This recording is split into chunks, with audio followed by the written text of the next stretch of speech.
spend so much time just thinking about nothing.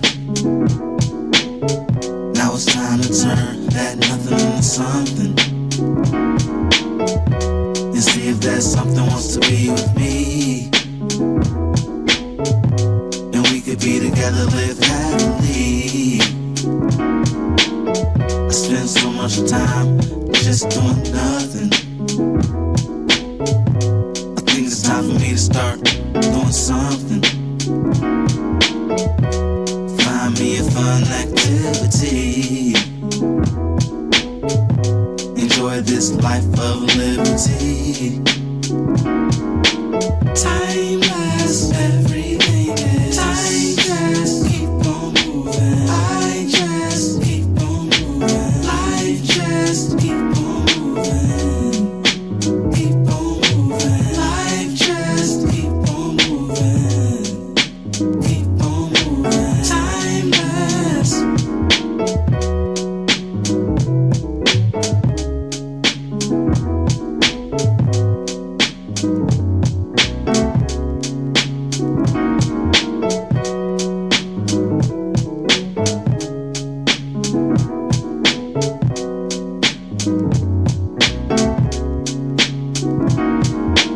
I spend so much time just living in the bubble.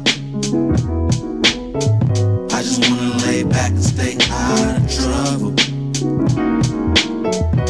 I think it's time for me to break out the shell, and I can't be afraid to fail. I spend so much time outside my mind that I can't tell if I'm in or outside my mind. It's time for me to come to reality and use my creativity. Timeless, everything is. Time just keep on moving. I just keep on moving. Life just keep on moving. Keep on moving. Life just keep on moving. Keep on moving. Timeless.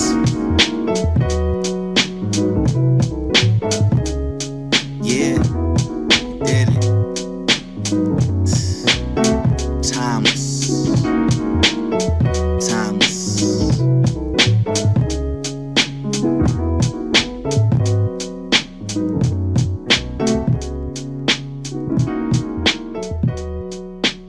Somebody told me to deliver this message.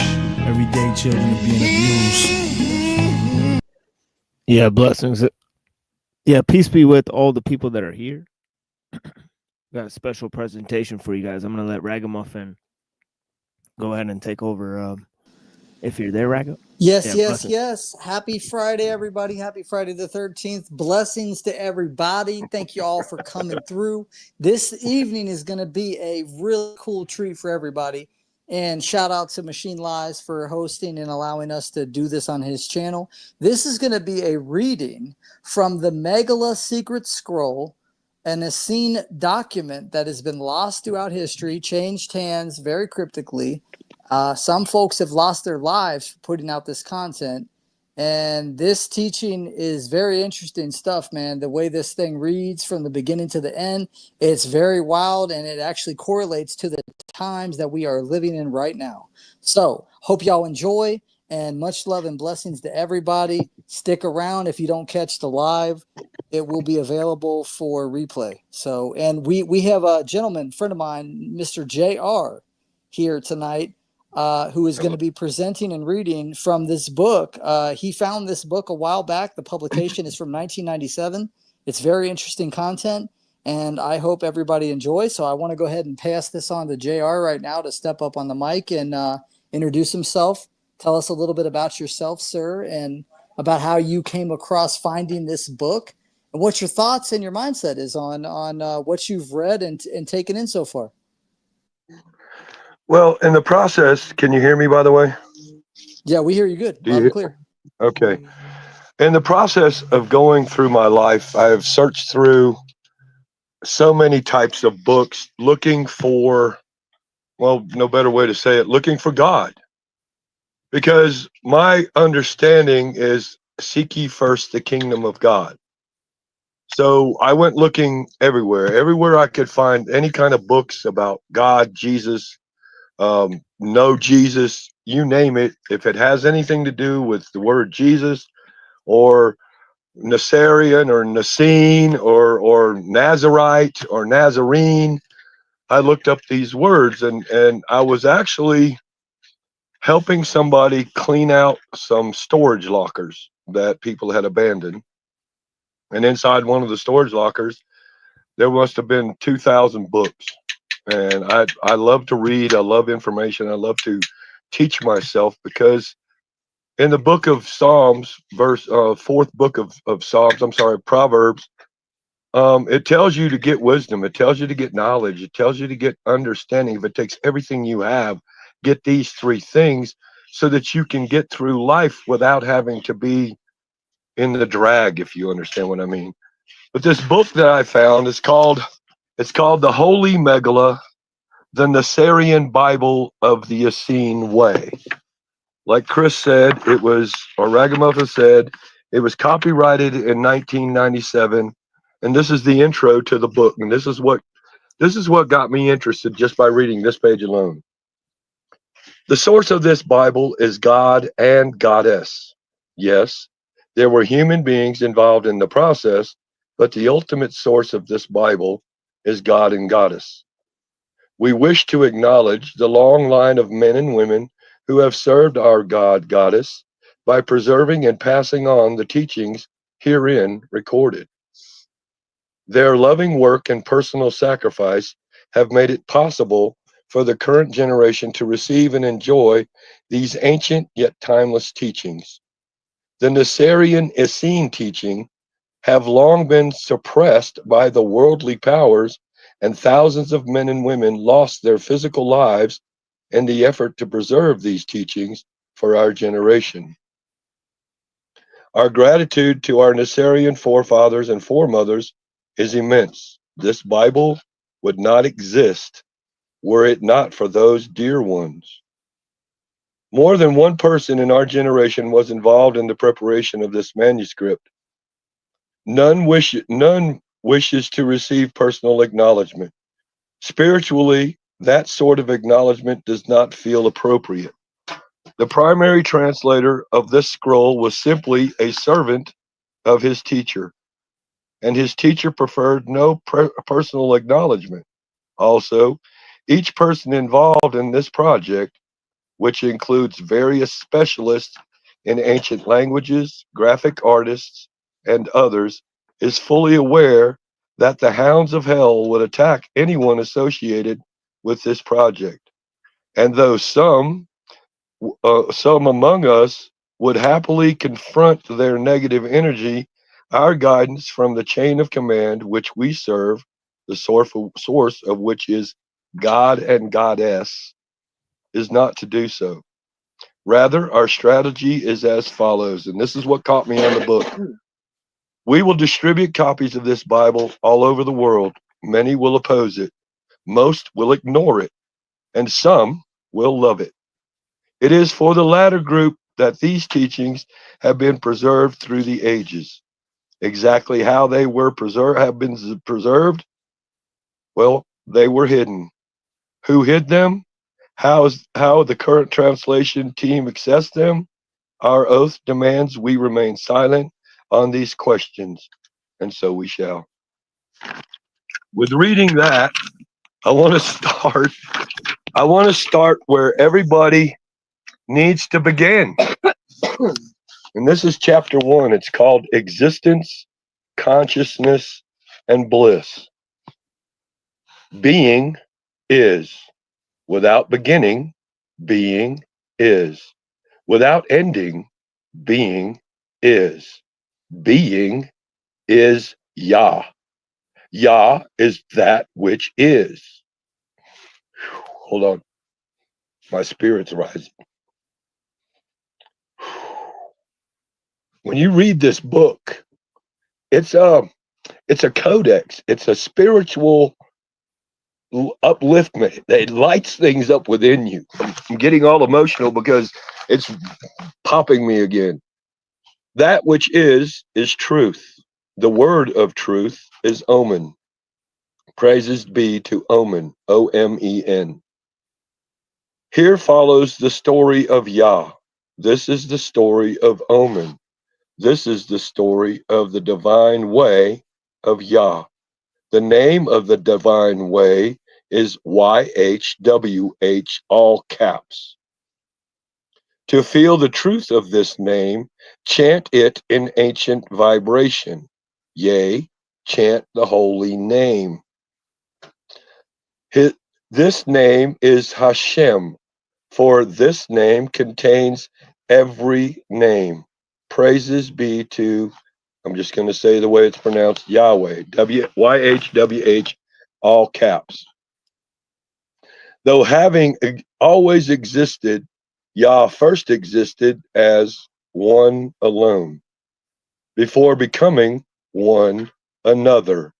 Lo, and the one alone was undifferentiated and unmanifest, and neither space nor time, nor worlds nor creations did exist. Neither did anything else exist except Yah, the one alone, and that which is. Behold, there was before the first question, and this was before the first answer, and this was before the great appreciation. And this was the bliss of love. And this was before the gracious wish, which is the creative wish. And this was before the divine plan.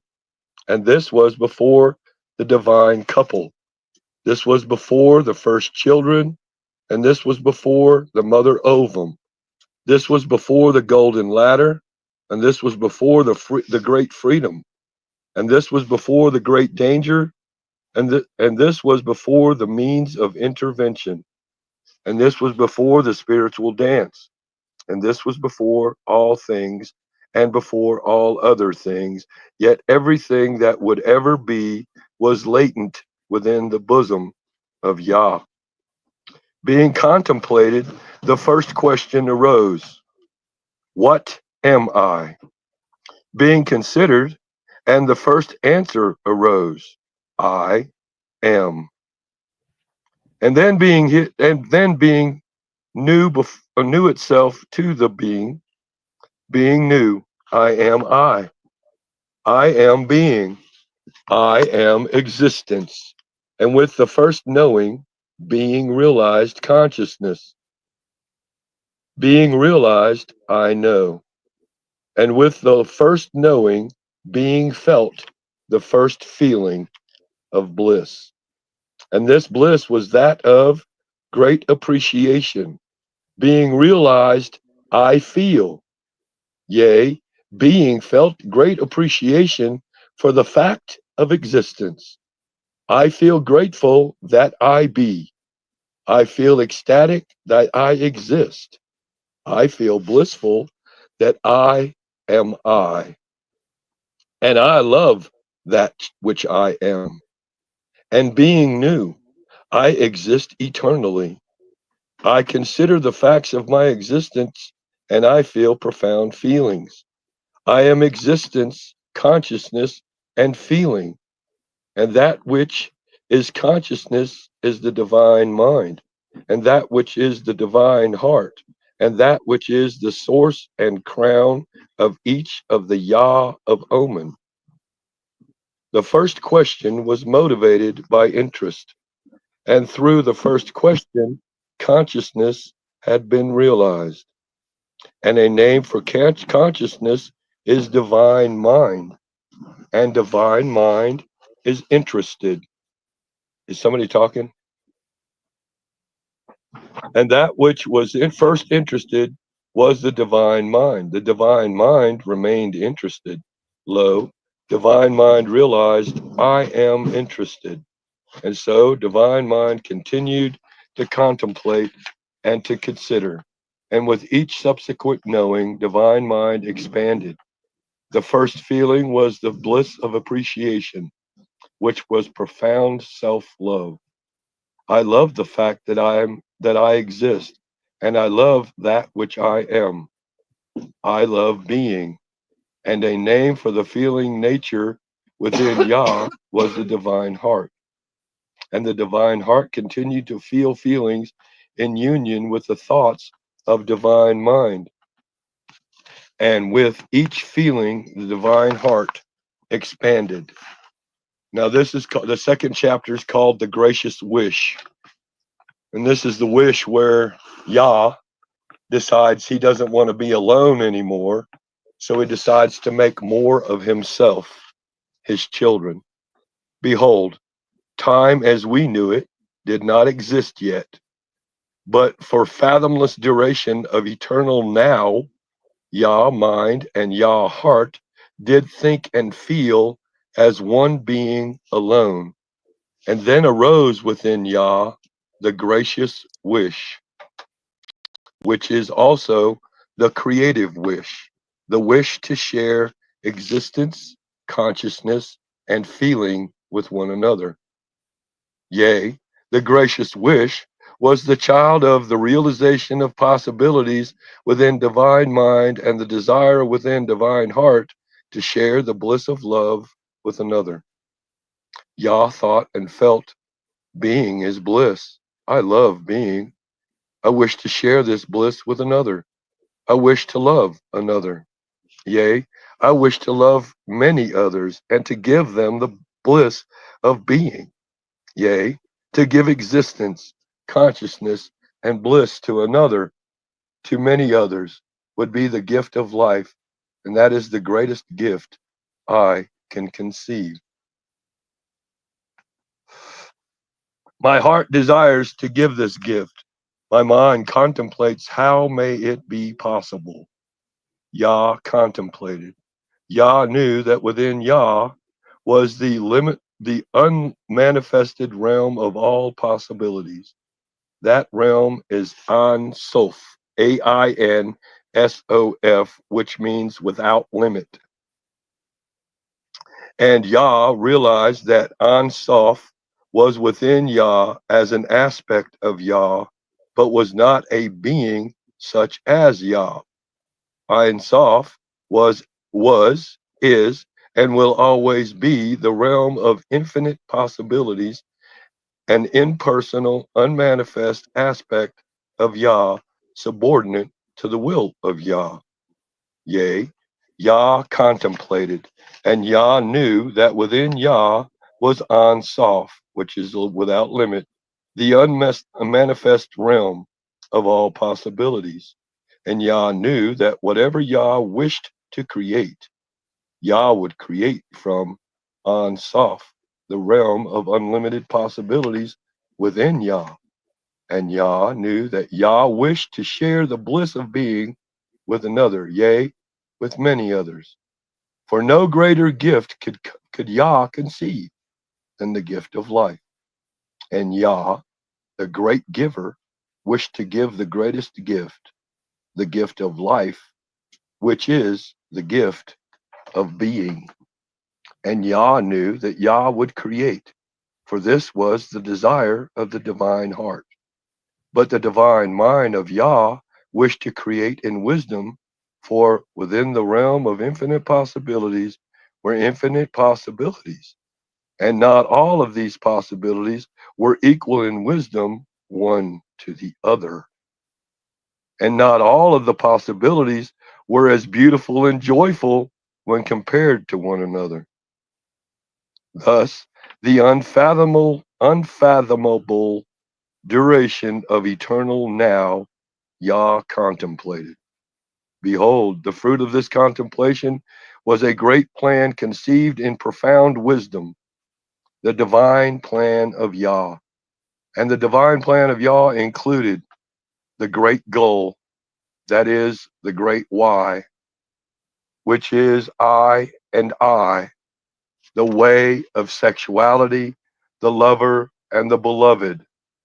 Zitzum, self constriction to make space, God and goddess, transcendent, Yah and Yahlah, or I'm sorry, Jah and Jahlah, God and goddess, immanent, Jah Day and Jahna, the golden ladder of the tree of life, the great dance of the Elohim, the great school, which is the mother ovum, the great freedom, divine justice, the laws of being, the great danger, divine mercy, the means of intervention, the beauty of diversity, countless ovums, the unity of diversity, all crowned with Yah, the ring of return, back to Godhead, the blessed play of the great friends, and the great work initiation to the Christ family. Yah said, I am Yah, being, and my personal name shall be Jah, for I shall be the first of many beings. Behold, I know why I shall create, and I know how I shall create.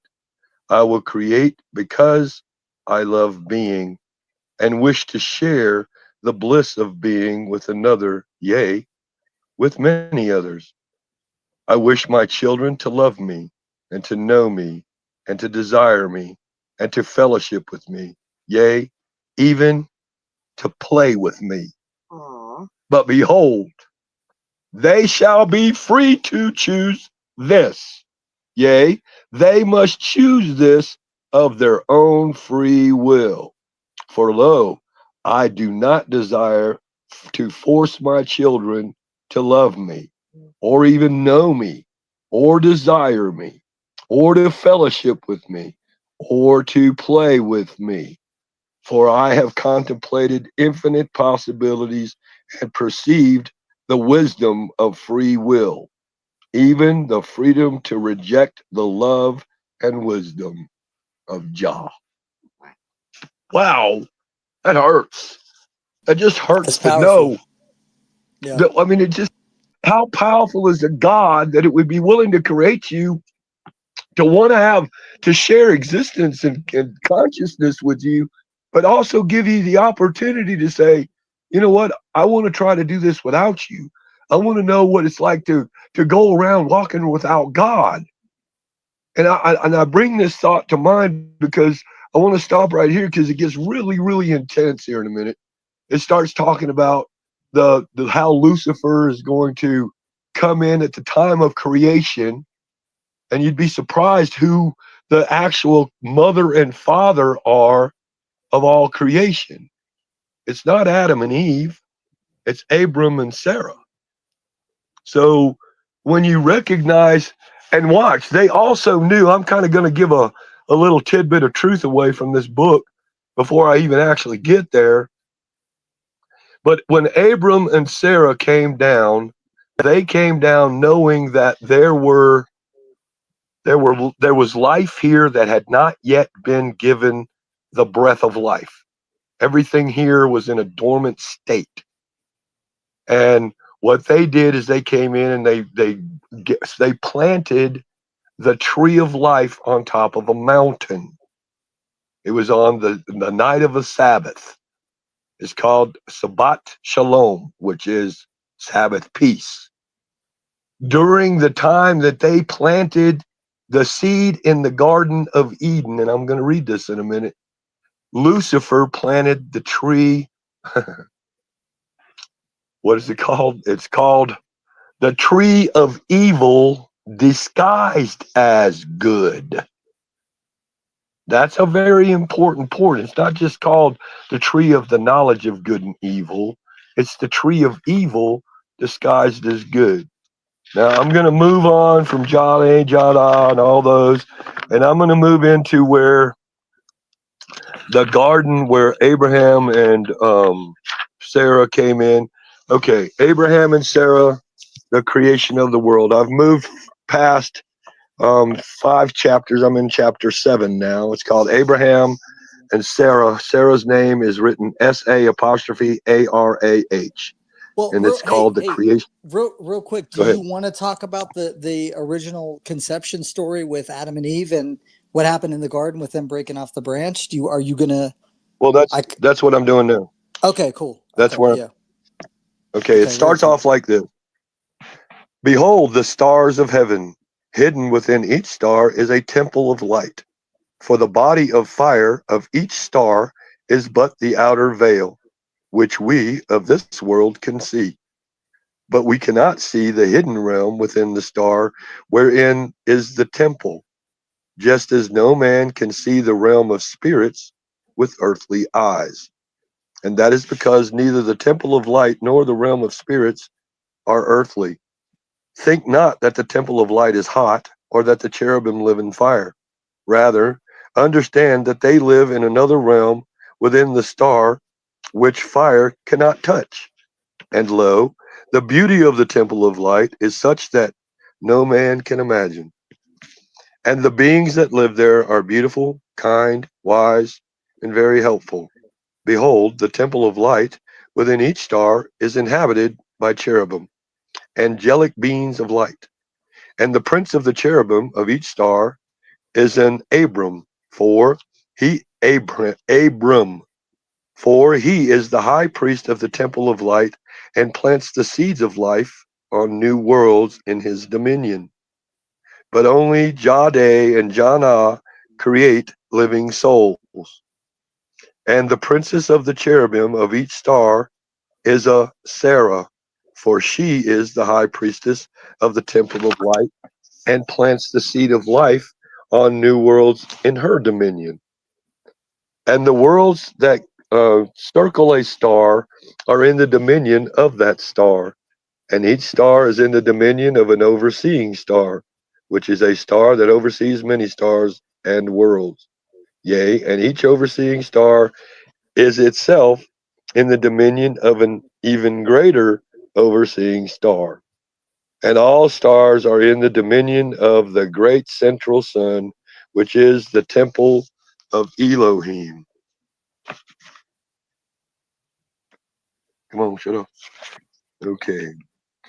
And every Abram and every Sarah are overseers of a dominion, and every overseer answers to the authority of the overseers that have greater dominion, and the authority over the overseers is Elohim. Lo, the number of stars and overseers is infinite. Yea, the number is too great to count. So if you want to know if there's life on other planets, I would say yes. Wherefore does Elohim depend upon overseers to assist in the great work of Yahweh? Behold, when a star goes to seed at the end of its cycle, the Abram and Sarah of that star, if they have performed their work well, shall ascend to a greater world of a star. I'm gonna go over here to where they create. Hold on. Here you go. Yea, and the star of worlds are countless, the living beings are countless, the eternity of eternities is unfathomable. The world we live in or live on is but one of countless worlds, some higher in spiritual perfection, some lower. Lo, the story of the creation of our world is as follows. Here we go, ladies and gentlemen. Each living world is under the dominion of a temple star, and the prince of the cherubim of each star is an Abram. Lo, and the name of the Abram of the son is Abraham, which means father of a multitude. Thus, he is called Abraham the Abram. And the princess of the cherubim of each star is Sarah. And the name of the Sarah of the son of is Sarah, which means whirlwind. Thus she is called Sarah the Sarah. Behold, Abraham and Sarah were sweet souls whom had previously pierced the mother ovum and enjoyed the blessed day of play with Jaja in heaven most high. And now they had returned to the mother ovum to serve as hands of mercy under Lord Christ Jade and Lady Christ Jane. And Jade and Jane gave to Abraham and Sarah a great work. the planting of a new star seed, and the seeds of this heavens and planets and creatures. And though Abraham and Sarah would plant and nurture the seeds, lo, only Jade and Janeh were to create such seeds. For behold, those of the Luciferian rebellion had begun violating this and other precepts, and had thereby spread much evil and pain in many worlds. Yea, Lucifer, under the inspiration of Satan, had begun creating his own seeds, not of stars or worlds, for he had not that power, but of evil life forms that he seeded as weeds upon many worlds. But Abraham and Sarah were righteous and violated not the precepts of our Lord and Lady. Lo, they joyfully and willingly followed the instructions of King Jade and Queen Janah, and planted only the seed given to them.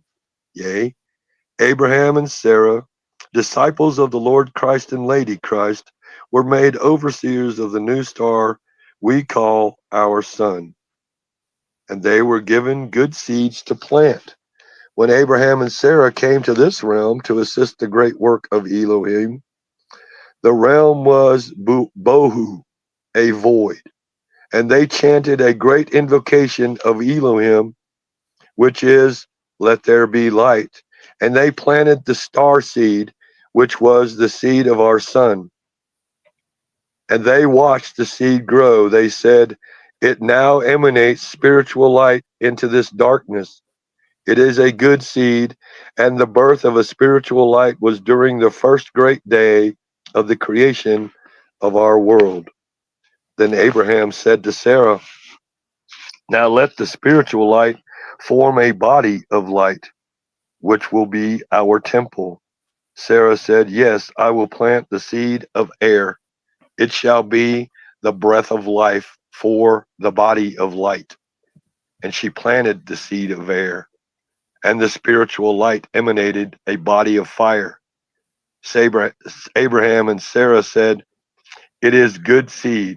And that was the second great day of the creation of our world. Then Abraham and Sarah cast into the body of fire the seed of water, so that vapor would come forth from the fire to become clouds. For they knew they would make worlds that would need water. The vapors came forth and formed primal clouds. They said, it is a good seed. And that was the third great day of the creation of our world. And as the sun burned, it whirled through air, and the wind swirled. And into the wind Abraham and Sarah cast the seed of soil.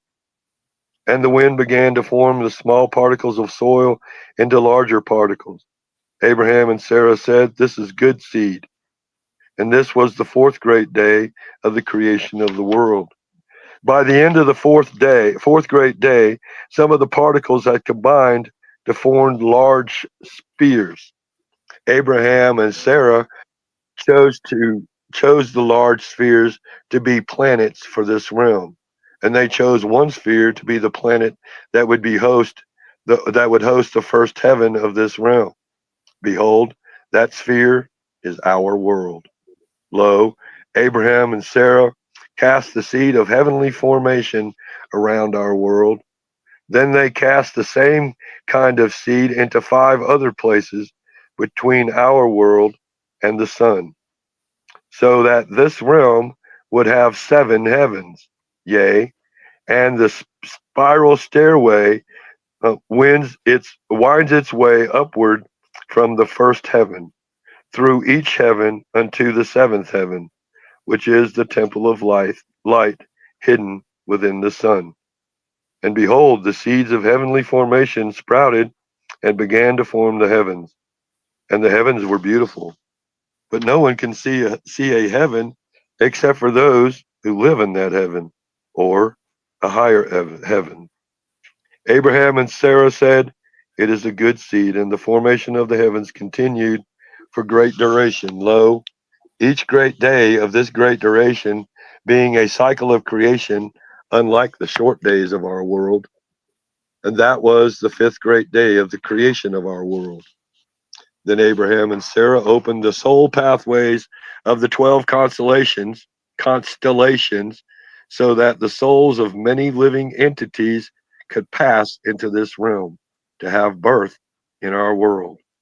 Behold, each species of plant and animal, even humankind, is within the group ovum, and each soul becomes a member of the group ovum that most matches and own thoughts and words and deeds. And each soul is also within its own individual ovum. Lo, from each group ovum, Abraham and Sarah chose two souls to be the first of each species to awaken upon the world. Sound like the ark? And they gathered these souls and placed them in bodies and made them sleep until the tree of life was planted in the garden. Then Abraham and Sarah placed these sleeping bodies in the area that would be the Garden of Eden, which would be the birth garden. And the garden was in the center of the most fertile part of the new world, which was the land of Cush. Yea, Abraham and Sarah named this land Cush, because in the tongue of the cherubim that word means hidden power, which is the power of the Elohim. For the Elohim wield powers not with swords and spears. Behold, Elohim wages spiritual warfare with spiritual weapons. And though it may appear that Elohim is defeated in a battle, good always triumphs over evil in the end. And that is the mystery of the hidden power, which is Cush. Yea, the center of Cush would be the Garden of Eden, the birth garden, once the seed of the tree of life was planted. And in the center of the garden was a holy mountain. Lo, atop that holy mountain, Abraham and Sarah would plant the holy tree of life. And only then would the dormant bodies awaken. Lo, the time from the opening of the soul pathways of the 12 constellations to the time of the gathering of the dormant bodies was the sixth great day of the creation of our world. Abraham said to Sarah, behold, before we plant the seed of the holy tree of life, let us spend the seventh day in prayer and communion with Elohim and Jah, our God and Goddess immanent and transcendent. Yea, and then on the evening of the seventh day, after the sun is set, we will plant the holy seed. Then then all the dormant things will spring to life, and this area will become a garden of delight.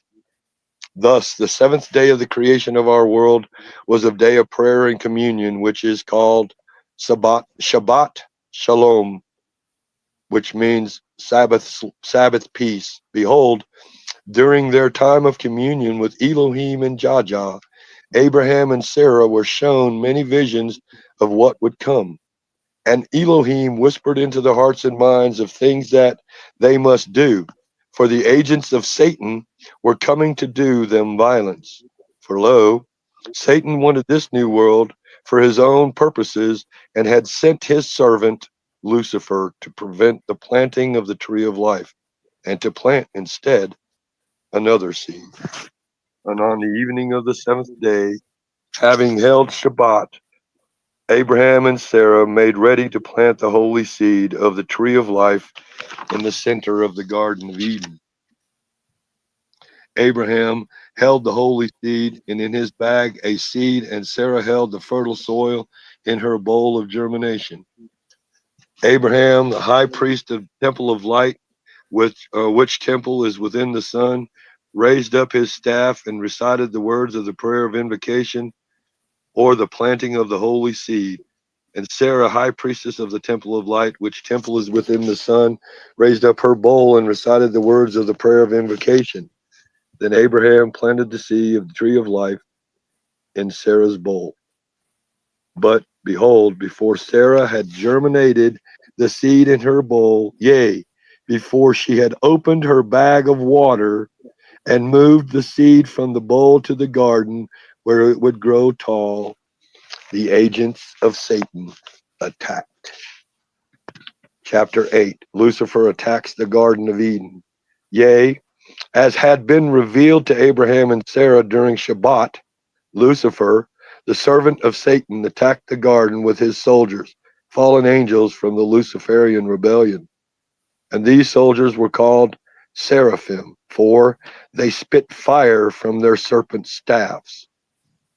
Lo, Luciferian spaceships, dropped gourds of poisoned water and poisoned fire over the area of the garden, for Satan had ordered Lucifer to prevent the planting of the tree of life on this world. But before the gourds of poisoned water and fire landed on the garden, Abraham and Sarah protected the holy seed, for they had been warned in a vision that this attack would occur. Yea, Abraham and Sarah put the holy seed between their bodies and entwined themselves around it. Then they each shed a tear of compassion for all the souls of this world who would be deceived by the Luciferians. Behold, hold on. Behold, their tears did water the holy seed, and it germinated as they buried their feet in the soil in the center of the garden. Lo, in a flash of light, the tree of life was fully grown. Its 7 roots were firmly rooted in the center of the garden. Its 7 branches reached up into the heavens. Behold, Abraham and Sarah were within the tree, and through the center of the tree they passed into the center of the sun, which is the temple of light. For lo, the center of the tree is the center of all, or center of the all, and all centers are connected thereat.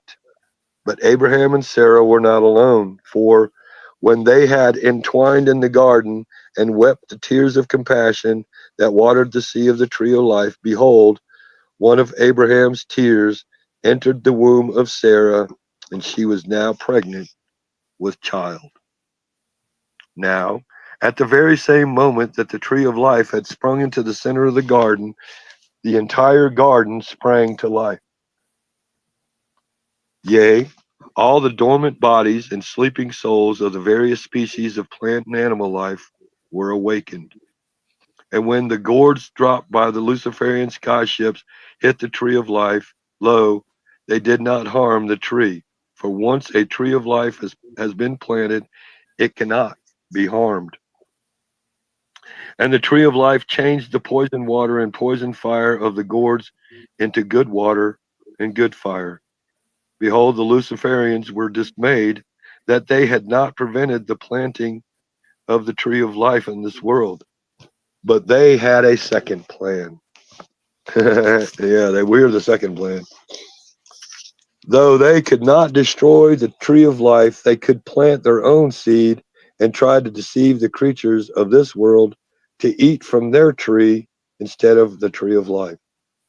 Thus, it was that outside of Cush, near its border, the Luciferians planted their own tree, the tree of evil disguised as good, called Balal. Wonder if you ever heard that before. Which means confuse. Lucifer said to his soldiers, behold, I will plant my own seeds beside their garden, near their tree, and I will plant my tree. And I will appear to Adam and Eve, and I will tell them, I am their God. And I will command them to obey my angels and me. For I will forbid them to eat of the fruit of the tree of life, and will command that they eat only from a tree that I plant. And the tree of evil disguised as good was not only evil, rather it was a cunning mixture of good and evil, of truth mingled with falsehood. For Lucifer knew that the young souls he wished to ensnare would not knowingly choose the dark path. Yea, darkness must be mixed with enough light to make it palatable. Neither would these young souls knowingly worship Lucifer and Satan rather than Elohim and Jaja. Therefore, Lucifer would pretend that he was God and he would call himself Yahweh. The actual word Yahweh, Yahwah, Yahweh, not Yhwh, and tell them that he was their creator. He would establish the priesthood of the serpent of this world, which is the satanic priesthood of the dark path. Now, I want every one of you to imagine this so-called staff that they're talking about. These seraphim have staffs that spit fire. And then when I describe them, I want you to think about where you've seen this so-called description before, because it's going to tell you a whole bunch of truth. Lucifer commanded with his master Satan, or communed with his master Satan, and behold, the voice of the serpent spoke within Lucifer, saying, let my priests mix good with evil, for it is in the robes of good that I shall dress my seeds. Just tells you plain out. The only one thing is truly needful to enslave mankind. He must be made to eat the flesh of animals. And then we can enter his body and enjoy his senses. Yea, and we can whisper in his head, and he will believe that our thoughts are his own thoughts. No matter if his scriptures declare to love one another, as long as he eats flesh, he will be unable to follow those words. And yet, because we mix those good words into his scriptures, our religion of blood sacrifice is made more palatable to the young souls we wish to ensnare. Satan continued to speak into the head of Lucifer, saying, Adam and Eve must not eat from the tree of life, else they will know eternal life and be out of our dominion. For should they eat only of the tree of life, their bodies will become perfected light, and they will ascend to the golden ladder and will not die. Lo, if their bodies do not die or decay, they shall not fear death. And if they do not fear death, they will not worship me. Yea, if they fear not death, they will not accept the three bodies of Satan. Behold, the three bodies of Satan are of three dispensations. First is the body of fallen flesh of satanic seed. Second is the body of metals mated with flesh. Third is the body of enslaved light. And the first body of Satan prepares mankind to accept the second body. And the second body of Satan prepares mankind to accept the third body. And the dispensation of each body is of long duration. And Satan tends his garden. Now, when the tree of life was planted in the center of the garden, Adam and Eve were awakened from sleep. Behold, the bodies of Adam and Eve were not like our flesh. They were of flesh that did not die, or need not die. Lo, their flesh radiated the gleam of light, and the garden was beautiful.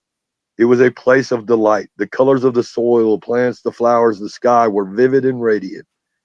The scent of the garden was sweet, and the animals were friendly and harmed not each other, nor ate each other, nor did they harm Adam and Eve. Even so, the animals were of mortal flesh, for animals are souls who have not yet attained immortal bodies, and mankind was to be their guide and example. For even the mortal flesh of the animals gleamed and was of a different nature than today, being lighter and sparkling with innocence.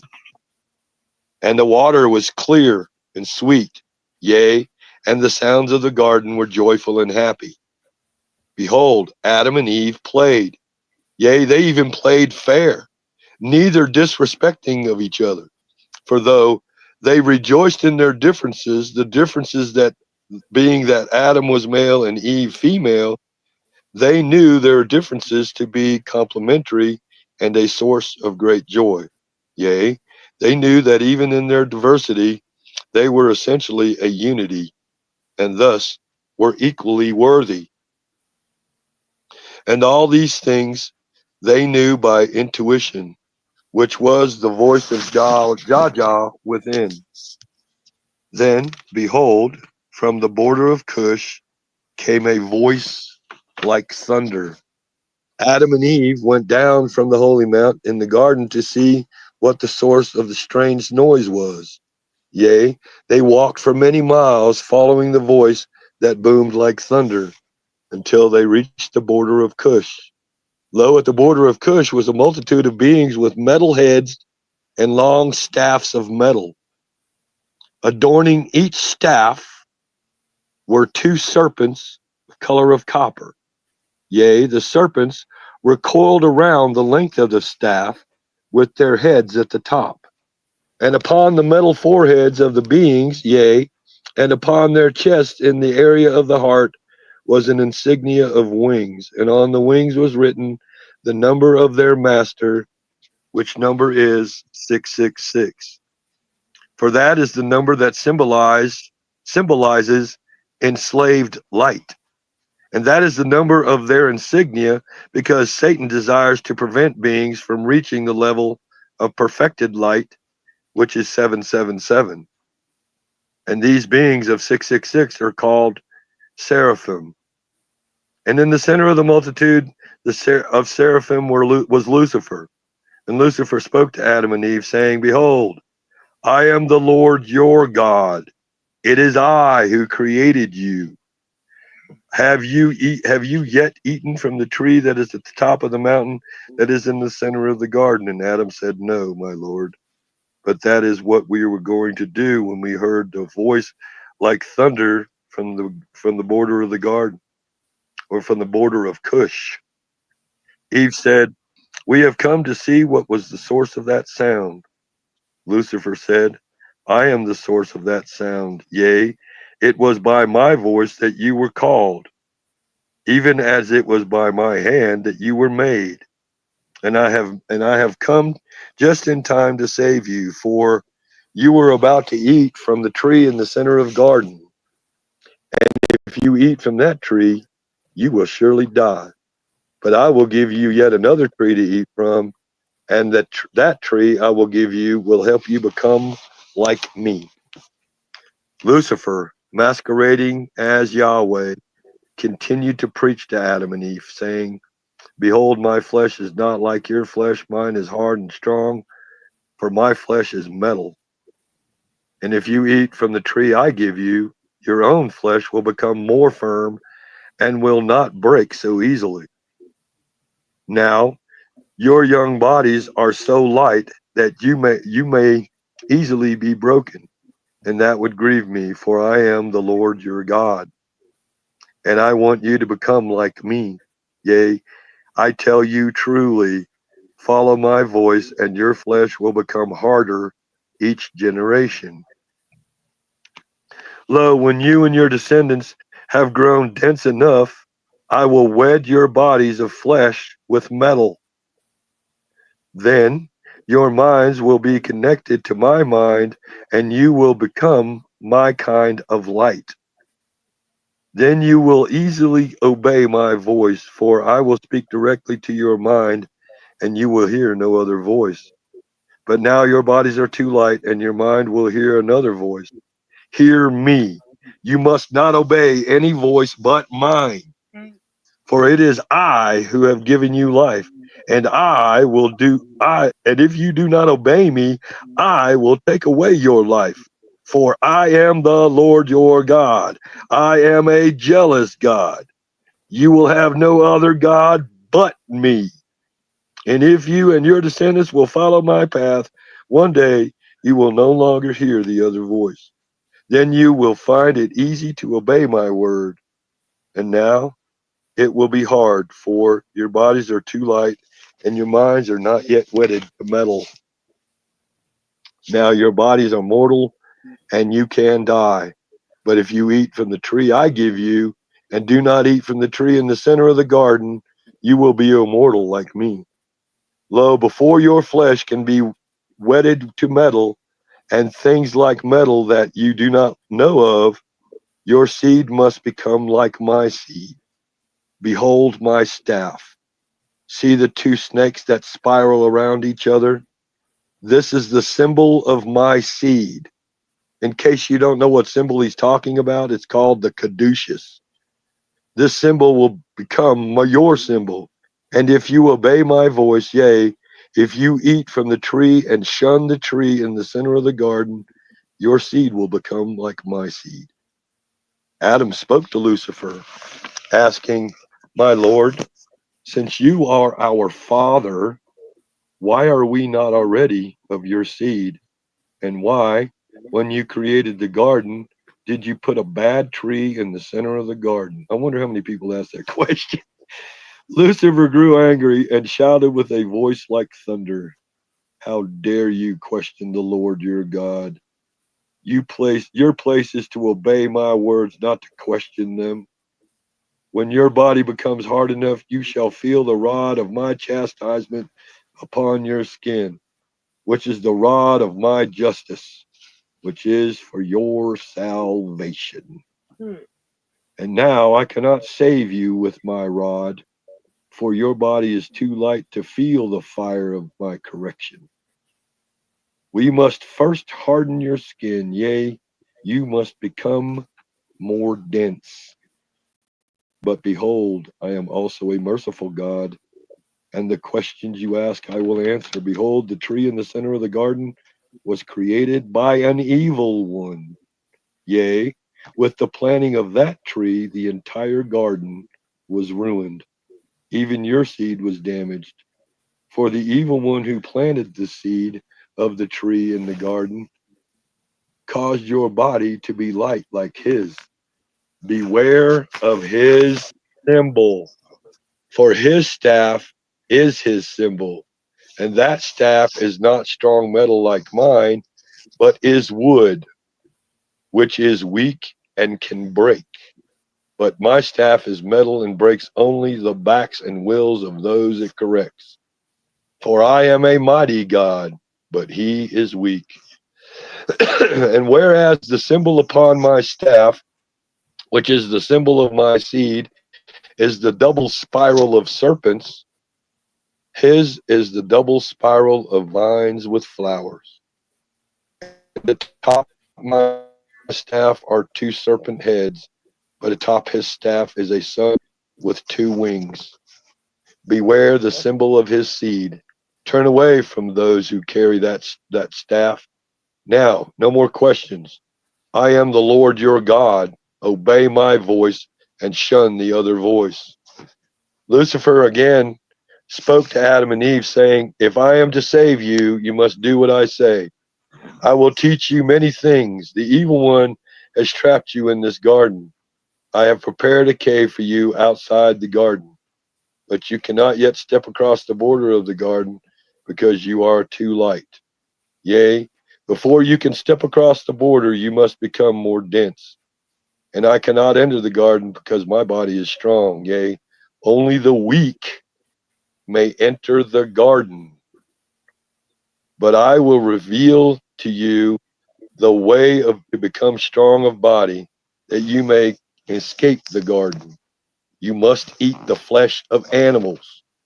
And now you cannot eat the flesh because you are not dense enough. Therefore, you must grow more dense, which can be accomplished by killing animals. After you have slain animals, you will grow more dense enough to eat their flesh. And when you eat their flesh, you will grow even more dense and will be able to leave the garden. Lo, once you eat flesh, I will be able to enter your body and speak from within you. Now I am able only to speak to you from outside of you. Also, know this, I have created you so that I can take pleasure with you. When I enter you, I will be able to enjoy whatever you enjoy, for your senses will become my senses. Therefore, now go into the garden and find a lamb and slay that lamb and pour the blood of the lamb upon your hands. make a spear from a branch in the manner that I teach you. But the branch you use to kill the lamb must be taken from the tree of life. For by such a deed you will break your allegiance to that tree and declare your allegiance to me. Yea, by that act you will prove you are my children and will become strong and dense like me. But be warned, when you go to take a branch from that tree, eat not of its fruit. If you do, your body will become so light, you will surely die. After Lucifer instructed Adam and Eve in the art of making spears, he sent them into the garden to kill a lamb. Lucifer said, when you kill the lamb, bring its body to me as an offering. I will then make you initiates to my temple. Yea, I will instruct you in the rituals of the temple of the serpent. Adam and Eve walked into the midst of the garden. Adam said to Eve, I do not want to kill a lamb, but we must obey the Lord God. Eve said, it feels wrong within me, but he is the Lord our God. Adam and Eve climbed the mountain into the center of the garden and found the tree of life. But before Adam broke a branch to make a spear, Eve said, behold, the time has come for me to birth our first child. Yea, even now the baby wants out. Indeed, Eve was pregnant and about to give birth. For in the time of the play in the garden, before they had gone to hear the voice like thunder, Adam and Eve had made love as they lay beneath the branches of the tree of life. And in this time, before humankind had dense bodies, the time between conception of birth was brief. Adam said, we will make a spear and kill a lamb after our baby is born. Eve pointed to a spot beneath the branches of the tree of life and said, this is where we made love and made this baby. I feel that I should birth the baby there. Lo, beneath the branches of the tree of life, Eve gave birth to her first child. Adam said, behold, we are blessed with a son. Adam and Eve named the boy Abdiel, Abdiel, Abdiel, which means servant of Elohim. And the reason they chose that name is as follows. While Eve had given birth, perched upon the top center branch of the tree of life was a white dove singing. Yea, the dove sweetly sang the name Abdiel while Eve gave birth to the baby boy. Within her, Eve felt that this was the fitting name for her son. As Adam also heard the song of the dove and knew this to be the true name of his son. Behold, Eve put the baby to her breast, and Abdiel drank her milk and was nourished. Then the family slept together beneath the branches of the tree of life. The white dove sang while they slept.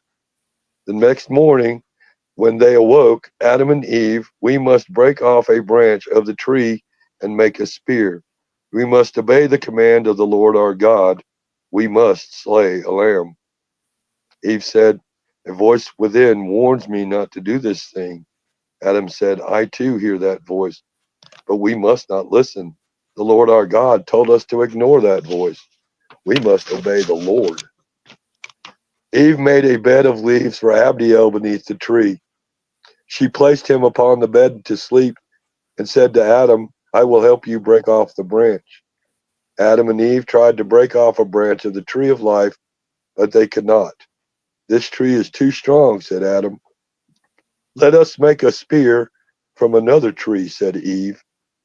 And so it was that Adam and Eve broke off a branch from another tree and made a spear. Adam said, now we have a spear. Let us hunt for a lamb to kill.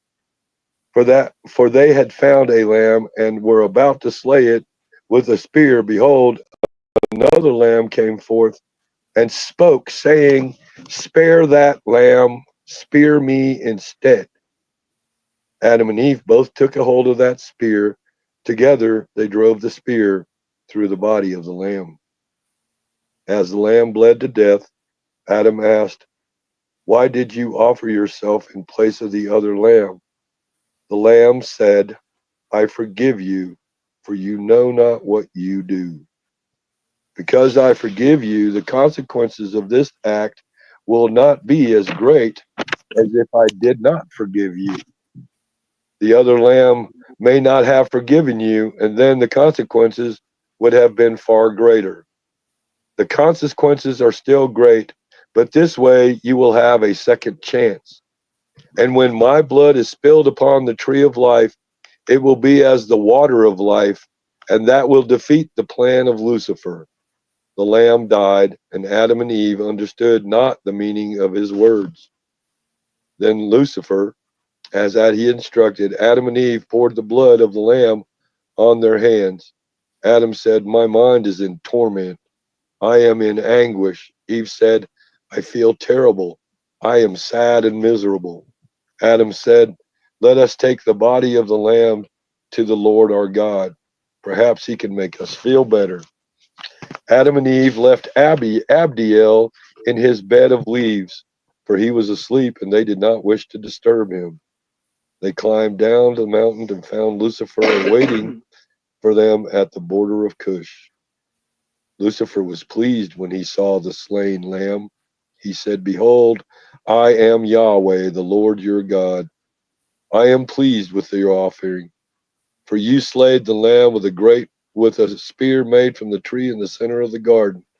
Adam said, that tree was too strong, and we could not break off the branch. We used a branch from another tree to make the spear. Lucifer, masquerading as Yahweh, was enraged. With a voice like thunder, he shouted, how dare you disobey a commandment of the Lord your God? I will let you feel the rod of my chastisement upon your back, but you are not dense enough to feel its fire. But lo, you are denser than you were when I saw you last. Adam said, Lord, ever since we killed the lamb, even I have felt great anguish. We feel terrible. Can you help us feel better? Lucifer smiled and spoke. You feel inner torment because you didn't fully carry out my command. This was your first kill, and are not yet used to it. Once you have become used to it, it will become a great joy. Lo, it is great play. It is called hunting, and I am the spiritual father of all hunters, and you are greatly blessed, for of all creatures in the garden, you have become the first hunters. Yea, the first blood is on your hands, and I will heal you of your inner torment. Behold, I will teach you to take great pleasure in hunting. Your heart will beat fast in anticipation of the kill. You will take delight in sneaking up slowly behind your victim or hiding behind a bush in ambush, and your mouth will salivate in anticipation of the taste of your victim's flesh. But before you can eat flesh of this lamb, you need to become a bit more dense, and that will be accomplished by more killing, which also will heal your inner torment. Lucifer instructed Adam and Eve to make more spears, and then pointed to some deer eating grass in the meadow and said, behold, a mother deer and her fawn. Kill the fawn first, then the mother. But before you kill the mother, make certain that she sees the death of her fawn. Adam and Eve killed the deer, first the fawn, then the mother. Then they killed other animals according to the will of Lucifer. At first, the killing was hard, then it became easier. And by the end of the day, Adam declared, hunting is fun. It makes me feel powerful. And Eve said, I don't like it. It feels wrong within me. Lucifer, hearing the words of Adam and Eve, declared, Adam, you are stronger than Eve because I have made you in my own image and likeness. Eve is weaker because I made her from one of your ribs. I made her to be your servant. Yea, she is not your equal. Because you are stronger, you must rule over her. Her purpose in life is to serve me by serving you. She must serve you as though you were me, the Lord God, and you must serve me. And if you serve me, you will be a good example for her, yea, and a good example for the children you will make with Eve. Behold, you need her to make children that can be raised to do my will. Now cut into pieces the dough and taste your first flesh. And you, after you have both eaten, you will make a baby that will be dedicated unto me, the Lord God, for I am Yahweh. Almost finished. I got a long way to go before I finish, but I want to go right down to the finish this out, this next couple of paragraphs, and then I'll stop and let people talk because I'm sure people got a bunch of questions. Adam ate the flesh, and blood ran down his cheek. Because of the killing, his body was now dense enough to eat flesh. Eve was also ate the flesh. Though she had not felt right about the killing, she had obeyed the voice of Lucifer and killed many creatures.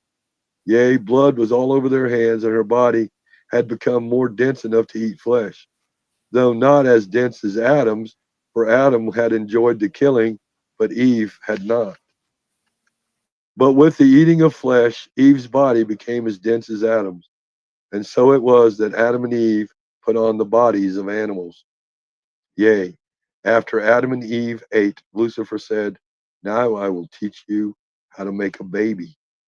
Adam said, we already know how. We have already made a baby boy. Lucifer was angry, for he had not known that Adam and Eve had made a baby under the branches of the tree of life. That was not according to the plan of Lucifer. Lo, Lucifer had desired to taint the seed of humankind from the beginning.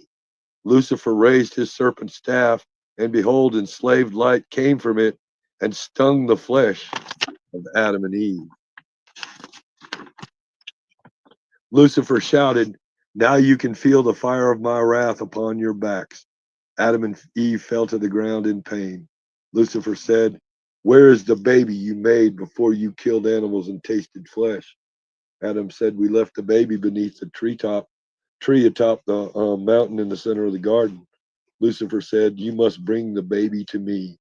It is an abomination and must die. Because your bodies are not yet hard metal like mine, you may still be able to get near the center of the garden. And when you get as near as you can to the center, call to your child. Yea, bid the child come to you. Then grab the child and bring him to me. Lo, take with you the body of the first creature you killed, the lamb. When you grab your child, pour some of the blood of the lamb upon his hands. He will then be easier to control. And then pour some of the blood around the tree in the center of the garden. But before you go, behold, make a baby for me. Do this now beneath the branches of my tree. Yea, now that you have tasted flesh, you may step across the border of the garden and take pleasure beneath the branches of my tree. And when you return with your child, you will sacrifice him to me beneath the branches of my tree. And then you will enter the cave I have prepared for you. It will be your home. Then Lucifer whispered into the ear of Adam how he was to take Eve and make her pregnant. Hold her down and take her. You are stronger than her and need not ask permission. If you force her rather than ask her, the baby you make will be stronger. So it was Adam who took Eve by the hair and pulled her down to him. He then held her down and entered her, asking not for permission and listening not to her words. And this was very different from when Adam and Eve had made love in the center of the garden. And the soul that was attracted was very different from that of Abdiel. Yea, the soul that incarnated in the womb of Eve was very dark indeed. Lo, the floodgates that were now open within the killing of animals and the rape of Eve made dark souls were attracted to this world. And this was not according to the plan of Abraham and Sarah. Some of these dark souls came to incarnate so that they could kill and eat flesh. Others came to hover disembodied, feeding on emotional pain like parasites. But Abraham and Sarah sent other souls to incarnate into this world, some who were young but not dark, which were those of this world was meant for, and some very bright souls to be helpers and teachers. After Adam had taken Eve in the manner Lucifer had instructed, Lucifer said, "Now that Eve is made pregnant, I shall pull her egg, I shall put her egg in this gourd of glass, test tube, for I do not want this egg going near the center of the garden." Then Lucifer reached into the womb of Eve with a metal stick and got her egg. Yea, then he placed it in a gourd made of glass. Lucifer said, "Go and do as I have commanded, for I am the Lord your God, and you must obey me. For I am a jealous and vengeful God. Fear me and do my will. I am Yahweh." Now, when Adam and Eve had begun killing animals in the garden, the atmosphere of the garden had changed. Their murderous deeds had released noxious fumes that could not be seen but could be felt. Whereas there had begun no fear in the garden, now fear spread throughout the garden. Yea, some animals began to kill and eat other animals, and those that did not kill began to fear those that did. And the atmosphere was now much more dense. Thus, all the bodies of animals and plants had become more dense in order to adapt. Lo, this made it possible for Adam and Eve to get near to the center of the garden, but they could no longer enter the center. Behold, behold, when they could get no closer to the center, Adam and Eve were tired. Adam said, "Let us sleep. In the morning we will call Abdiel to us." Adam had put a dead body of the lamb beneath his head as to serve as a pillow. That night Adam dreamed many dreams.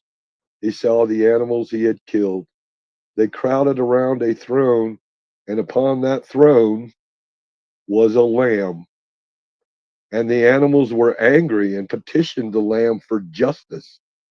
And as Adam looked into the eyes of each animal, he saw in their eyes the fear and hatred he had caused. And lo, as the animals testified before the Lamb on the throne, Adam was forced to watch his killing of that animal. Lo, he felt the unspeakable terror that each of the victims had felt. And after all the animals had testified, the Lamb on the throne pointed to the hole in his chest, which was from the spear of Adam and Eve, for it was the first creature that had been slain by Adam and Eve. Yea, this was the lamb that had offered itself in place of another lamb, and even now served as a pillow beneath the head of a sleeping Adam. Then the lamb on the throne began to speak, but Adam pulled away from his dream in fear and trembling. Lo, Adam awoke in sweat, his belly in great pain from the flesh he had eaten. A part of him had desired to listen to the voice of the lamb, but his guilty conscience was afraid. He called for Eve, but Eve was no longer by his side. I'm gonna stop there. Golly, guys, this goes on forever. This this book's got 1,000 pages in it, and there's a lot. There's a lot to comprehend in this book. One of the things that's in this book is talking about now. It talks about this master brain. I'll read that later. That's a long read. But I want to ask everybody listening a question. In Matthew of 20, verse 24, or excuse me, chapter 24 of Matthew, Jesus is asked a question by his disciples. They ask a really odd question that I've yet to hear anybody do a sermon on. I can't find anybody out there that says anything like what I'm fixing to say. Not that I'm somebody bringing profound information. This is just something I found, and it's quite interesting. which is that they asked him a question, Master, what will it be like at the end of an age? Now, I asked Christopher or Raggamuffin before we got on this show, I asked him, what is an age? How long is an age? And how do we even know they exist? Well, if you go and read the Bible in the Old Testament, time ticks backwards. It starts at the year 6690, and it works its way back to the point of zero where Jesus is born, and a new age comes in. Now, to anybody out there, an age is a little over 2,100 years. We are in the 20th year of the 21st century past the birth of Jesus. The end of the age happened on 12/21 of 2020. So if you want to know if the Bible is referring to a time period, it's referring to right about now. All of the things that the scripture is talking about, they're talking about right now. The end of the age. What will it be like around the end of the age? The age we left was Pisces. The age we're going into is Aquarius. Pisces was the age of duality. Aquarius is the age of freedom. When I read this book a minute ago, it said that the truth would be mixed with lies. Well, the Bible is that very same situation. There are lies in the Bible. And if you think I'm lying, just read Jeremiah 8:8, which says this. I'm not reading it, I'm quoting it. For you call yourself knowledgeable of the word of God. How can that be so when the lying scribes have handled it falsely? The Bible is a book written by the beast. The beast is the Roman Jewish Empire. The Pope is a Roman Jew. The Catholic Church, Catholic means worldwide. So the Catholic Church is the worldwide church. All of the words that they use are words to entrap us. Anyway, Chris, got anything you want to say? Anybody? I just think that that the origin story that's referenced in this book is profound beyond, like, it's just wild. Because most of us out there in our various religious backgrounds or upbringings, or even not so, that have maybe just had a curiosity about looking into various religions, there's very few information, there's very little information out there that even suggests something like this. And I think most people that read these religious books that are given to them or that they go seek out, they're left with all these like questions like, what? That doesn't make any sense. And I think the more that this book unfolds, it makes a lot of sense as far as I'm concerned. And I find it very interesting. And I'm super thankful that you found a copy of this. And Again, yeah. well, this whole understanding is, as I've read this book and understand something, because none of you know who I am.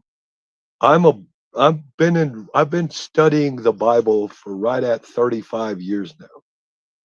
I've been a so-called Christian, and I don't call myself a Christian because the Christian beliefs are that we have to force people to believe it our way. I mean, you look at the people that are running around in the Red Cross way back then. You know, they were killing people. If you didn't believe in Christianity, they would kill you. And so I don't want to call myself a Christian and force anybody to believe what I believe. But when I read something that vibrates in the vibrational energy that this book is vibrating in, there were many times I got choked up because the words that I were reading was speaking to my whole body, my whole spirit.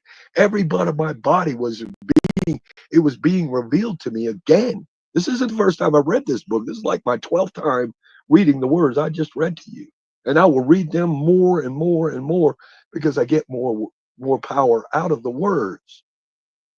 Now I want to say this to everybody out there because I want you to understand how I believe. Because if you just give yourself this, you'll be more powerful within yourself.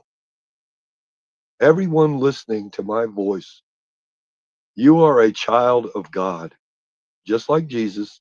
You're a child of God, living, breathing son or daughter of the living, breathing God. God is not the one that condemns you in the Bible. God is the one that saves you from the one who condemns you in the Bible. The Lord God is the enemy. He tells you not to kill, then he tells you to kill. He tells you you're supposed to, I'm a jealous God. You're supposed to love me and love me only. When God tells you straight out, you heard at the beginning of this video, God says, I want to give my children free will. They don't have to come to me if they don't want to. Now, does that sound like a God that's going to judge you in the end?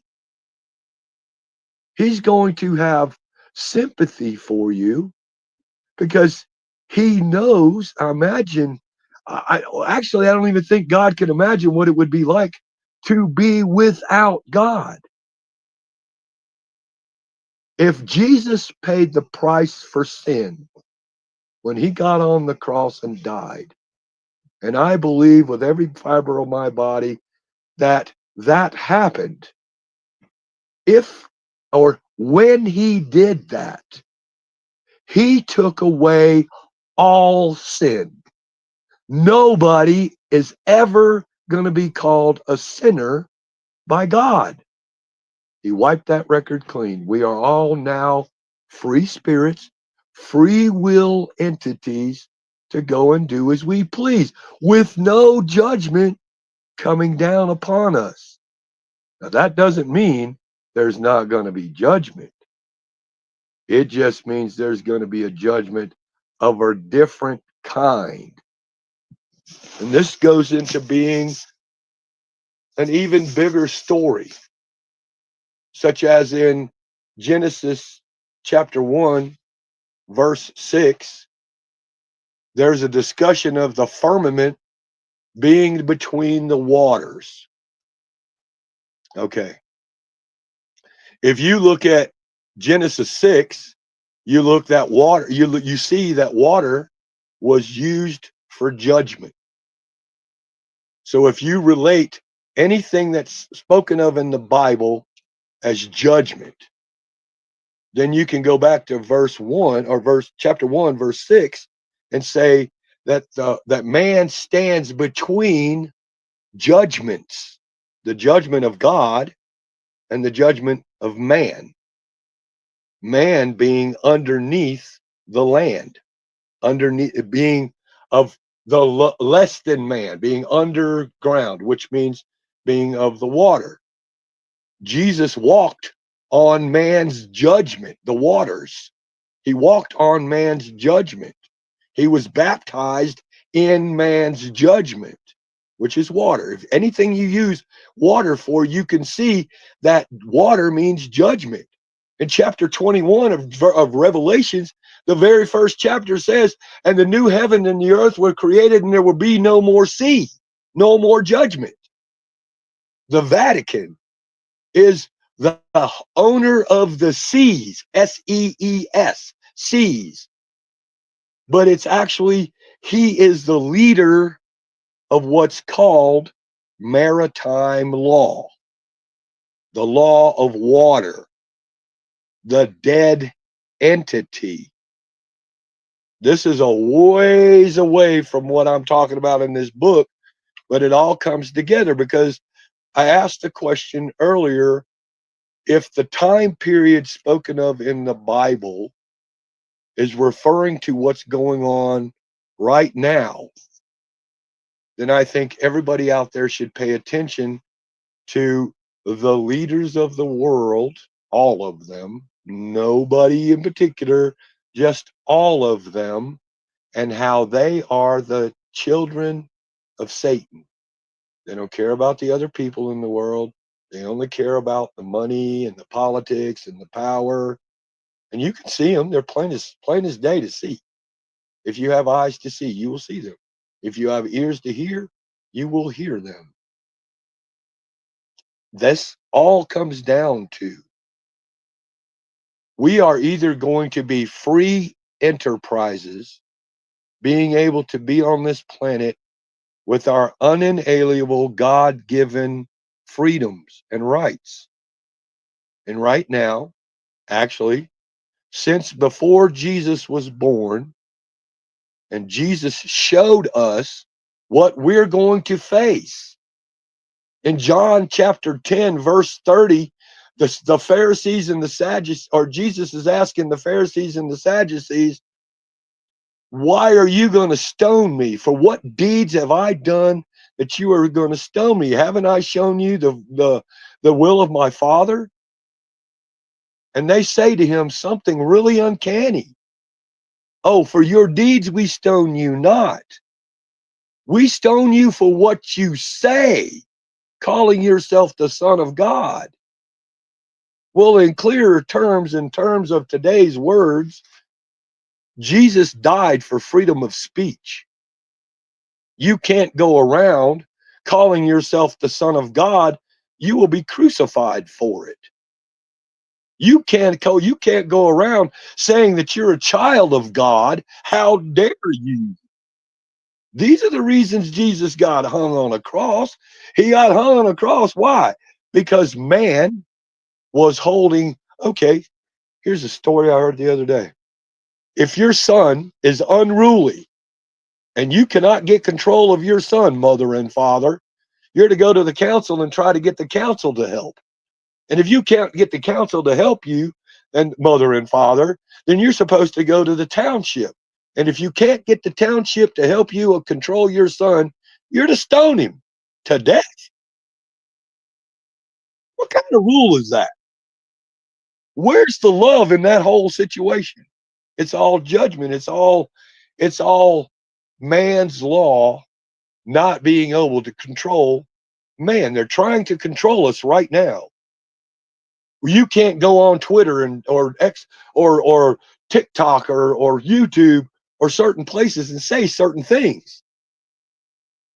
The beast spoken of in the book of Daniel, the fourth one, is unlike any other. Why? It's got three leaders, 666. Three men rule the world: the king, the pope, and the president. That's who rules this world. It's called the corporation. When they say, when you hear the words, yeah, they are coming after us, they are doing this, they are doing that, nobody can answer who they is. Well, I just told you who they are. And watch this. The King of England, you ain't heard shit from him. The Pope died. Now they got some what the hell up in there. And look at Donald Trump. Look at Donald Trump. Am I for or against Donald Trump? Neither. I'm watching to see who this guy is.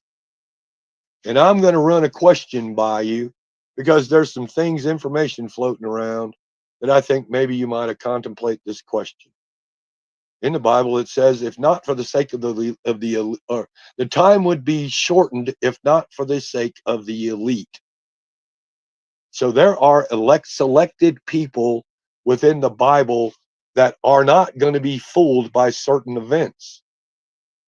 Now, I don't know if anybody knows about this what I'm fixing to talk about, but Donald Trump is trying to kick in Nesara Gesara, Nesara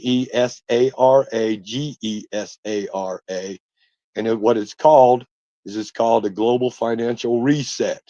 They're going to kill the dollar.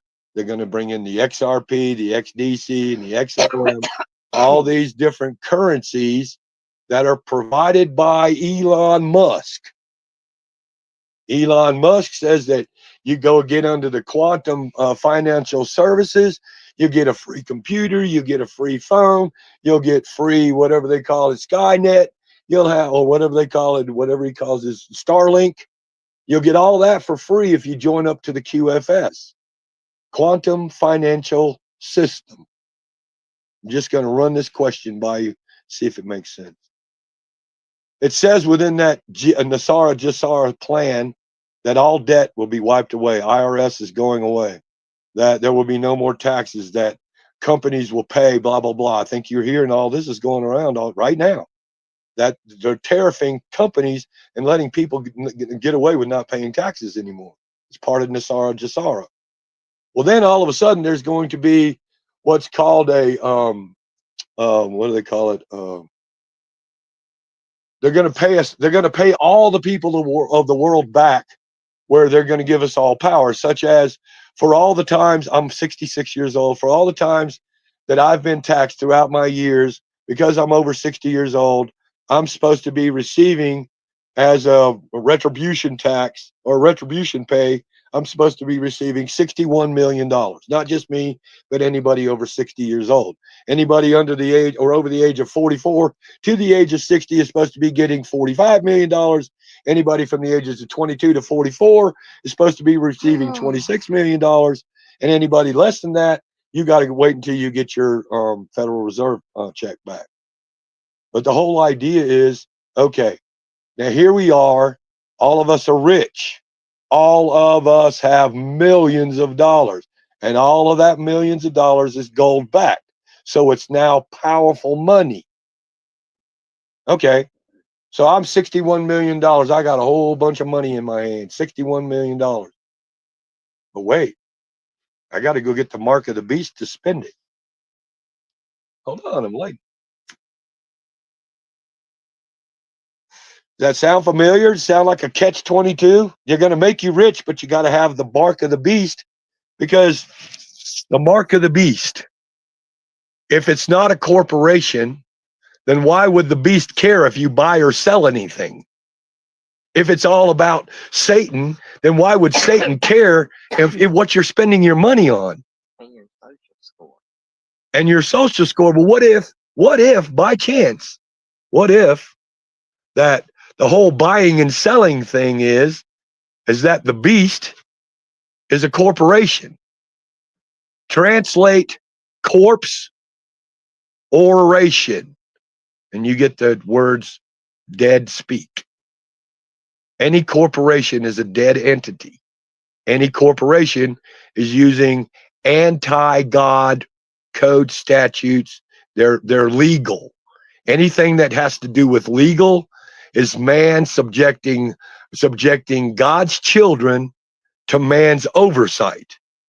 Anytime you hear the word lawful, that is our God-given unalienable rights. Like freedoms to live, freedoms to breathe, freedoms to do this, freedoms to do that. Like in God we trust. Yeah. And there's a whole bunch of things that these people out here can do. To be born again is an actual physical act. It has nothing to do, well, it does. It has to do with being spiritually born again, but it has to do with a physical act. This physical act is recording your birth. Your birth has not been recorded. It's been put on a certificate that you were delivered in from the birth canal, which is a boat, by the way. You drive your boat down a birth canal, you park it in a berth. Whatever's on the boat is delivered at the dock. You have documents that prove a delivery. You were delivered. Your mother is in the informant on the birth certificate. She's not the mother. She's considered the informant. And this whole system is made up of, you were contracted into being a commercial entity when you were born. You didn't know that. Probably still don't know that until now. And you can change all this. You can change all this and become multimillionaires, just like Donald Trump said in the 2016 debate with Hillary Clinton. The questioner asked Donald Trump, you say Hillary Clinton and Barack Obama used the system to get the wealth they have to get where they are today. Do you have any evidence of that? And do you have any proof? He says, not only do I have evidence, I used the system myself. Donald Trump calls himself an American national. An American national is not a citizen. A citizen is a slave. You're a slave to the corporation of the United States, which is an incorporated business working for the Crown of England. Bar means British Admiralty Registry, which means anybody who works for the bar is registered to working for the British Royal Navy. Here we go with maritime law. Anytime you go to court, it's about commercial enterprise. Commerce, traffic. Here's a lie, everybody. Here is one of the biggest fucking lies that pisses me off beyond being pissed off. Why? I'm 66 years old and I just found this out. You do not have to have a driver's license. There's no law says you do. You do if you're going to operate a business using the highways. You have to have a license to operate a business anywhere in the world. You have to have a operator's license, which is your driving license. Driving is a professional job you're licensed to do in your motor vehicle, which is a term used for a conveyance that's used for a commercial enterprise. Like taxi or Uber. Like a taxi or a Uber Eats, Dash, or a dump truck driver, DoorDash, you name it. If you're doing that, then yes, you have to have a driver's license. Delivering. Do you have to have one all the time? No, only when working on the highway. You don't have to have insurance. Watch this. Watch this to all you people out there who own motorcycles and fast sport cars like Corvettes and Maseratis and Jaguars, and all these fancy cars and motorcycles. Hey, and Jeeps, sport utility vehicles. They make you register your car to the state. They don't tell you you don't have to. You're thinking you have to. If you don't, you're going to get in trouble by the policy officers, police officers. They're not lawmen, they're policy. They're all about codes and statutes. They're working commercial. Any cop out there is going to stop you on the highway. The first thing he's going to say to you is, this is a traffic stop. Right. Trafficking is a commercial enterprise. If you don't want to do this, if you don't want to have the police have jurisdiction over you, and I can guarantee you every state that you drive in with a driver's license, the state has given the power of complete and total power over you to the police department. You're in the country. In the state of Colorado, where I live, if you're suspected of drinking and driving, whether you smell like alcohol or not, if he thinks you're drinking and driving, he can arrest you, take you down to the station, and you don't have no choice. If you have a tag on your car, this is the law that applies to you, the codes and statutes that apply. You have to go down and give a breathalyzer. If you give a 000 on the breathalyzer, they still have the right to take you to a hospital and give you a blood test. Now, I never agreed to none of that, nor would I. But I also don't agree to being turned into a commercial business on the highway when I'm a 66-year-old retired man. I don't work for anybody unless I want to, and I sure as hell don't do it in my car. This is what I'm talking about. The corporations have locked us into believing we serve them. I am the master of my reality, and I serve only me, and I serve my wife, and I serve my friends and the ones that I love, and I serve strangers. Why? This is my heart. This is how I choose to live my life. But I don't serve a machine. I don't serve a bunch of people I hire. If I hired a crew to come into my yard, that crew is not going to come into my yard and start telling me how to live my life. But yet the police department does that. The sheriff's department, the politicians made it so scary for us. They mandated we put on masks and get an injection in our arm. They mandated that. There's no law that says they have the power for us to do that over us, but yet we believed them. Why? Well, my children don't die from sin. My children die from lack of knowledge, is what God says. Get wisdom, get knowledge, get understanding. If it's God, if it takes everything you have, if it takes your life, get it. Why? The understanding that I'm coming from right now is, if you live by the law, you die by the law. Jesus said something really uncanny in the book. Nobody else has talked about. I've never heard about a couple of people, no preachers. Jesus says, do not call me rabbi. That means he's not going to speak of the Jewish religion. And do not call me father. Well, the religion that you call him father would be the Catholic religion. So the Catholic religion and the Jewish religion are wrong. Don't listen to them. This is Jesus telling you that. I said that the other day to a preacher, and he said, you've lost your mind. Do you need medical help? Do you need mental help? I didn't say these words. Jesus did. Why would Jesus tell you, don't call me rabbi, don't call me father, when he's trying to relate to the Roman Jewish trap? The trap. The ones where you got to go into a church and get down on your knees at an altar. Now, here's the altar you're supposed to go to. You're supposed to go to the altar ego, the anti-I, the not me. It ain't me anymore. It's God's spirit within me. I'm just an innocent bystander watching God work within. Get rid of the ego. That's the altar. Get rid of the fact that thinking you're like Satan and you can do it without God. This whole understanding of the church mentality is they want you low. They want you to feel sick. They want you to feel weak. They want you to feel bad. Oh, you're sinners. No, you're not. Not in the eyes of God. If God didn't do anything, he made it clear to all the sons of man. Don't worry about it. I got you. You're free and clear. Just do you. Be you. I want to experience you as you. Don't change a thing. Be you. You're my child. I'm proud of you. This is what I'd be saying to my child. In fact, this is what I've told my child. Don't try to make yourself fit to this world. Make this fucking world follow you. Be the leader in this world where the rest of the world goes, hey, what's she doing? Let's follow her. And that's what she's doing with this life. That's what I'm doing with this life. That's what I got Chris doing with his life. Buddy, we got to take charge of our lives, if you see the outside world telling you government, then govern your mind. Control your thinking, control your thoughts. When your thoughts are all that nasty, oh, I'm a sinner, I'm a terrible person. No, the hell you're not. Pick yourself up. I'm a child of God, redeemed and clean as snow.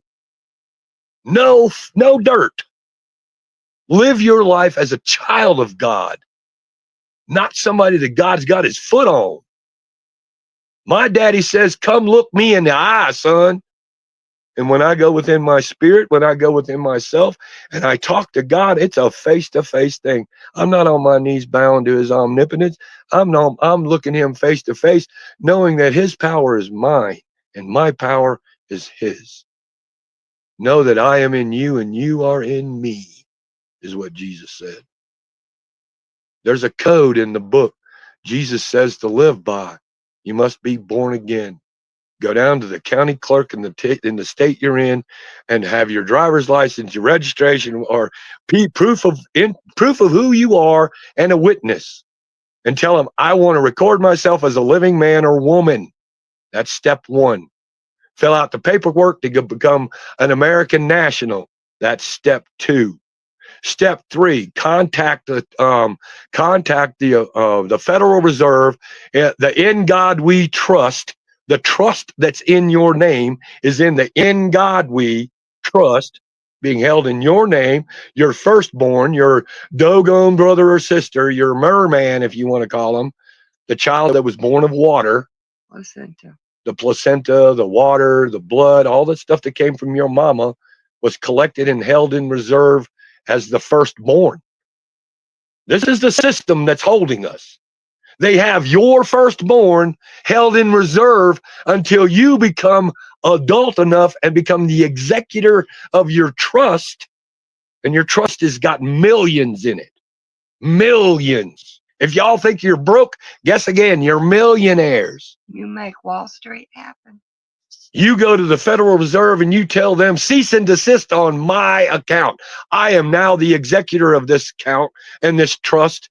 And once you do this, you're now Donald Trump rich. You're now Hillary Clinton, Barack Obama rich. Barack Obama made $141,000 when he won his presidency. He's now worth over almost $1 billion. Why? Because he learned the system. He learned how to go from being a slave, an infant, not knowing anything, to anybody out there that's 20 years old. I can give you the paperwork to fill out. I got it right here on my phone. I'd be happy to send it to anybody. But you can fill out the paperwork and collect your inheritance on your 21st birthday. Your inheritance being millions. Your estate, your trust being millions, if not billions. This is how Elon Musk did it. This is how Donald Trump did it. This is how all those who have all the money in the world, how they're doing it. But they won't tell you that. Why? Well, then they wouldn't be special, you see. But there's a system out there that Jesus was talking about in the book, and it applies to today's understanding. You got to get out from being, it's really interesting. I'm on a show called The Machine Lies. And lo and behold, the machine has got us all in a lie, in a big fat, we are slaves to the system, all wrapped up in a little bitty nutshell in a cocoon. Why? Because we don't know. We weren't informed. We are uneducated. We don't understand. We don't get knowledge. We don't get wisdom. We don't care. But when we beat the system, when we, the children of God, finally stand up. Now, if you believe in the rapture is something different than what you believe. In the book of Matthew, chapter 13, Jesus speaks of a thing called the weeds, the parable of the weeds. And if you read that parable, it says first the weeds go. The weeds go. Jesus is asked to explain that later on in the chapter. Jesus asked, what do you mean? What do you mean by that, Master? What are you talking about? And he said, well, when the end of the age comes, the children of the kingdom will inherit the earth. And those that do evil and all who cause it, they will be taken. So if you're being all excited about a rapture coming, be excited that all evil and everybody who does it is going to be leaving. Not that we're going to be taken up somewhere in the sky. Okay, that don't make sense at all. Jesus says, if I'm coming in the heavens, then the birds will precede you. If I'm coming in the water, then the fish. If I'm coming on the ground, then the animals. So where's he coming? Coming in the flesh, in the spirit, inside, in the heart. If you love your Father, the King, if you love my commands, do my commands, which is to honor God with everything you have, which is you, and then honor me the same way, honor your brother the same way. Those are the two commands. If you keep my commands, I will go to my Father and tell him of your works, and he will send to you a spirit of truth. The apocalypse is not the end of the world. An apocalypse is nothing deadly. The apocalypse is a sudden revealing of the whole truth and nothing but the truth. And all the liars and all the people who are in contempt of humanity and all the people who've been using these so-called dead energy codes, dead speak against us will go away. They will go bye-bye. Never to return again. Now, what do we have to do as children of God?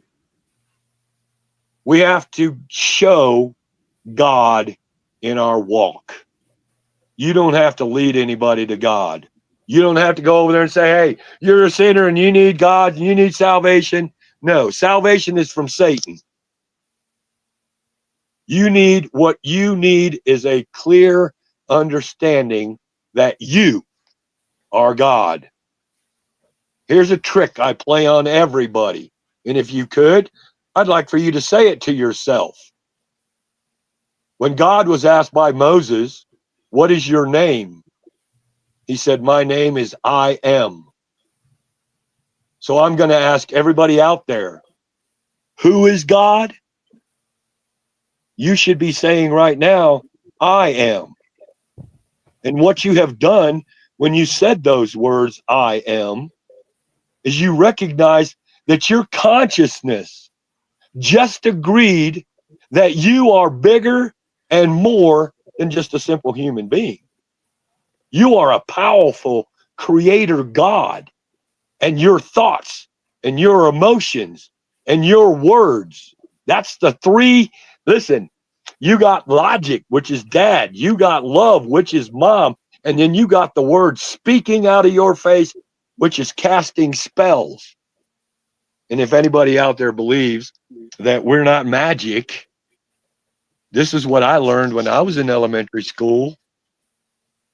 I learned to take sounds, A, B, C, put them in an order and make them sounds, make another sound that gave you an understanding of something, such as the word C-A-T. Every one of you are thinking of a cat. Well, I have been speaking words since I got on this show. And what I have been doing is I have been casting a spell into your consciousness. I'm doing it right now. I am casting out of my face words of power, words of strength, words of love, wisdom, understanding, words of nourishment, words of vitality. You, children of God, are a divine spark of Yah. You are the recreation of Him Himself in a physical form. You were brought here into this and given a soul so that you can travel this world, first off, not knowing who you are, coming into this world completely clueless. Right, I'll get that in a minute. But that brings it. Completely clueless, not knowing.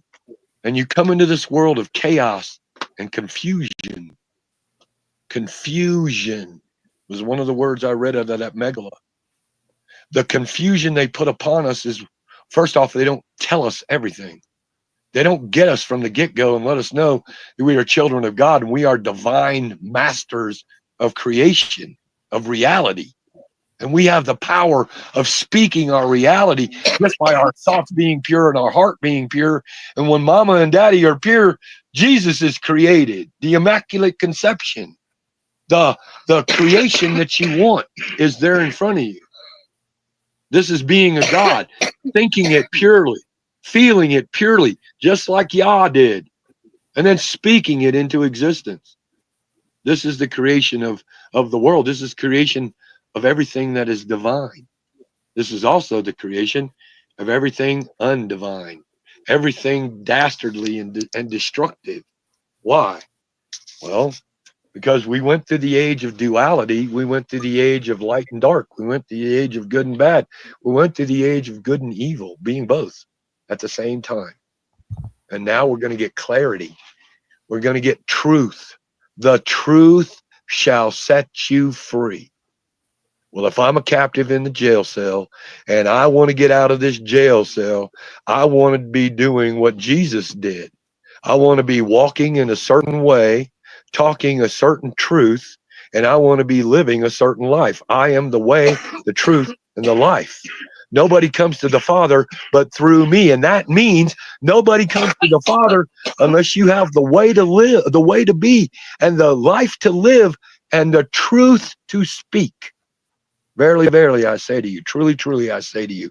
This Now is hem it back around to where, hold on, hem it back around to where, who is God, I am, and why? Because of Psalms 82. Psalms 82. If you read Psalms 82, you get an understanding of who you are. If you believe you're just a single little bitty life existing here in this time period, you're wrong. Because in the book of Psalms, chapter 82, verse 6, it says, for he said, ye are gods, we are all children of the Most High. But before it says all that, it says what you're supposed to do as children of the Most High. You're supposed to be charitable. You're supposed to give to the needy. You're supposed to take care of the orphans and the widows. You're supposed to stand up for those who are being oppressed. You're supposed to fight for those who are in slavery. But you choose to die as mere mortals. That right there tells me I have a choice to understand my eternity. I am an eternal being. It's by my choice of activities on this planet. If I choose to be charitable, I'm being a child of God. If I choose to be meek, I'm being a child of God. If I choose to feed the hungry, house the poor, give to the needy, take care of the orphans and the widows, I am being a son of God. I am taking care of my brothers and sisters the way my God and my heart tell me to do. But I also can choose not to, and not take care of any of you. Give a crap whether you exist or not. And then I will die like a mere mortal and have to come back and do it all over again until I find my divine spark. And that's what everybody here is looking for. We're looking somewhere in this world to define us. The first question that was asked by God is, who am I? What am I? Where did I come from, and where am I going? And how do I get to where I want to be?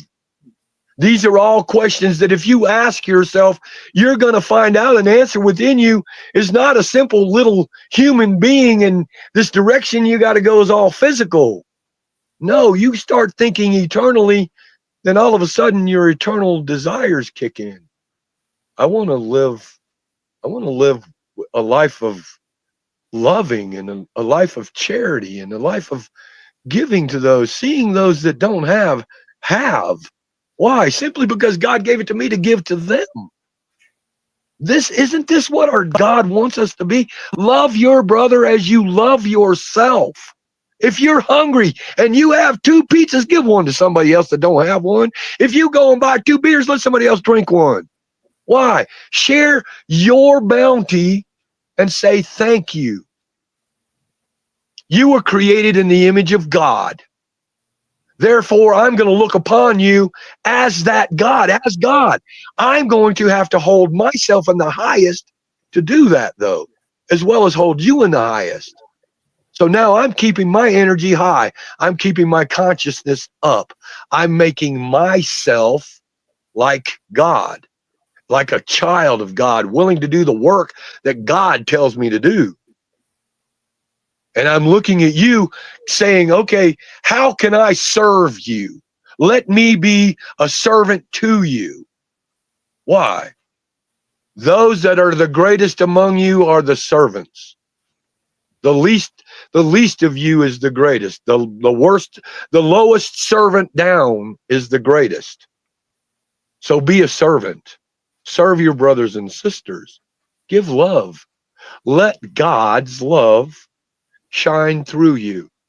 There's something else you need to hear about the image of God. You were created in the image of God, and there's a purpose behind that.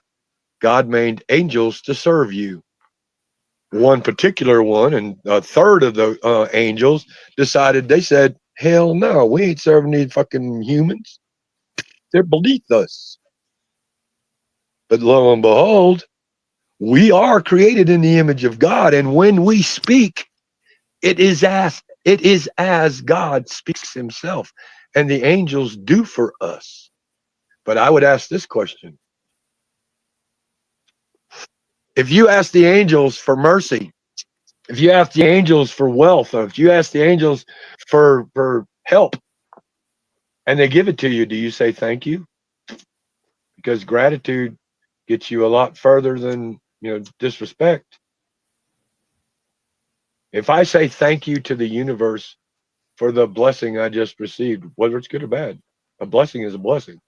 If I get bad news, I'm getting bad news because I'm fixing to grow. If you're standing in a world of bullshit, just be happy. Why? You're fixing to grow like hell. You know how flowers grow in bullshit? So when we give an understanding of who are we, children of God. Why are we here? We're here to find ourselves being the lowest of life to being divine gods and goddesses creating on this planet, which is exactly what Jesus wants us to do. We're here to create the kingdom of heaven on earth so that when Jesus returns, he returns to the kingdom we are building for him to return to.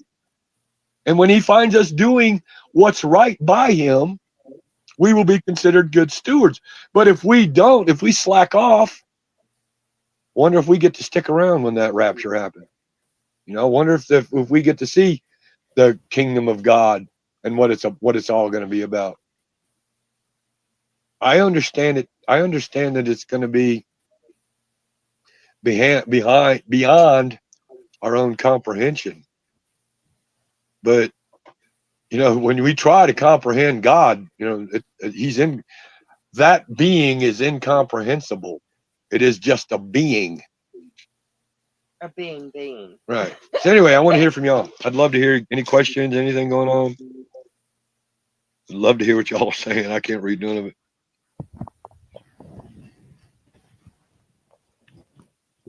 Oh yeah, they gave tons of comments. Yeah, maybe I should scroll all the way back up to the top. But yeah, yeah. I mean, I like the reading a lot. I also like how you can reflect on the reading in an extensive way. You know what I mean? And I know that you know you definitely learned a lot from it. You know, there's a lot of people who read things and they don't understand anything of what they read. You know, so you know that's actually pretty nice because we read a lot of stuff.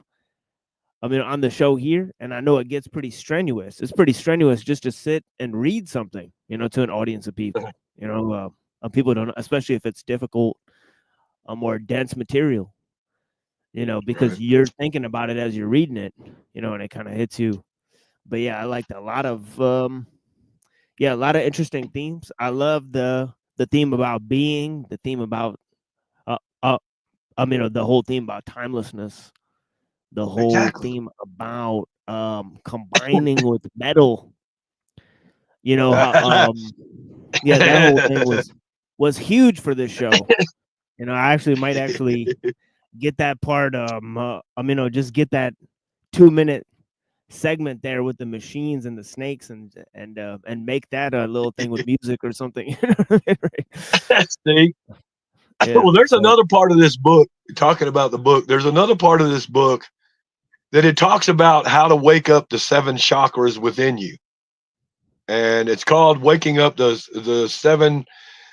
seven trees of the mother ovum. And then there's another part where it talks about opening up the group ovum, which is an understanding for everybody to see. And I'm going to give you, I want to read it, but it's a long read and it has a lot of repetitiveness. So I'd like to do it on another show, but here's the gist of it, just to get everybody giving an understanding. I understand that you've been doing a lot of videos on AI. Well, there's a part in this book where it talks about there are choices that we can make. If we open up the group ovum and we find the group ovum, and the group ovum has to do with air and dancing. Okay. The children used to dance because the air made them feel powerful. The air gave them knowledge. Air gave them life. If nothing else, we all need air to live. So in the beginning, when air was created, we cleaned the air. We kept the air pure. We kept the air holy. We made it, we gave homage to the power of air. But then we turned around, and that's what could have been. But what actually happened is the influencer came in and started polluting the air, and then everybody was sick, and everybody's basically, what it talks about is there's 7 things that are going to happen to humanity that are happening right now. And one of those things is called the master brain. Now, in this book, I can, in fact, I'm going to read the excerpt from that. Let me find it. In this book, it calls the master brain God. God means global organization data. That's what God means. Now, if you can understand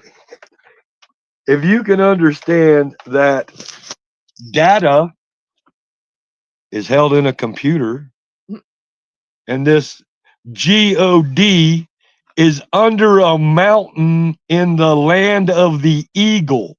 That's what it's going to say in this book.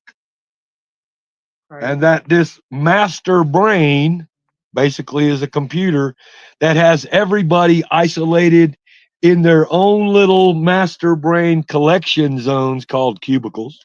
They don't say that in here, but it's pretty much referred to. Okay. And it gives an understanding of that the master brain, which is AI, artificial intelligence, is going to get us, like it said, the only way it's going to get the good people is to feed them truth. Right now, everybody goes on YouTube. I challenge anybody. Watch this. If you're listening on your phone, I'm going to talk to your phone now. Oh, shit. Everybody that's listening on a phone, anybody that's listening on a computer, anybody that's listening to the listener, you're going to get an ad on your phone for foot powder. I promise you, within the next 2 days, you're going to see a foot powder ad. Every time I tell people, this is what I want everybody to know. This is the outside world telling you how to pay attention to what's really going on. If I say, hey, Google, what's blah, blah, blah, and blah, blah, blah. Google is going to search and come back, and there's going to be somebody talk to me. Tell me something about what I just searched. Hey, Google, how do I do such and such and such and such? I will find out. Or I'll be talking to a friend of mine. Okay, here's a really interesting one the other day. My dogs were in the house. I have 5 dogs, 3 puppies and a mama and daddy. And they're in my house. I live in a motorhome, 37-foot Winnebago. Not enough room in here for 2 people, much less 5 dogs and 2 people. So the other day, my dogs were in here and they were jumping all over the place and driving me crazy. And I said, damn, these damn dogs are making me kill myself. Guess what my phone did? My phone actually spoke to me. Well, would you like for me to call emergency services? I looked at my wife. I said, who's that? She goes, that's the phone. The phone says, well, sir, there's a helpline I can contact you with right now. Is anybody out there thinking your phone's not listening to you? Anybody out there thinking your angels aren't listening? If the physical world can serve up to you whatever you seek, I'm seeking bottle walls. I want to know what it's like to make a wine bottle wall. 23 videos show up. Here you go. That's the angel world, the physical angel called YouTube or TikTok or the internet, feeding me what I'm looking for. If you can see the outside world giving you what you're looking for, what you're asking for, and sometimes just shit you just happen to mention off the fly, all of a sudden you start receiving that very thing. This is how the angels work in your life. There's a part in the Bible where Jesus is talking, he's walking to Capernaum, and a centurion comes to Jesus and says, I need so badly for you to heal my servant. My servant is deathly sick and I need for you to heal him. And Jesus says, well, let us go to him and I'll do that. And the centurion says this to Jesus.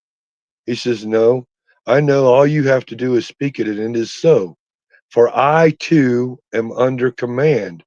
And when I tell them to go, they go. And when I tell them to stay, they stay. And when I tell them to do something, they do what I tell them to do. And Jesus said, such faith I've never seen in all of Israel. Basically, what he's saying in code is command it to your angels, tell them to go, and they will go. Tell them to bring it to you, and they will bring it to you. Know it. This is called gnosis, knowing internally the truth without any outside interference, without any outside looking and seeing. This is an internal, innate knowing.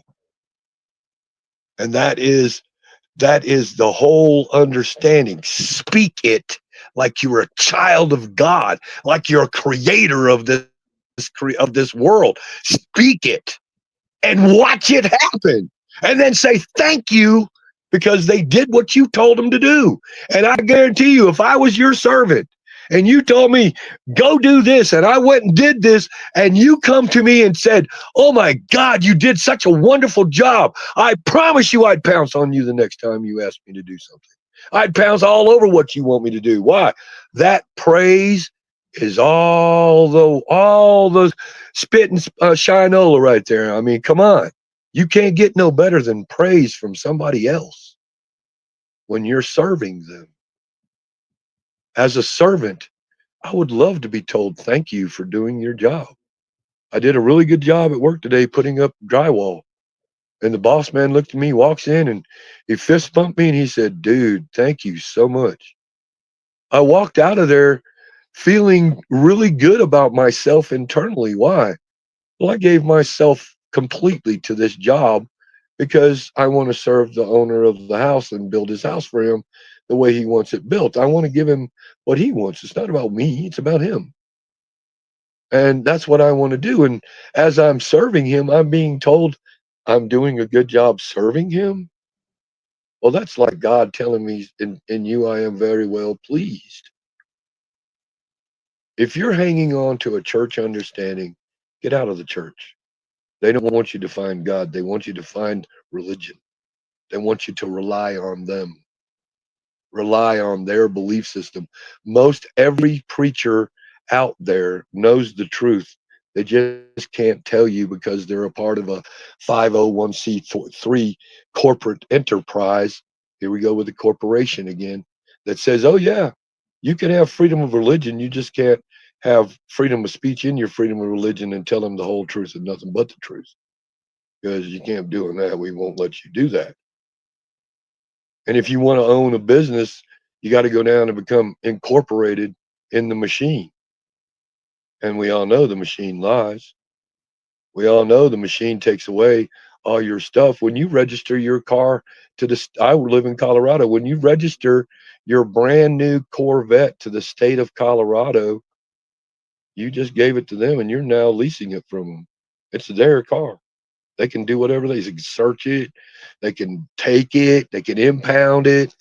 They can make you pay taxes on it. They can make you, make you rent it or lease it for the year. Hey, they can tell police officers they got power over you. That's what you do when you register your vehicle or register anything. You're registering it to the machine. You're telling the machine you want to be a part of the machine and blah, blah, blah, blah, blah. Now, I find it really interesting that I can't just carry a gun and own and carry a gun. I have to go through all kinds of rigmarole to get a gun to even be on my hip. But the Second Amendment says I have the right to own and bear arms, which means I can get a gun and put it on my hip. I don't have to ask nobody's permission. If I can buy it, I can buy it. If I can put it on my hip, I can put it on my hip. If I can walk around with it, I can walk around with it. But according to this place, the world, I have to go and register my gun. Okay. Then I have to watch how strange I'm fixing to take this. I now have to get a license, which means I'm a gun business. I have to have a license to own a gun, which means I have become a licensed operator of a business with a gun.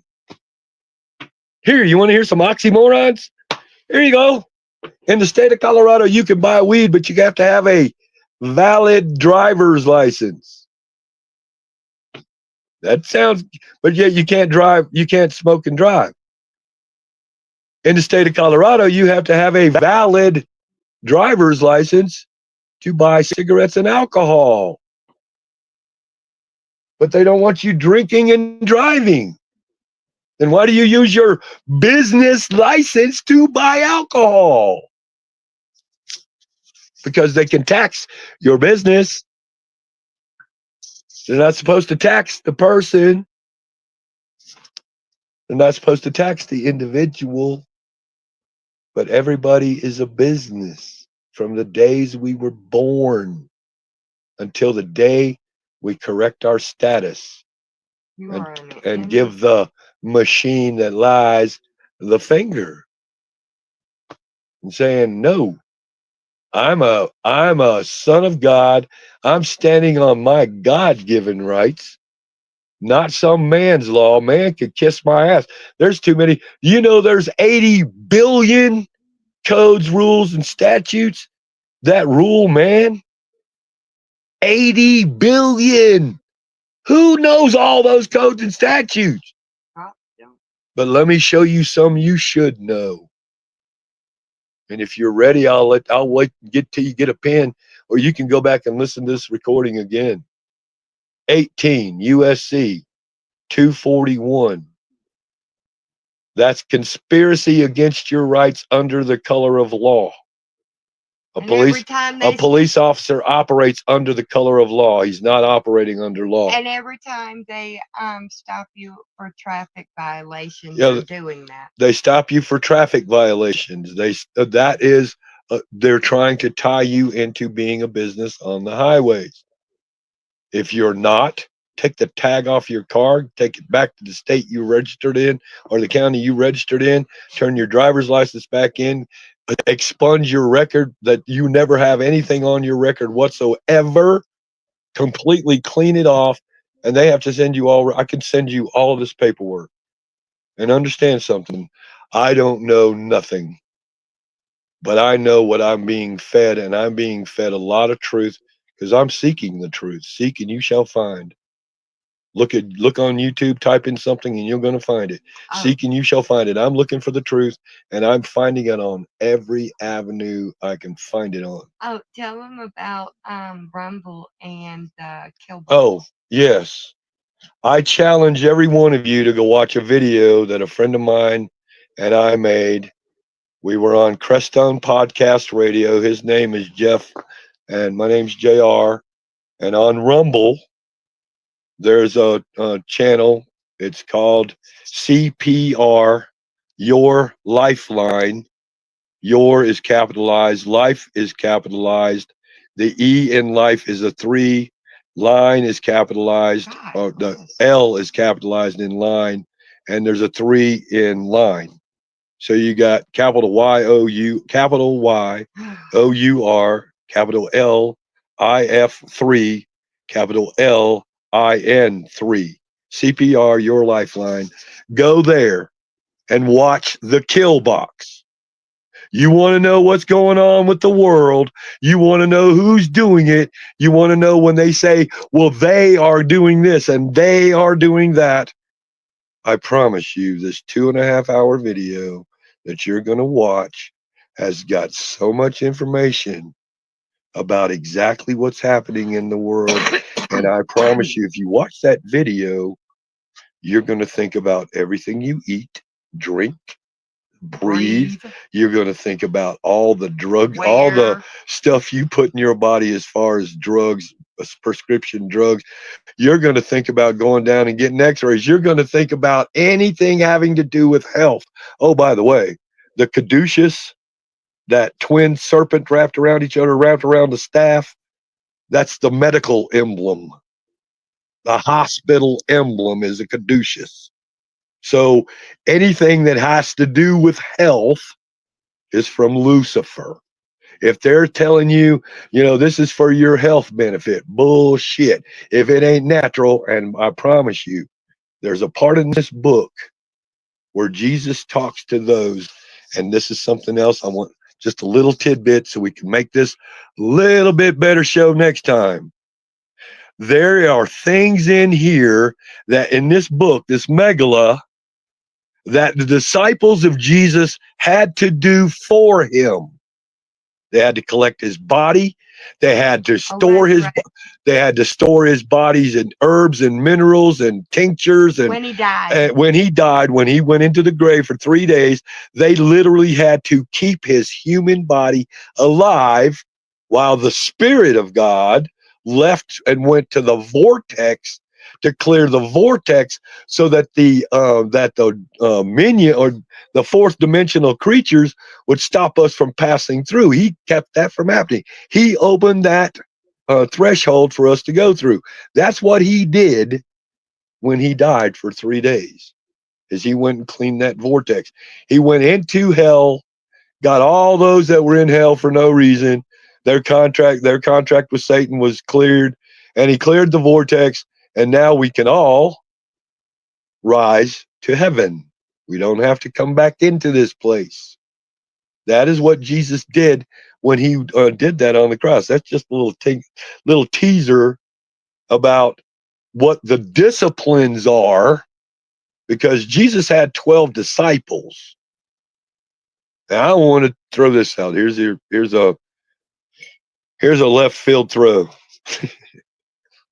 How about the 12 disciples, or the 12 disciplines that Jesus had surrounding him were the disciplines of the zodiac. Each zodiac has a specific discipline. And there's 12 zodiacs. There's actually 13. Jesus being the 13th of the zodiac. There's also 13 months, not 12. 13 28-day months. But that's a whole nother video. And I'm dumping a lot because I'm trying to drop teasers. I want everybody out there to, I'm going to tell you what, I told a friend I was working with today. I don't want you to believe a word I said. I want you to prove me wrong. I want you to go research what I've said. If you want answers, I can give you questions to go look. If you want to know something, go ask Google. They'll show you how the universe works in your favor. Go ask Google any question. Watch Google give you all kinds of answers. Go and ask Yahoo. Go and ask any search engine. You are speaking to the physical angels. Well, if you can speak to physical angels and ask Google anything, then I think you can ask your angels the same way. And when you call them out and you acknowledge them, when you go over there and you get all these likes and, you acknowledge the people that you're watching, they go, hey, I'm being supported right now. And I'm just watching as it goes underneath the screen. Support the show and all donations and proceeds, computer and books and audiovisual enhancements on your show.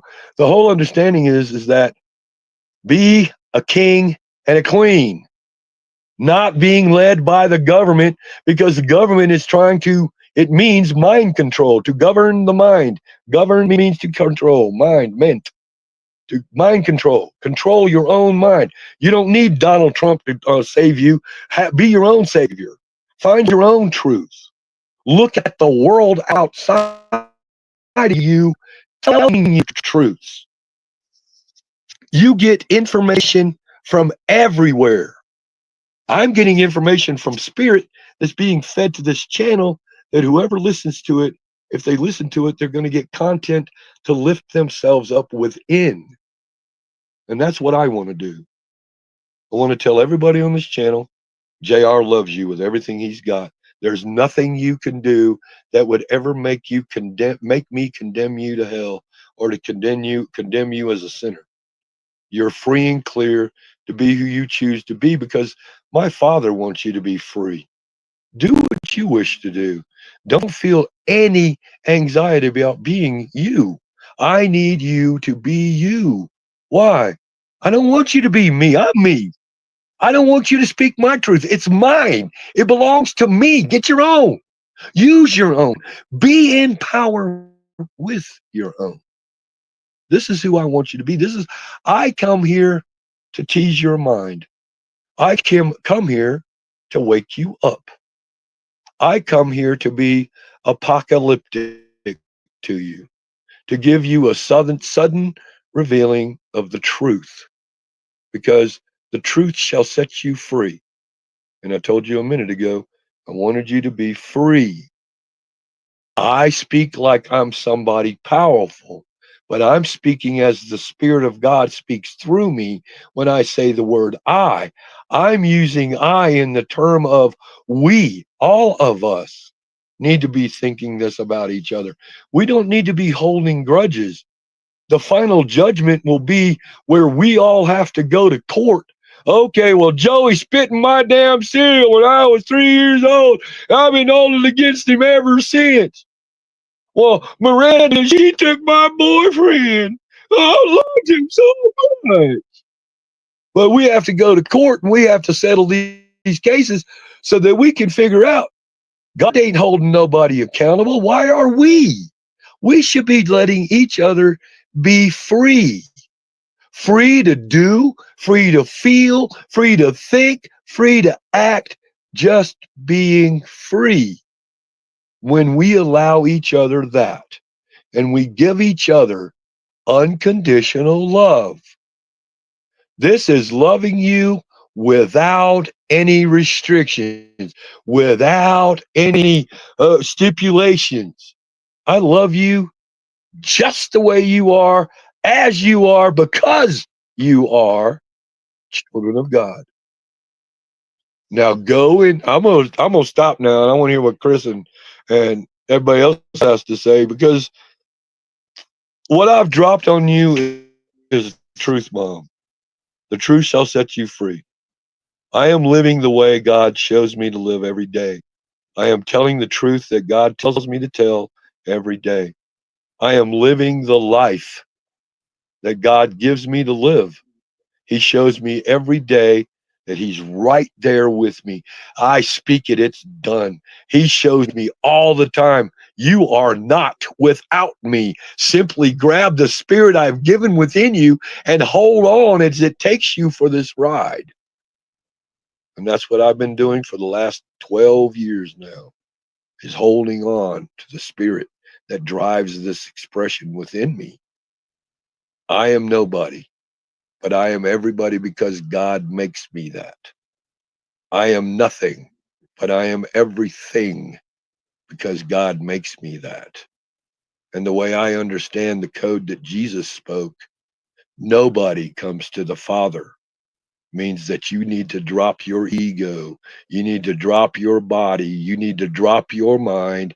You need to drop your emotion, and you need to go to your spiritual self and be the light of God within and speak to God within you. God's not outside, He's inside. And when you grow within yourself as God, Goddess, when you allow both your masculine and your feminine side to come through, and you're allowing yourself to, the reason I believe the outside world is in a confused state of mind, not knowing what a woman is, not knowing what a man is, men turning to women, women turning to men. I'm not saying anything against this. I'm saying this is the outside world showing you what to do with the inside person.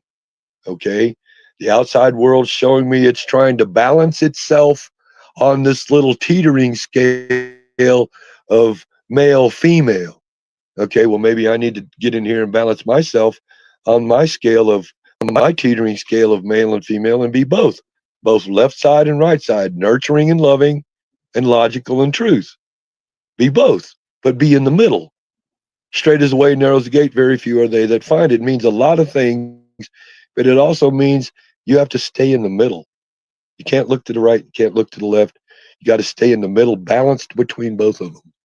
Anyway, what do you think, Chris? Have I blown them up? Some wild stuff, man. Definitely. Yeah, blessings, So Chris. what I you don't know think? if you want to. Good. Oh yeah, definitely. I've been, reflecting on a lot of um the different things for a while.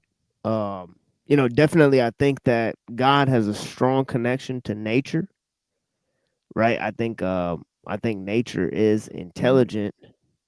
I think we do have a destiny here on Earth, and I do think that there's a huge role that mankind is playing in basically engineering its own enslavement. You know what I mean? So how does free will play into that? How does That's human funny. creativity play into that? And how much of that is spiritual? I mean, definitely. I think that there's a lot there, for people to chew on. But I'm also, it's Chris's show. I want to let Chris direct the show as he pleases. Also, if he wants to drop the link, and it's up to you. Yeah, word. So do we? So what do y'all think? Jr, do you feel like in TML? What do you think that should he read a little bit more of from the future tense point of the Megillah, where it starts getting into the sons and the three forms and the great brain, a little bit of that, or do y'all want to open the panel up, or what's everybody feeling like?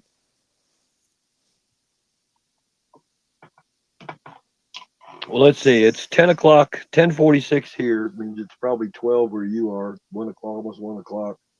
I can read more. Look, I can do this all night, but I got to go to work tomorrow early, and I got a hard day tomorrow. What I'd like to do is I'd like to do this as a teaser show, if that's okay with you, Chris, because I want the people to that aren't on this show listening now that come in after the show. I want them to have the ability to listen and ask questions in the comments. And I really want to see. I really want to read the comments. I really want to hear how far out you think I am, how crazy you think I am. And look, I don't care what you say about me. I don't have no feelings that's going to matter to anybody. I'm nobody when it comes down to the people in the world. I'm just some dumb guy. But speak your words in here. Don't be afraid to come on to these shows and tell your side. We won't tell you you're wrong. I will not argue with you. I will listen to your side and treat you as if you're the smartest person in the world and I don't know shit. Why? Because you're the smartest person in the world and I don't know shit. And I want to learn because learning, getting knowledge, getting wisdom, getting understanding is the way the Father shows us who we truly are. Every one of you out there signed up to come into this place because in the book of Romans, chapter 8, it talks about those that were predestined to be here. Well, if you're listening to this show, you're one of those predestined people. You were predestined to be here for such a time as this. This time being the ages. Look at the ages underneath on that little scanner going across the show. It has to do with gaining your becoming a master from nothing. You step into this reality of limitedness. You're only 3 dimensions of 12 dimensions, and you're only 3 parts of that dimension because your DNA are the 144 that's being talked about in scripture. They make it 144,000 people, but again, the physical world is a lie. So you take the physical world and you turn it into something spiritual or something for the mind to chew on. Okay, well, you recognize when they tell you that they tell you these things to make it internal. Now, how do you take this system that's internal? How do you take these so-called outside things? Wait on, read the question. And my question is, was Malachi a real person? Is David Owen possibly making up the scroll himself? And if you would, that discredit his church and movement, or would it make it divinely inspired? Okay, every book in the Bible, every divine book that's scripted out there, even some that aren't divine people, like Tupac Shakur. Let's see, there's what's his name, Deepak Chopra. Golly, you got all kinds of. I mean, Tesla. Too many people to Da mention. Vinci. Da Vinci. If you look at everything out there, everything out It's telling there you has a something. truth. Mhm. Everything, whether Malachi was real or okay, I would ask you this question: was Jesus real, Yeah. or was he made up to tell a truth that couldn't be told without giving the whole thing away? So they made up some guy named Jesus. Nobody can tell you what his real name is. Is it Jesus? Is it Yeshua? Is it Yeshua? Is it Jesus? We don't know what his name is because we weren't living in that time. And to say, yeah, that's true, well, that's actually promoting hearsay. So you're actually not telling the truth. You're just trying to tell something that you believe. So is Malachi, was he real? Does his story touch you? Does what he says affect you in any way? Does the story work without him? When you start paying attention, again, use the outside world to show you what to pay attention to on the inside. If you're reading Malachi, Malachi's spirit in you is trying to be fed. So gather whether it's true or not. Don't worry about that. It's true and What's lie. the message? It's the truth and the lie at the same time. And it's trying to show you to get the truth out of it. The mind that has the power of God will discern the truth within the lie.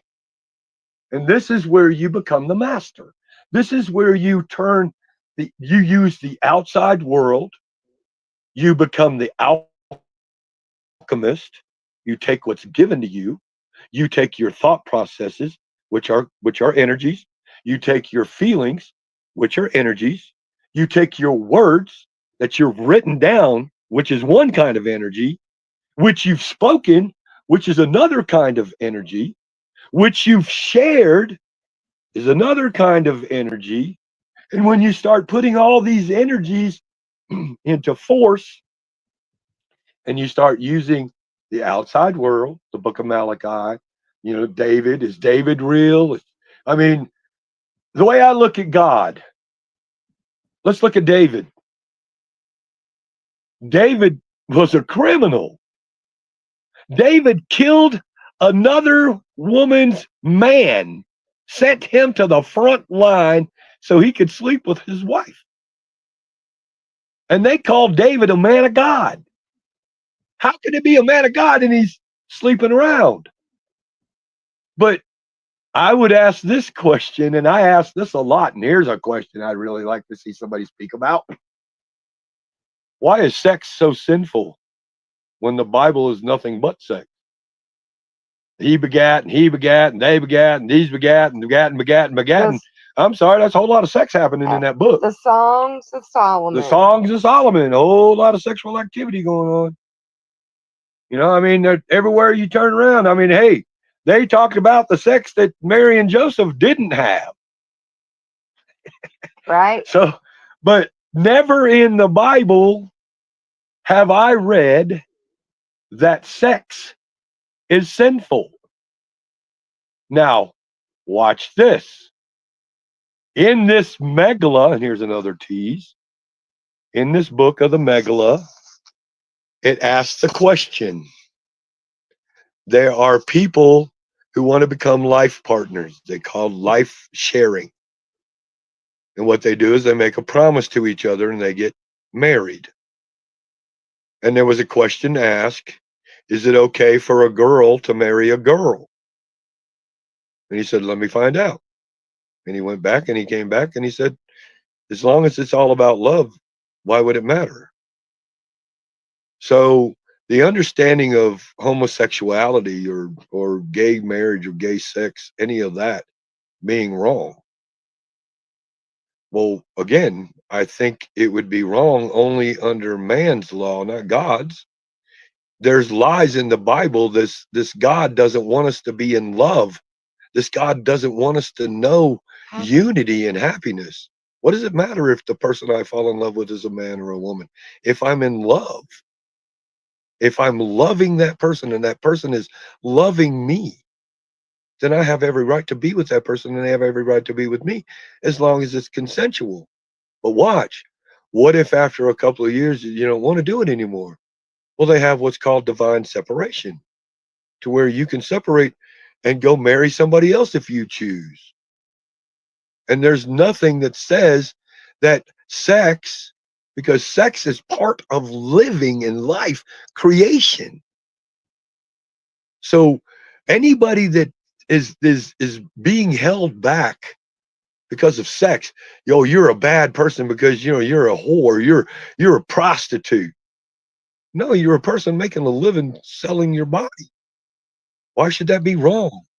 Okay, so you're gay and you go to gay bars and you hook yourself out to gay men. Okay, so what? The only people that should be feeling anything are the two people doing it. And if they're feeling shame, then they're relying on man to rule them and judge them and not God, because God says free will. It's what I read in this book. God wants us to choose freely what we want. But God also says this, and Do no harm. I think this is one of the things that we should all, as children of God, understand is this. God gives us the free will to create whatever we wish. But there's a caveat. We have to experience all aspects of our creation, such as if I steal from somebody, then I shall be stolen from. I shall play the victim as well as the vanguard, the person that comes against them. I will be the enemy and the friend and the foe, the good and the bad. I will feel the pain and the pleasure. So when we go around creating distress, distress is being created. When we go around creating happiness and joy, joy is being created. There's a universe, a timeline somewhere where the energy that you are creating will eventually cross your path. Why? Because what goes around comes around. If you're talking it, it's going to be spoken of you. If you're giving love, love is going to be given to you. If you're giving hate, same thing. So, what we are creator God goddesses. We are kings. We are royalty. We choose to be paupers. I mean, come on. What pauper gets $1 million at birth? Anybody born after 74, $1 million is automatically put into your trust in your name.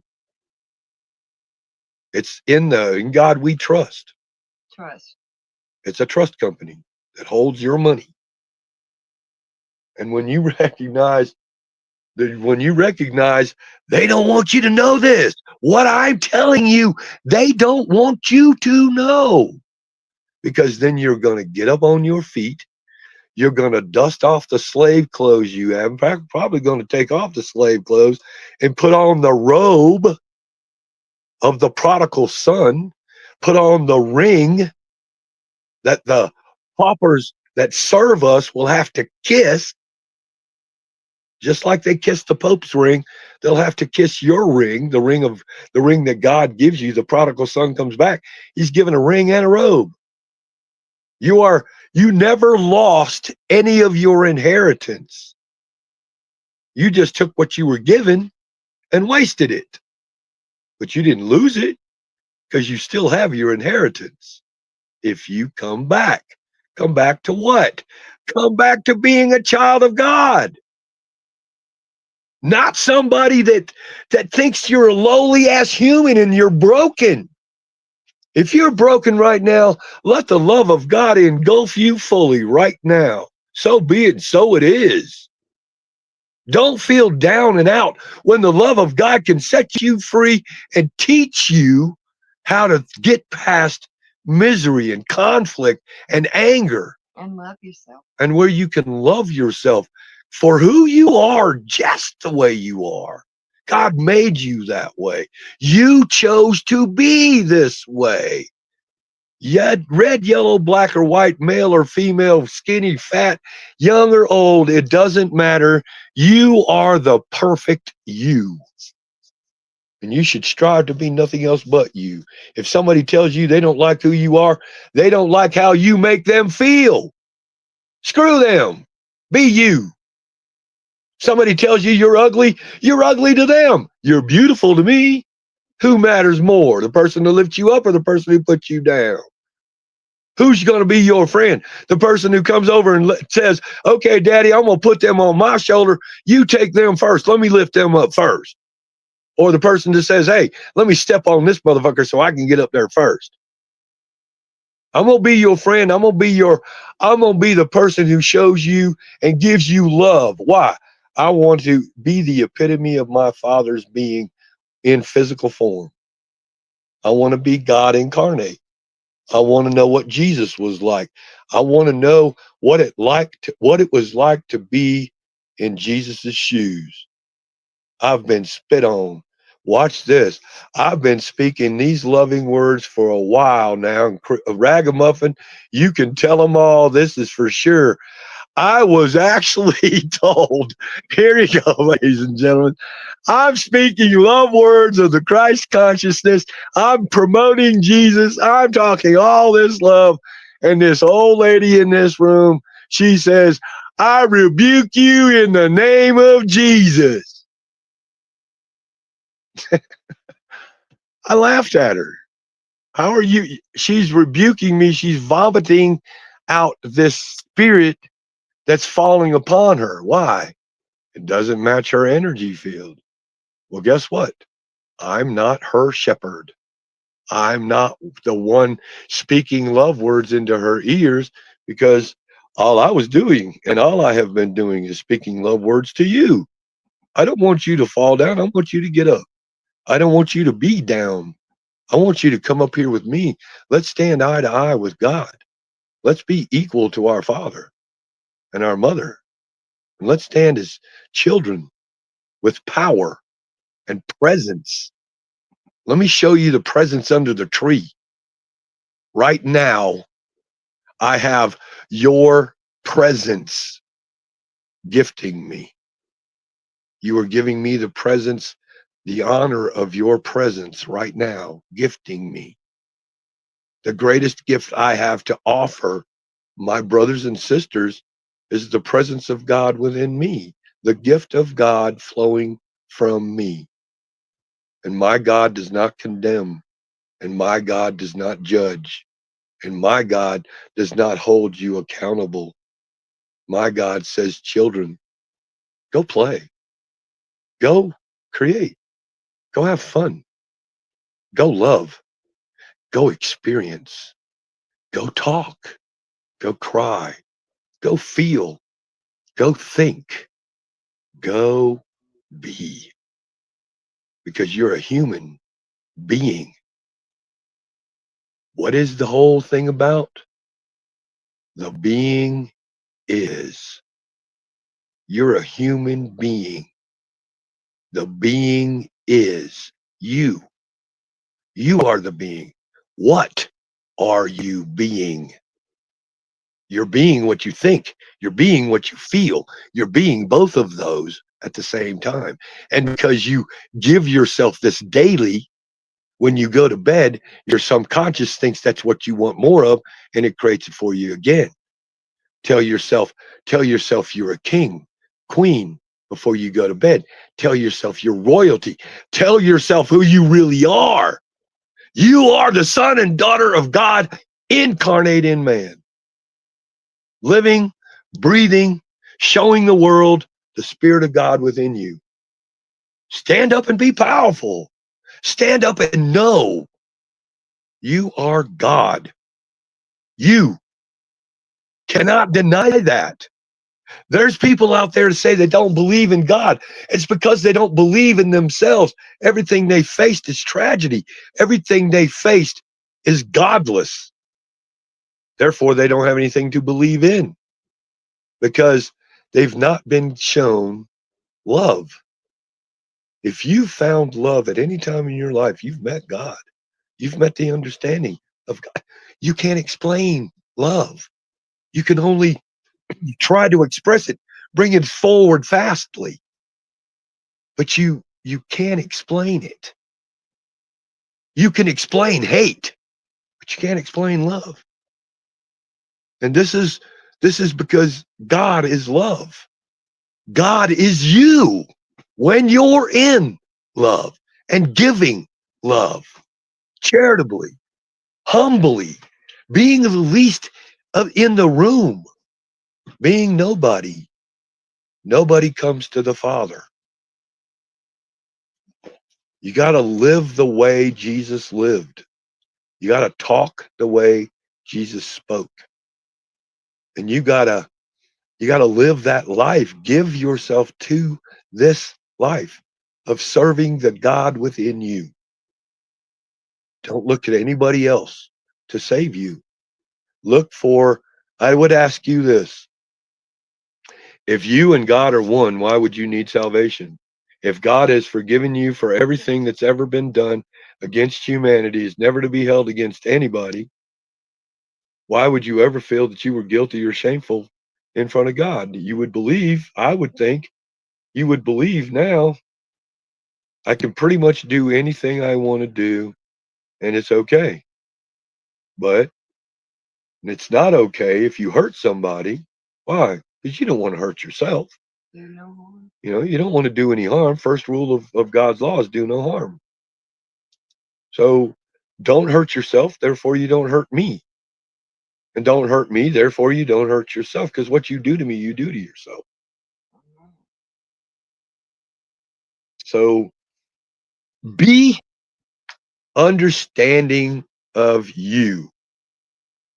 Get away from believing that there's a God ruling you, because God is not a ruler.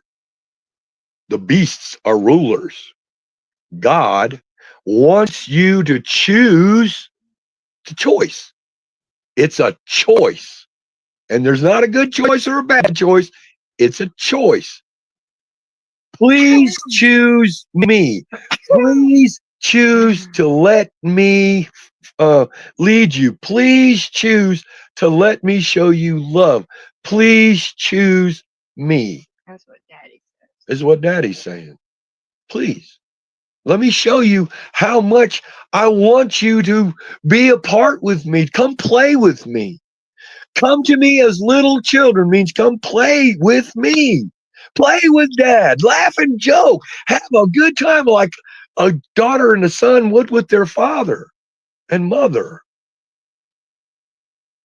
This is what God wants. He wants a relationship, internal. You and God got us internal, just you. If there was nobody else on the planet, God and Goddess would still be here in you if you were the only one here.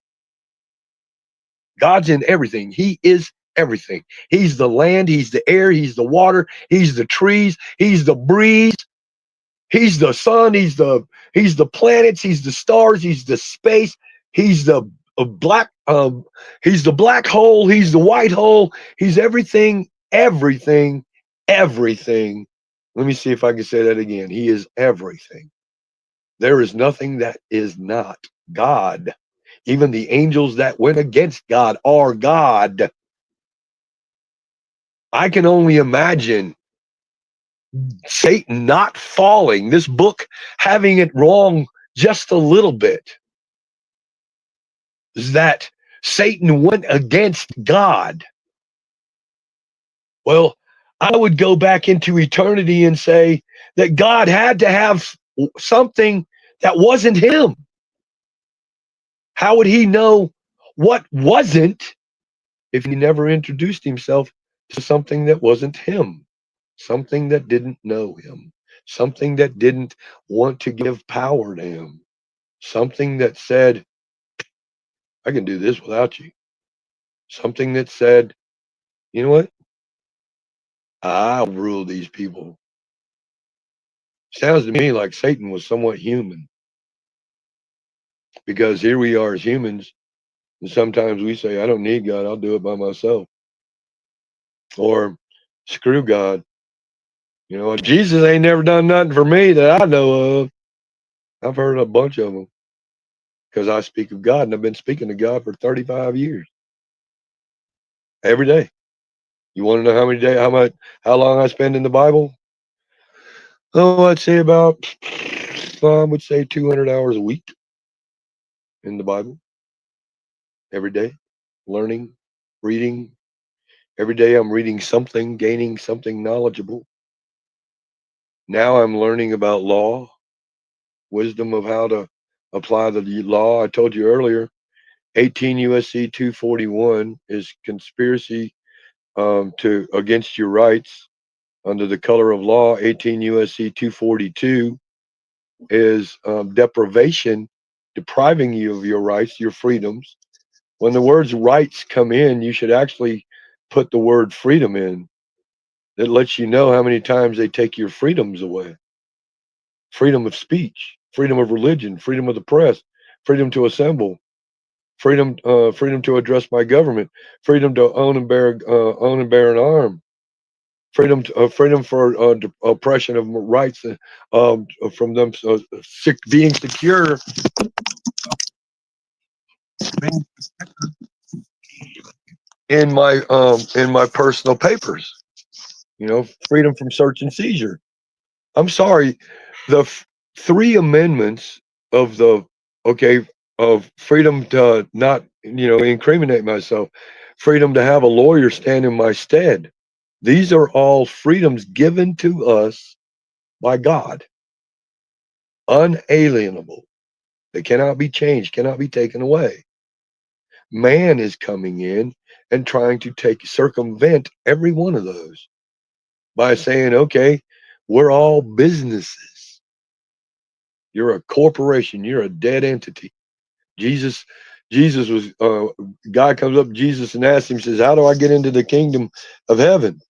Jesus says, go sell everything you have, pick up your cross and follow me. And the man said something to Jesus. He said, well, I got to go back and bury my father first. And Jesus says something really strange, that if you apply it to what I've told you already, Jesus says, let the dead bury the dead. And according to your birth certificate, you're not a living being. You're a corporation, which is a dead entity. Everything you do is dead. Everything that goes on in your life is about death. It's not about living.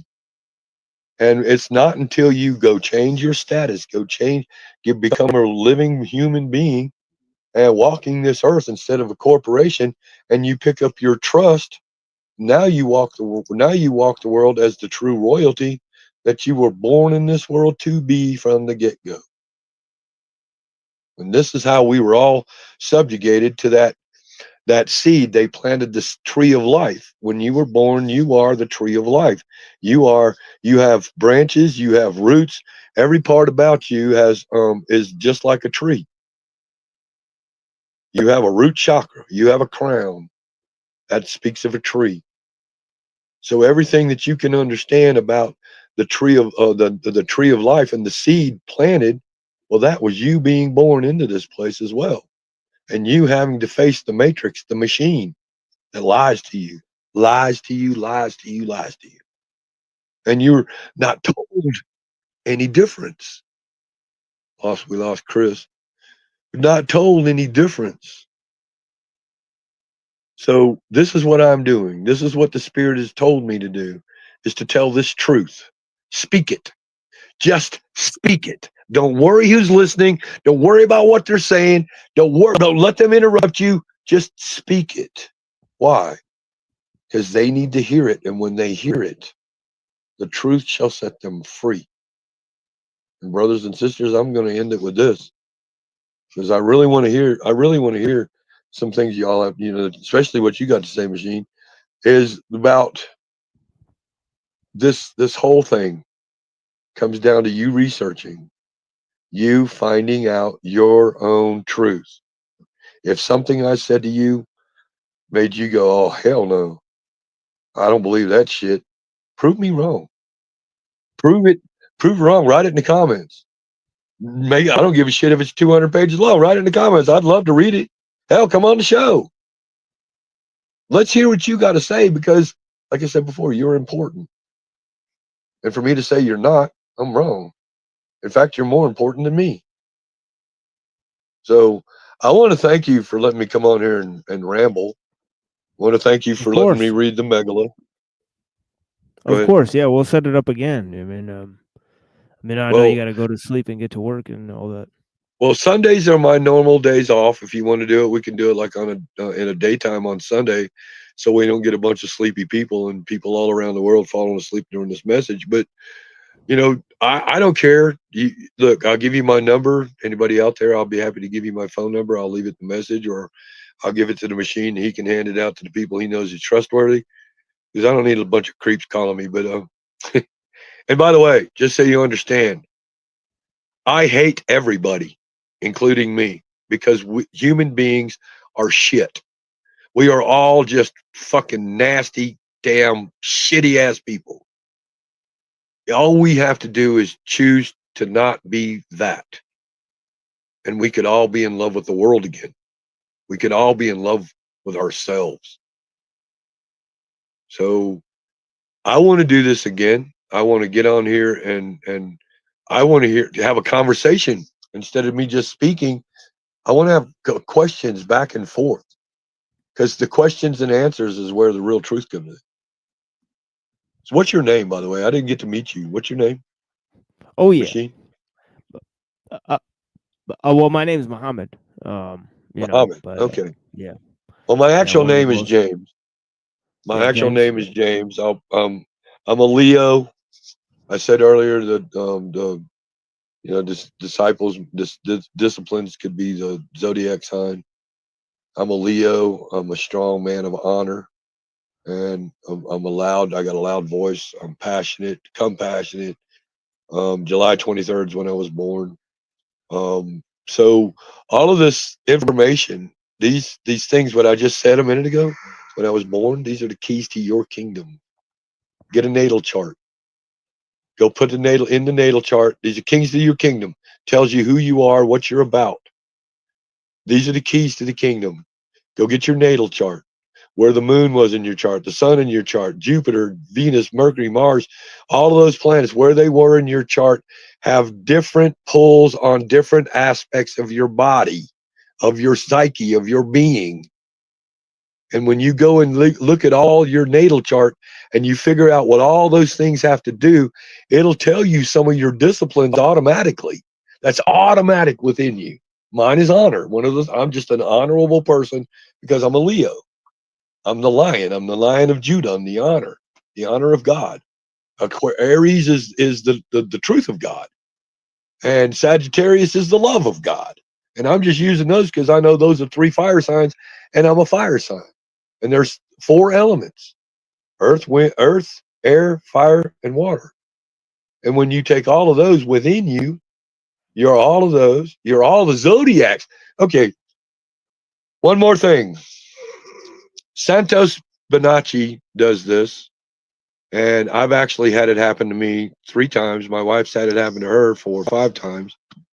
It's called the Kundalini Awakening. Every month in your star sign, the moon passes through your star sign. On that date, you can look it up. When is the moon in the age of, in the sign of Leo? And it'll give me a lookup will give me a chart to where the moon is in Leo in the month of June. And all I have to do is on that day, 2 days before that day, I'm going to fast, nothing but water. That day is going to happen, and upon that day, the pineal gland, the pituitary, and the thymus gland are going to react, and Jesus is going to descend to the pit. Basically, the crixus, which is a fluid that flows down your spinal cord, is going to go down the stairway to hell, which is your 33 steps into hell, which is going to go to your base chakra, your root chakra. If you are without sin, in other words, you're purifying yourself within, and we're always without sin, but when you're purifying yourself, making yourself choose to be holy, and you're fasting, and fasting makes your body heal itself, then what's going to happen is when it reaches your root chakra, and your root chakra is clear, your root chakra is about your warmth, your security, and your nutrition. When all of those is fine, then it's going to come through your sacral chakra. That's your creative energies, with everything's pure and creative in that one. It's going to rise through that. When it goes through your solar plexus, that's your central sun. That's where all your law and truth and reliability comes from. When it goes through that, passes through that, it's going to go into a spiral and enter into your heart. When it enters into your heart, it picks up the love energy of the forgiven Christ, the sacrificed Christ. It sends that energy through your mouth, through your pineal gland, past your or into your pineal gland, and your pineal gland and your thymus create a secretion within you that looks like milk and honey. And you are in such a euphoric state of vibrational high frequency. It's called a Kundalini awakening. Look at Santos Bonacci. He'll tell you all about it. He says it all the time. Everything that's written in scripture has to do with human body. Christ being on the cross, the crixus, the cross is where your skull meets your backbone, your vertebrae. The stairway to heaven is your backbone, the 33 steps to get up to heaven. Your crown is actually your top of your head, and the brain you use is your reptilian brain, which is at the base of your skull. You are Satan. You are the one separated from your true Christ itself, your true God self, living in this 3D matrix, trying to find your mastery, trying to find who you were in the get-go, back in eternity. I would ask this: how many times you've been here? How many lives you think you've been through? Ask that question. Everybody listen. Ask the question: how many lives have I been here? You're going to hear a number. It may be outstanding. It may be low. Have I been here before? Yeah. Have I been here before? Look, listen for the answer. Be in stillness and listen. Muhammad, I thank you so much for letting me be here. I Yeah, love what blessings, I. JR. Thank Yeah, you. I don't know if you could see the private chat, but I put my number there. You're welcome to, Well, reach I out to haven't me seen at any time. okay. Well, I haven't looked in the private chat yet, but I will. I will give you a call. Actually, you can get my number from Chris, and you can call me anytime. Yeah, that's right. That's right. That's right. You could What also, I'd like to do is reach I'd out like to see with what you're about. I want to know what Oh, yeah. you're about. Yeah, I got a lot of work on here. Actually, we I just did 300 300 live streams. So actually, I've yeah, actually been watching some of them, yeah, and there's a lot I want to talk to you about, dude. God Almighty, so much information out there. for sure, yeah, yeah, anytime, man. So, but y'all look up the driver's license. Get out of that, mate. Get out of that driving system. Get to where you don't have to. You have the right to freedom of travel. There's a law out there, a Supreme Court ruling, Thompson v. Smith. That's one Supreme Court ruling, says you have the life, liberty, and pursuit of happiness, it being able to travel in your conveyance, whether it's a car or a damn motorcycle or a damn horse and buggy. You have the right to freedom. That's what this is all about. This is all about our freedoms being taken away, being enslaved. If you want to be free, then you're going to have to go get it. You're going to have to make yourself a free human being, not a governed corporation. And this is what I've been speaking about this whole time. Look it up, ask. Please come back on here and show me what you found. I can't wait. Anyway, I'm gonna get off here. It's 11:30, and I think we've been on here long enough. 3.5 hour show of talking. Yeah, blessings, So, JR. I greatly now appreciate that. blessings to you too, and blessings to everybody out there. Lift your head up. Look in the mirror and say, I am proud of the person I'm looking at, and I'm in love with that person. And let's say, hey, say this. JR loves me too, and so does Sandra. That's my wife. She's a very beautiful, loving woman. Anyway, good night to you all, and many, many, many blessings always. In God I speak. Thank you. Yeah, Golly, thank I you, can't JR. believe it. Peace to you and Sandra. Uh, yeah, thank you guys. You guys have a blessed night. You too, sir. Goodbye. Yeah, peace, sir. Yeah, I'll drop the link for you guys. If any of you guys want to come up, say anything.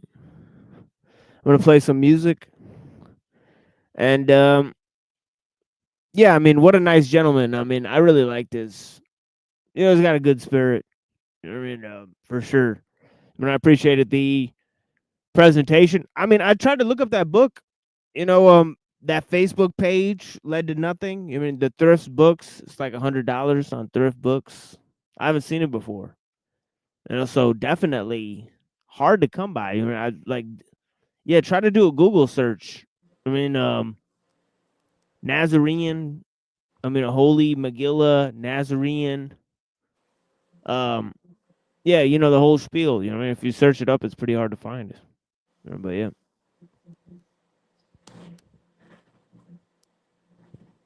Yo, what's up, Lil? Blessings, my friend. I heard some of it in the beginning, and then I passed out, and I heard some of it in the end. And I'm actually already familiar. And if I'm not mistaken, I could be wrong, but it's not just one text. There's actually an entire system that's quite deep. And when I say system, I mean system. Uh, the, there's not just one. There's like an 800. I actually have it. If you want me to send it to you, uh, it's like a Hermetic, Gnostic, Kabbalistic. I don't really know how to describe it. And though I don't like the fact that he's saying that humans are shit and all this, but I honestly like. I feel like his intentions are good, and I think he's just trying too hard to show humiliation. But at the same time, I respect that, you know, and um, I always try to see between barriers and boundaries, and what appearances are. So anyone who is seeking God, in the way that he was framing it, which is how I frame it, you know, everything is God. You look in the mirror, and you want to see God. Look in the mirror. You know, it doesn't mean you created the universe. It just means that you're a part of that. You're plugged into that. There's nothing that isn't that. You can't not be that, because if God didn't exist, you wouldn't exist. You're a dependent existence. So that's how I see it. And so you have the propensity for good and evil. So like when I always say, God is evil, and I was like, what? Well, I mean, go go read in Isaiah. It says, I create darkness, and I form the light. I you know I I can't remember the verse. My brain is a little foggy because I just woke up. But it's basically saying, like, everything that is created, I created. There's nothing that existed that isn't by my hands. There's another verse that says, uh, is there evil and the Lord not caused it? you know, and there's all kinds of verses like that. And it's like, well, what the hell does that mean? And it's like, well, when you understand it from a non-dual perspective, which every tradition really, if you tear away the the priest's interpretations, you know, and the literalism, like it really is all. So when he says that, when he was towards the end, especially when he was wrapping up, like I completely agree with that, 110%. Um, I don't know if he realizes this, but that is kind of a Luciferian understanding. You know, that there is a but more of a like Gnostic Lucid, not instead of a like a darker uh Luciferian, because you have like a dark Luciferian, you have a light Luciferian, and I would consider myself more of a light Luciferian. That how can God create something that is not of himself? So when they say, oh, well, no, Lucifer created it. Well, how? How can God create something that's not of him? You know, like you really got to ask these questions. How is that possible? You know, how can anything rebel from God? You know, it sounds like a cartoon. How is that really? You know, so it says that Satan is you know, an agent of God. So really, Satan is doing exactly what it's supposed to do. Satan is like the the one who checks you at the door to make sure you're not sneaking weapons in, to make sure you're trustworthy. You know, it's like it's not an adversary of God, it's an adversary of humanity. But it's not an adversary of humanity because it's trying to destroy them. It's an adversary to test it, quite literally, to make them stronger and to make sure that, like I said, they're trustworthy. And so, from that perspective, I completely concur with everything that he was saying towards the end. A lot of it, you know, I, I don't know about all that. I also believe that a lot of it is very symbolic. So we would disagree on some of that, but the ultimate conclusion, you know, I would have to say I agree. But this is actually an entire system. It's not meant to just be like a religious text. So it is quite interesting. And though I do believe that there was kind of a rewrite, and the original was kind of, you know, sequestered by the Vatican, like everything else. But yeah, I'll have to check my library. But there is a whole system of esoteric philosophy, and I mean, dare I say, magic even uh, that exists within this. So yeah, um, Yeah, that's what Origin was saying. He's saying it's synarchism. So he was saying it's the other side of the coin where there's Hyperborean and then there's synarchist, yes, and he was saying it's the yeah, other side of the coin. yeah. He completely rejects anything uh, Abrahamic, and there's a part of me that completely understands and agrees with him. But there's another part of me that actually does believe that uh, you know, as I've told you, like the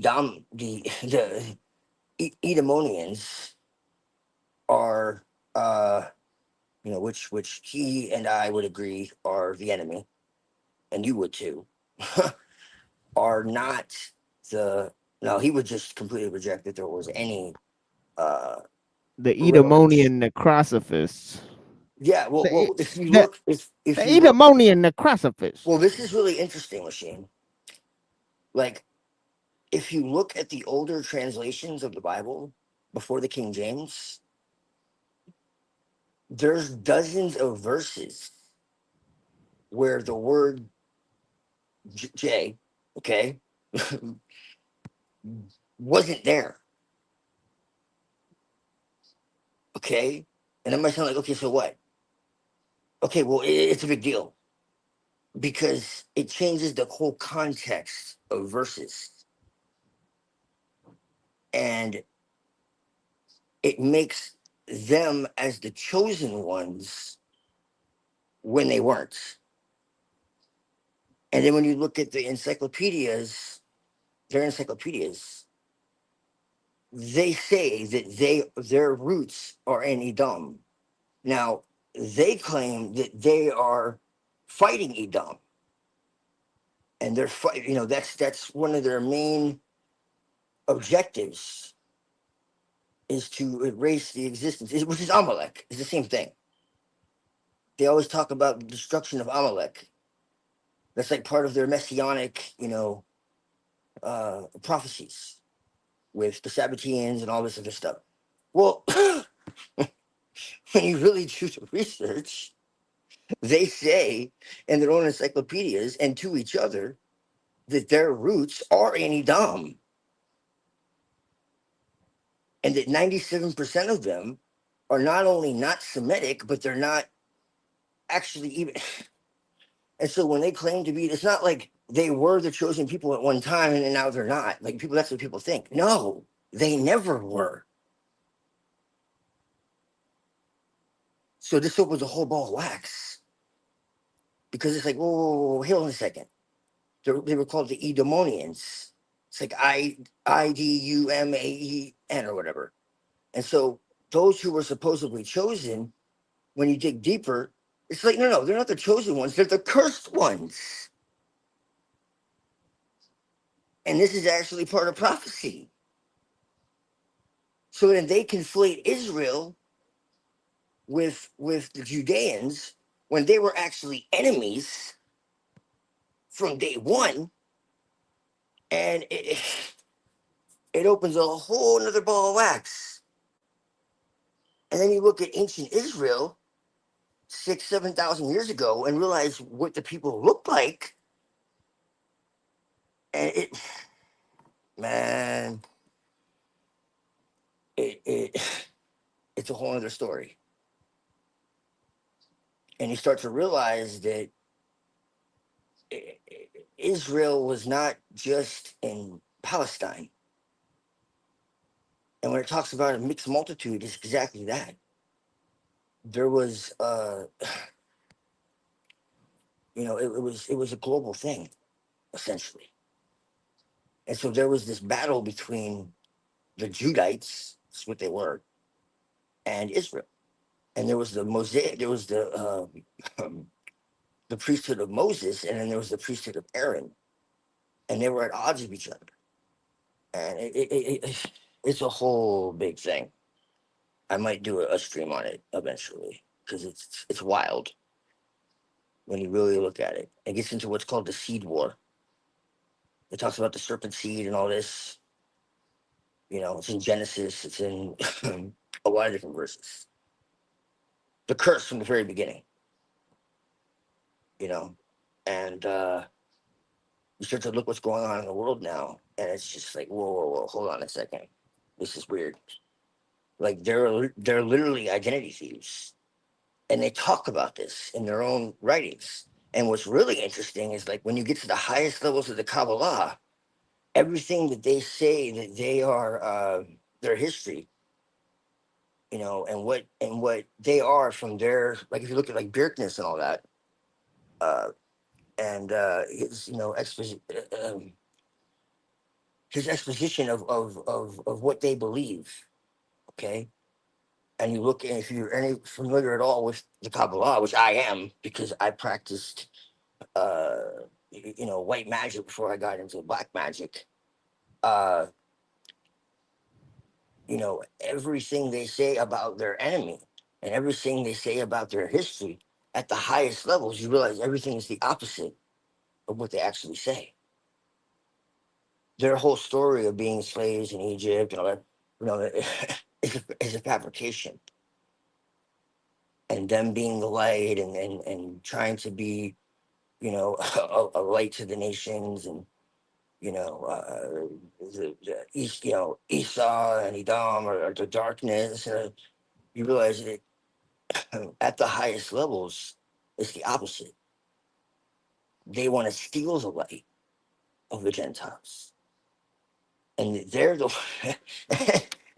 it's all reversed, and it's like, whoa, whoa, whoa, hold on a second, something is not right here. So it, it's yeah, like I said, it's a lot to get into, but they're fucking identity thieves, man, and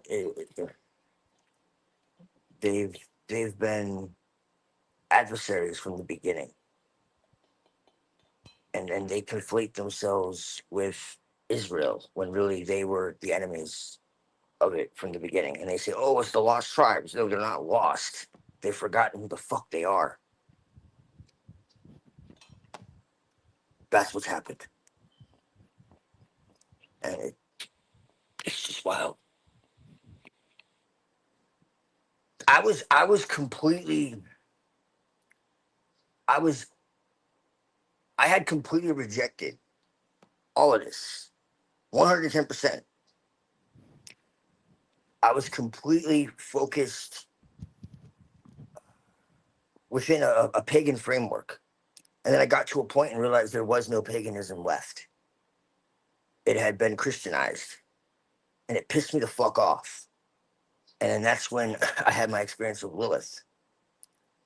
And she led me to a lot of interesting synchronicities. And yeah, it's just, there's a lot more, man. And like you, always seeking for the truth, if you want to, if you want to even call it that, uh, wherever the hell it leads. And I Oh believe yeah. it's scattered everywhere, man. And I found some really explosive shit that rewrites everything. Um, and these people are identity thieves, and they say it in their own fucking words, So they were never the chosen ones, ever. Their DNA is not of they try to say they're from Abraham and Isaac and Jacob. No, no, they're not. They have zero proof of it. So it's just crazy, man. So like all the stuff going on in Gaza, like those people have more of a claim to that.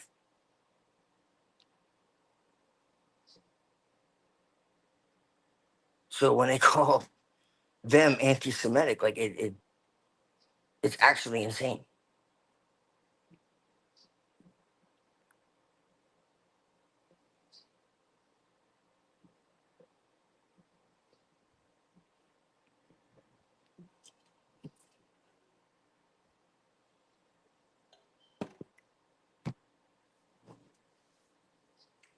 Blessings. Yeah, where are these people at? Where y'all at?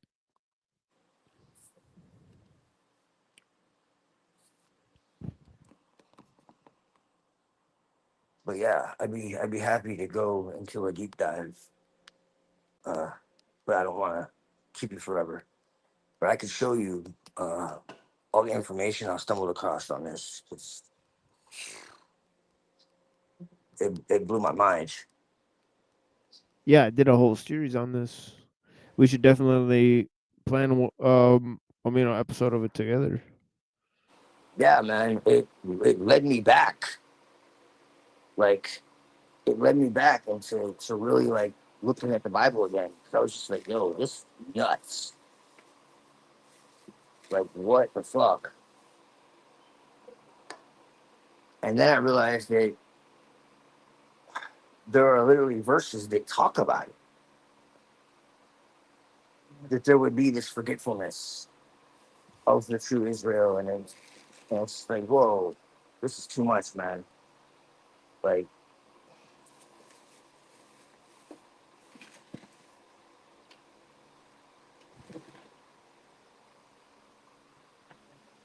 One little girl's letter. Dear mommy, yesterday's gone, the pain is erased. And if you're reading this letter now, that means I finally escaped. For the first time in my life, I got a smile on my face. Maybe now you might believe me, though it's hurting inside. And do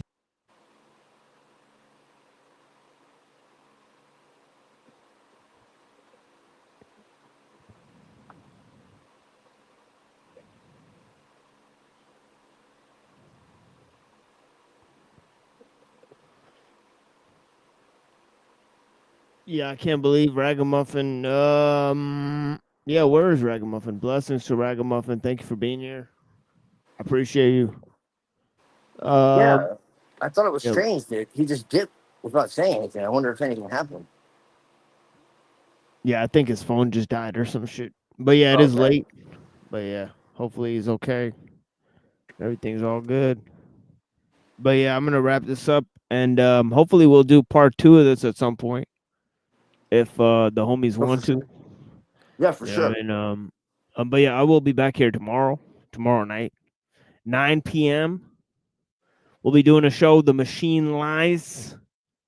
This is a non-regular episode of the show. It's just this is really just we'll just call this Ragamuffin Presents. I mean, and we'll try to get back together with the homies. Right. Obviously, me and Twilight were at it earlier, at Neurojack. And yeah, we've been out here. Yeah, we were over here earlier too watching Days of Noah.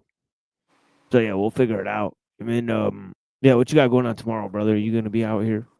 Uh, yeah, my girl is doing her thing. I I don't have any work, so I'm probably chilling.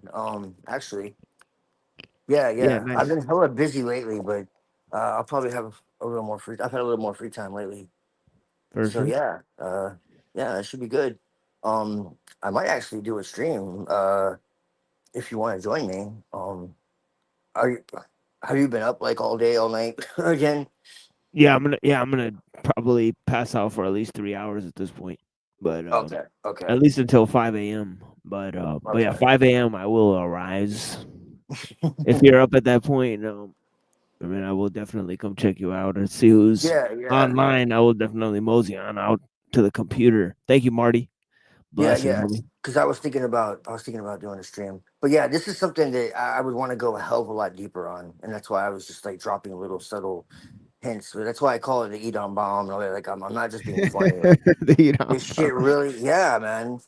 Like I used to make jokes about like they're not the real ones, and people talk about the Khazars and all that, but that's just like the tiniest tip of the iceberg. It goes so much deeper. yeah, but I like how you said it one day that all the races of humanity are connected to the Jews or something Yeah, like that, and then it's yeah, just that, yeah, yeah, because it's exactly. where humanity came from. Yeah, well, You I know, mean, and it even says in the scriptures that Israel is a mixed multitude. It's not the Jews; it's Israel. right, So, and even in some of the more esoteric scriptures, Israel are those who see God, those who serve God, those who are of God. That's what Israel is. So it's not a race. It's not a religion. It's not a It's just anyone. So they turned it into something that is a physical location, but that's not really what it is, you know. And you have like the Natura Carta and all that, like they oppose Israel, and they say that it's blasphemy, and then you look at the Zionists and all that, and like they're all atheists, bro. This is a fact. they're all atheists. So these are the things that really need to be looked at. And as I know, and I always mention, because just in case anyone hasn't heard for the third heard of the 300th time, eliminate the opiate, man. Rabbi Marvin Anselman, talks about this. At one time, the Zionists were a minority. You know, now almost everyone is a Zionist. So that's what needs to be understood. Is that this is an atheistic Sabbatean movement that has nothing to do with the scriptures at all.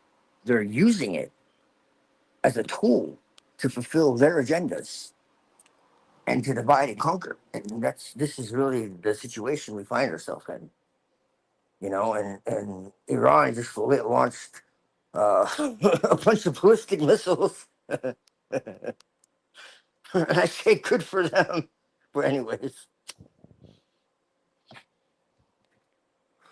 at the same time, though, there are people in Israel that are innocent. So Netanyahu's basically holding everyone hostage. It's fucked, man. Yeah, you may even say he's using them as human shields. For sure. No doubt about it. No doubt about it. But the fact is he's been murdering everybody for the last fucking 30 years. Every war that we've been in is because of him. And that's not an exaggeration. Some chickens coming home to roost. As Jeffrey Sachs says, he's a dark motherfucker.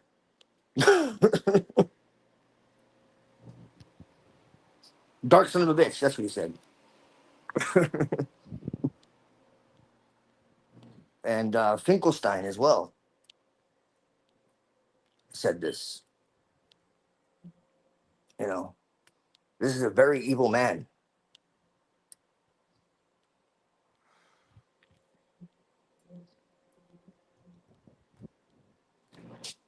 Yeah, said by a guy named Finkelstein. That sounds like literally a villain, Right. right? Right. Yeah. I mean, can't get much Scheckelberger, Scheckelgruber. G.P. Scheckelgruber. Yeah.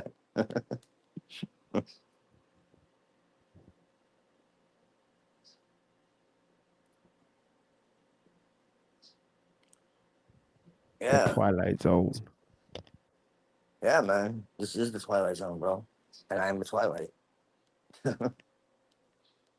For real. And he talks about God and Goddess too, of course. I ate that up. I mean, I have the book, Jesus and the Lost Goddess. I'm convinced that the goddess was a part of the mysteries, because that's what Christianity was in the beginning, part of the mysteries. People can debate that to the kingdom come. The fact of the matter is, in the beginning, whether people want to call it heresy or not, it existed before there was a codified Bible. So, we can argue about that all we want, but it was there. So, but I'm also looking forward to having more conversations with you and Unseen, as everyone says, with like the big three. Oh yeah, just We dial we up 1-800 fucking heresy tube. we agree on a lot more than we disagree. So when we can keep it copacetic, we have a lot of good conversation. I think we've evolved.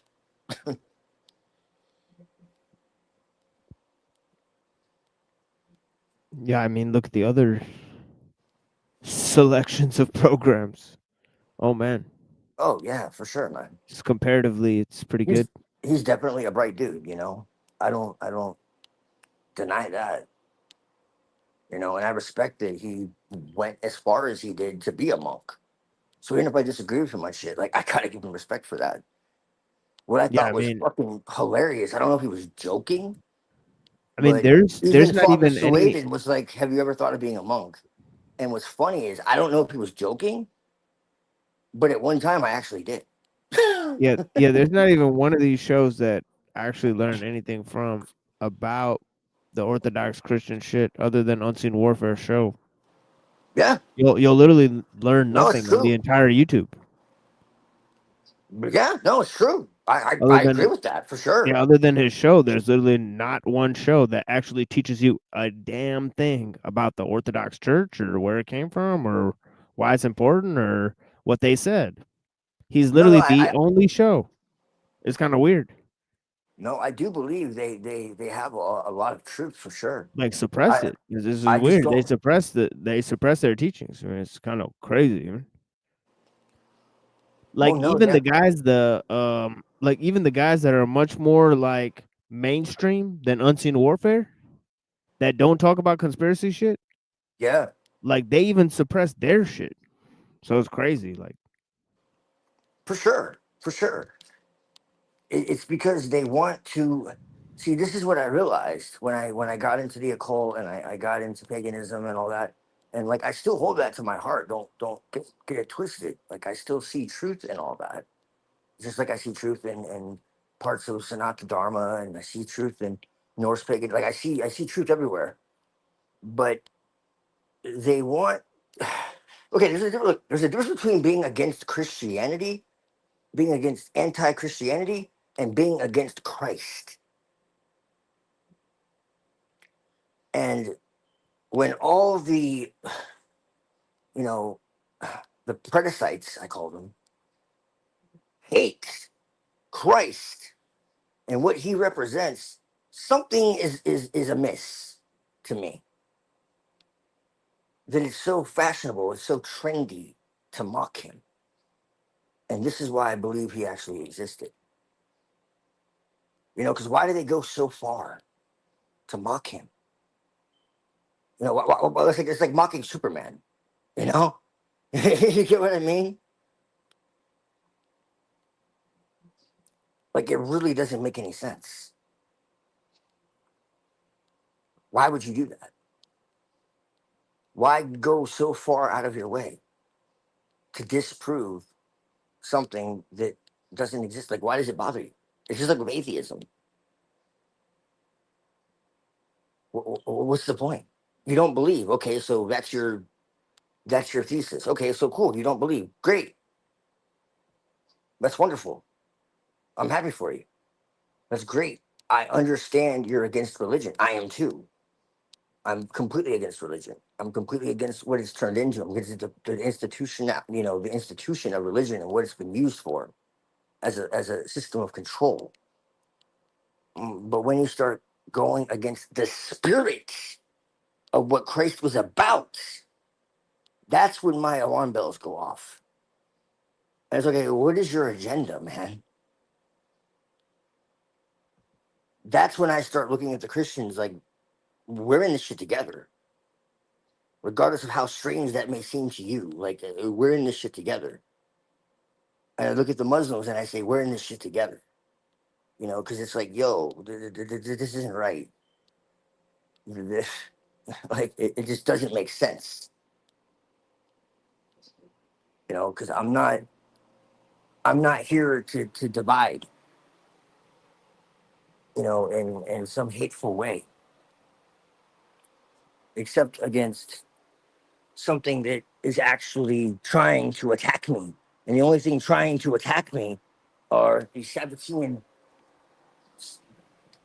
you know. And so, and they, of course, they talk about, you know, Islamic extremism, you know, and the Saudi royals. And you look, you know, who started that? And I said, whoa, look, it's the same people. Go figure. What a miracle. What a coincidence, you know.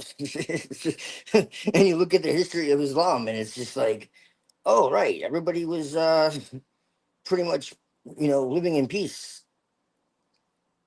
And they're even in like medieval times. Did you know that there were, I don't know if there might even still be there were temples and mosques that had crosses with crescents, like together. Are you aware of this?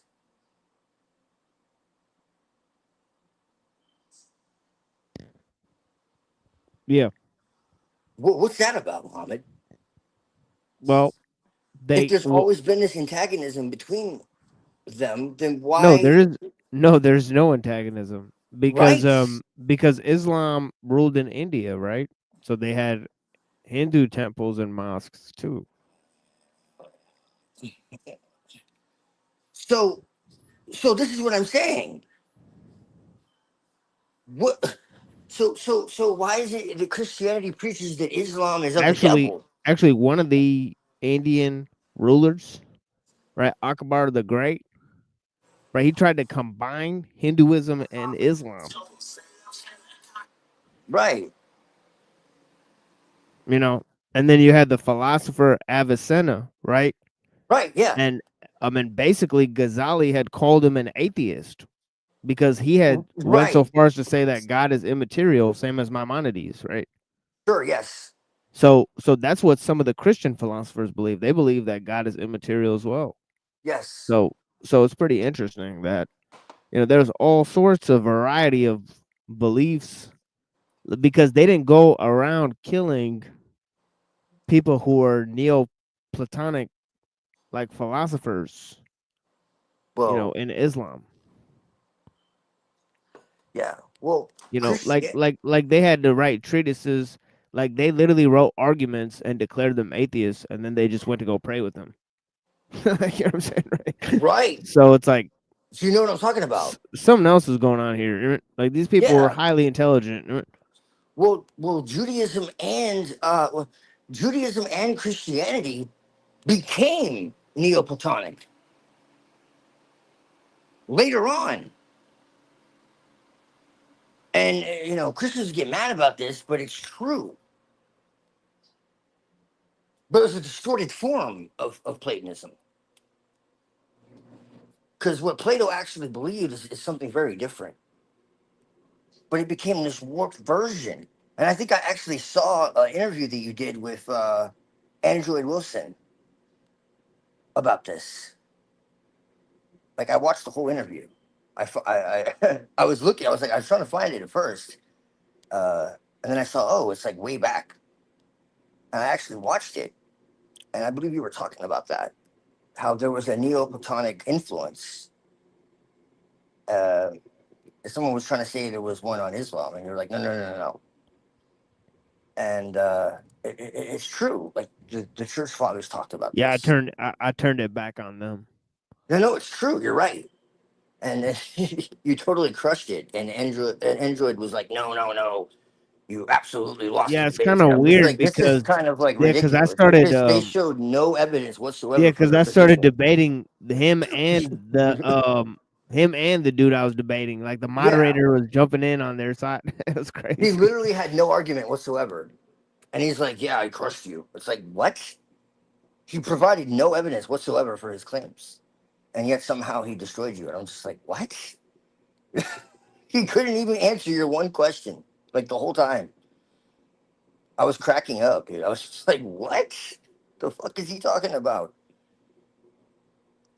He was like tripping over one word. He couldn't even actually get into the meat of what you were saying. I don't even think he was comprehending what you were saying. And it was just funny, dude. Because there's absolutely a Neoplatonic influence that people just don't want to acknowledge within the later church. Now, it was later, but it's there. So yeah, so there was this twisting. But there was one time where there was an understanding of Islam with Christianity as one, and they buried this and created this division.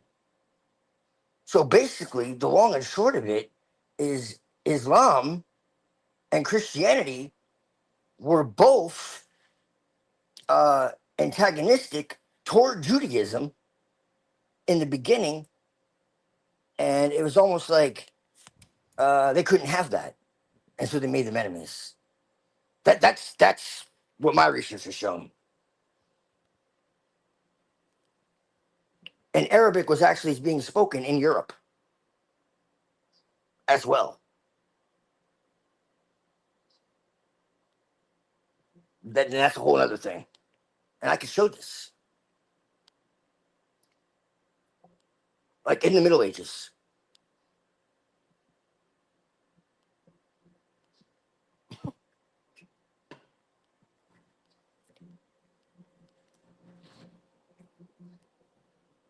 So it's always divide and conquer, man. And the best way to do that is to rewrite history and put everybody against each other. And now they have these pastors, most of them are preaching, Christian Zionism, as you well know. And when I was growing up, I was told that Islam was legitimately the religion of the devil. you know, like that's what I was taught. But then I had a friend in high school named Hashem, who was a really good friend of mine, and we talked about it, and that's when I realized it was bullshit. So, yeah. But we are literally taught that Islam is like the most evil religion.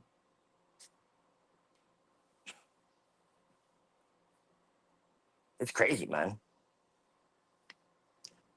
And they concoct all these lies about Muhammad, and it's just really wild, bro.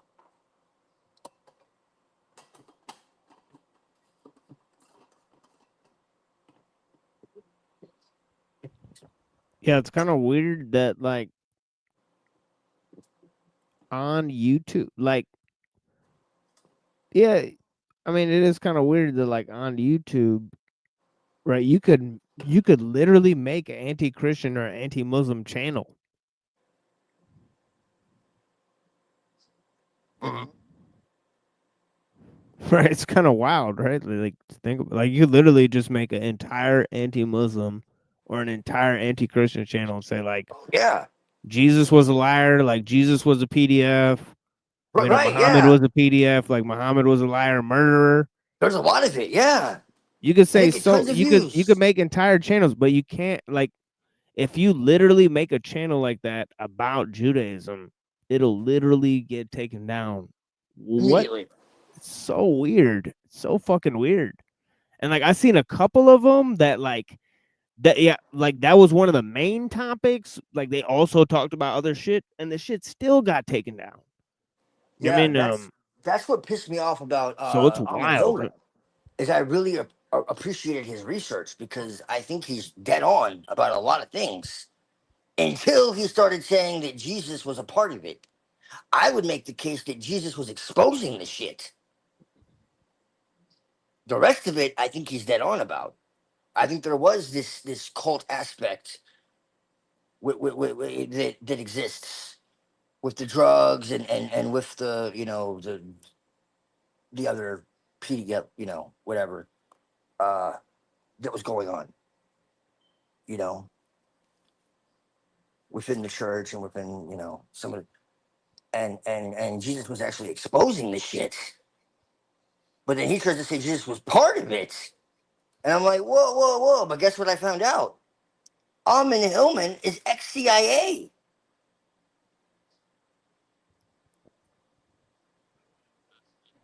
Oh Lo and behold. man. Yeah.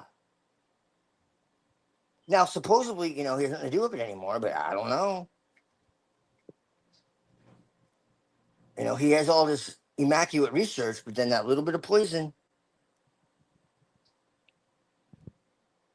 where do these people come from? Out of nowhere.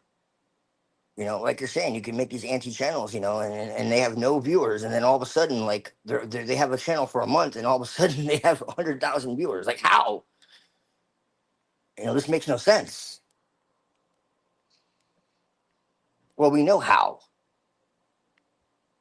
They're fucking cucks. They're fucking plants. They're fucking agents.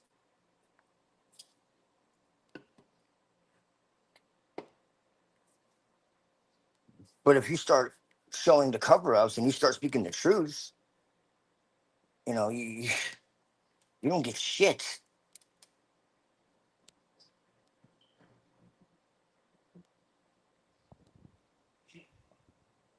But yeah, man, he's ex-CIA. I'll have to find the evidence for that again. But my jaw dropped. I was like, wait a minute. Now he might not be in any way involved with it anymore, but I thought that was really interesting. And I still, even if he was, like, some of his research is still very spot on. But when it comes to Jesus, like, I'm just sorry, dude. He dropped the ball on that one. He just dropped the ball on that one. Straight up.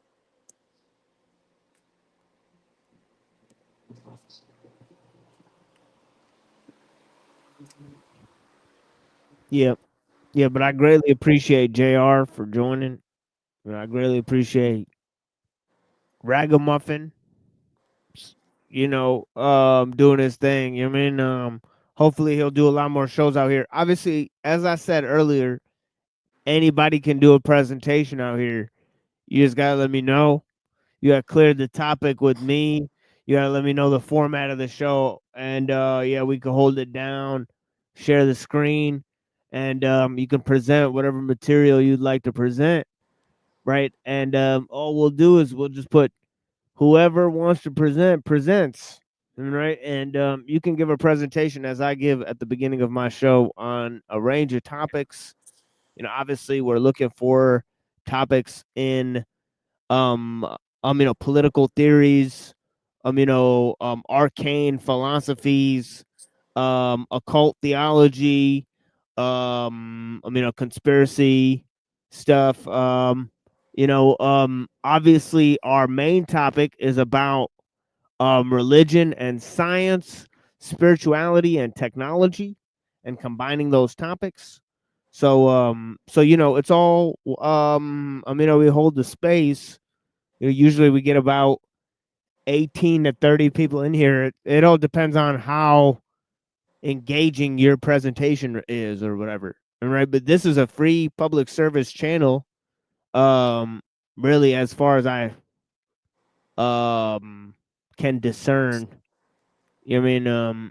And I guess it's yeah. So consider that. And yeah, we will be back tomorrow with Alul and transhumanism and all of Yeah. those little ideas that I have. Yeah. Yeah. I actually recently downloaded a rules book. Oh yeah. I've been going through it. Yeah. After you read uh, that little bit yesterday, man, that really that really grabbed my attention. I was like, holy shit. Like, I've Yeah, always I been got impressed, but that one little bit you read, I was like, damn. yeah, there's actually 3 of them. But There's a technological system as well and the technological bluff. So we're going to go through all 3 of them. The technological um society, the technological system, and the technological bluff. 3 books by Jacques Ellul on the problem of technology. Huge stuff. I mean, if you're not aware of it, we're kind of doing a very extensive look into Ellul's ideas. I mean, so yeah, I think a lot of people will appreciate that. he was way ahead of his time. The fact that he had those insights in the '60s is crazy. Yeah, there's stuff that really ideas in that book that I can't find anywhere else. You know, Right? um, you know, certain ideas about socialism and capitalism, about mass surveillance, about the economic system and the cultural system and the scientific worldview being guided by the technological enterprise and the entire thing about how suddenly the technological system rose up in the world, you know, that it didn't have this gradual growth or whatever. Mm-hmm. So he's got so many different ideas that are extremely important, um, that turned out to be right. You know, and of course he's writing in '64. So yeah, it's huge. His reflections are huge, and yeah, I mean the three quotes that I always say, you know, all embracing technique is the conscience of the mechanized world. Um, everything technique touches, it transforms into a machine, and technique is what integrates the machine into human society. And so, yeah, those three ideas really, about technique, the machine, and society, and how they're three distinct phenomenon that Alul really categorizes in the book. And yeah, I mean, I can't recommend it enough. And of course, how it influenced Uncle Teddy, right? It was one of the number one books that influenced Uncle Teddy to write Industrial Society in his future. People think that's such an Mm-hmm. original work, but the truth is that most of those ideas actually came from Alul. Mm-hmm. It's just they came to radically different conclusions about what is to be done about it. I'm curious your thoughts on Kaczynski. Do you think he is what they say he was, or do you think there's something more to it? I tend not to speculate about his personal role, but I tend to just look at the ideas on their own terms, and that's why we looked at Alul's ideas as an extension of that. Right. But yeah, it could be very possible that he was a character invented to get people on the wrong track, Mm-hmm. to then get them to do something so that the government could collect information on groups that were Mm-hmm. against the technological system. Right. So I agree with that. there's always a possibility there, because obviously, um if you go from Islamic terror, and that kind of may lose its appeal in the near future, so they might go with either white nationalists or even eco terrorists. On the left you might have eco terrorists. All right, you already saw some of that with the Zizians. With the Zizians, they had a sort of eco tinge. I mean, they even parroting some of Kaczynski's lines. Some of the radical leftists, like Mangione, parroting some of Kaczynski's lines. Right, so they're definitely trying to start some of that stuff.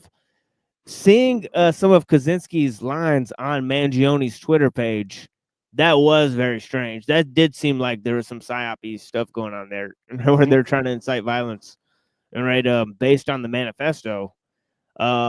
So could be some. I'm always on the lookout for some type of eco terrorist group.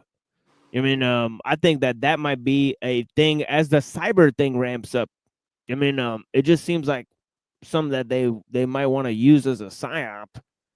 You know, so I don't know. False flag eco terrorism. Maybe. Yeah. Like where they're against the technocrats. Like that sort of thing, right? Where they're like, you know what I mean? And then of course the new security measures would be rolled out as a, you know what I mean, response, where we need a cloud system to like upgrade. We need to upgrade everybody to a cloud system. We're gonna have to chip everybody faster because there's more terrorism. Right. Yeah, well, now we have the not only the Internet of Things, but the Internet of Bodies. That's just terrifying.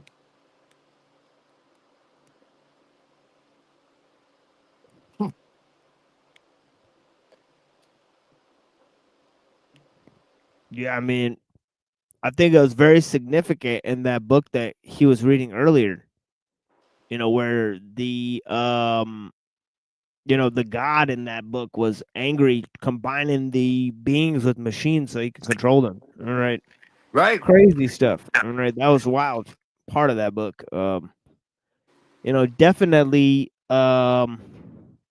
seemed like a commentary on the modern situation. So, yeah, definitely weird type of stuff going on there. In the book, if you guys go back and listen, definitely some wild, um, dark, definitely a crazy Friday the 13th reading for sure. I mean, Definitely let's fitting. put it that way.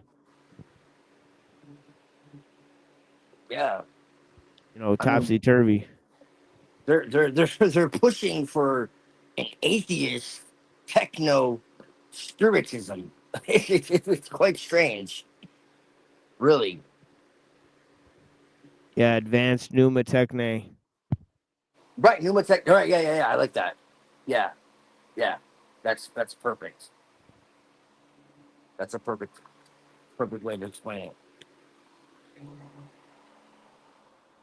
Yeah, pneuma is the old term. Yeah, because that encompasses multiple. Yeah, yeah. I like that. I like that.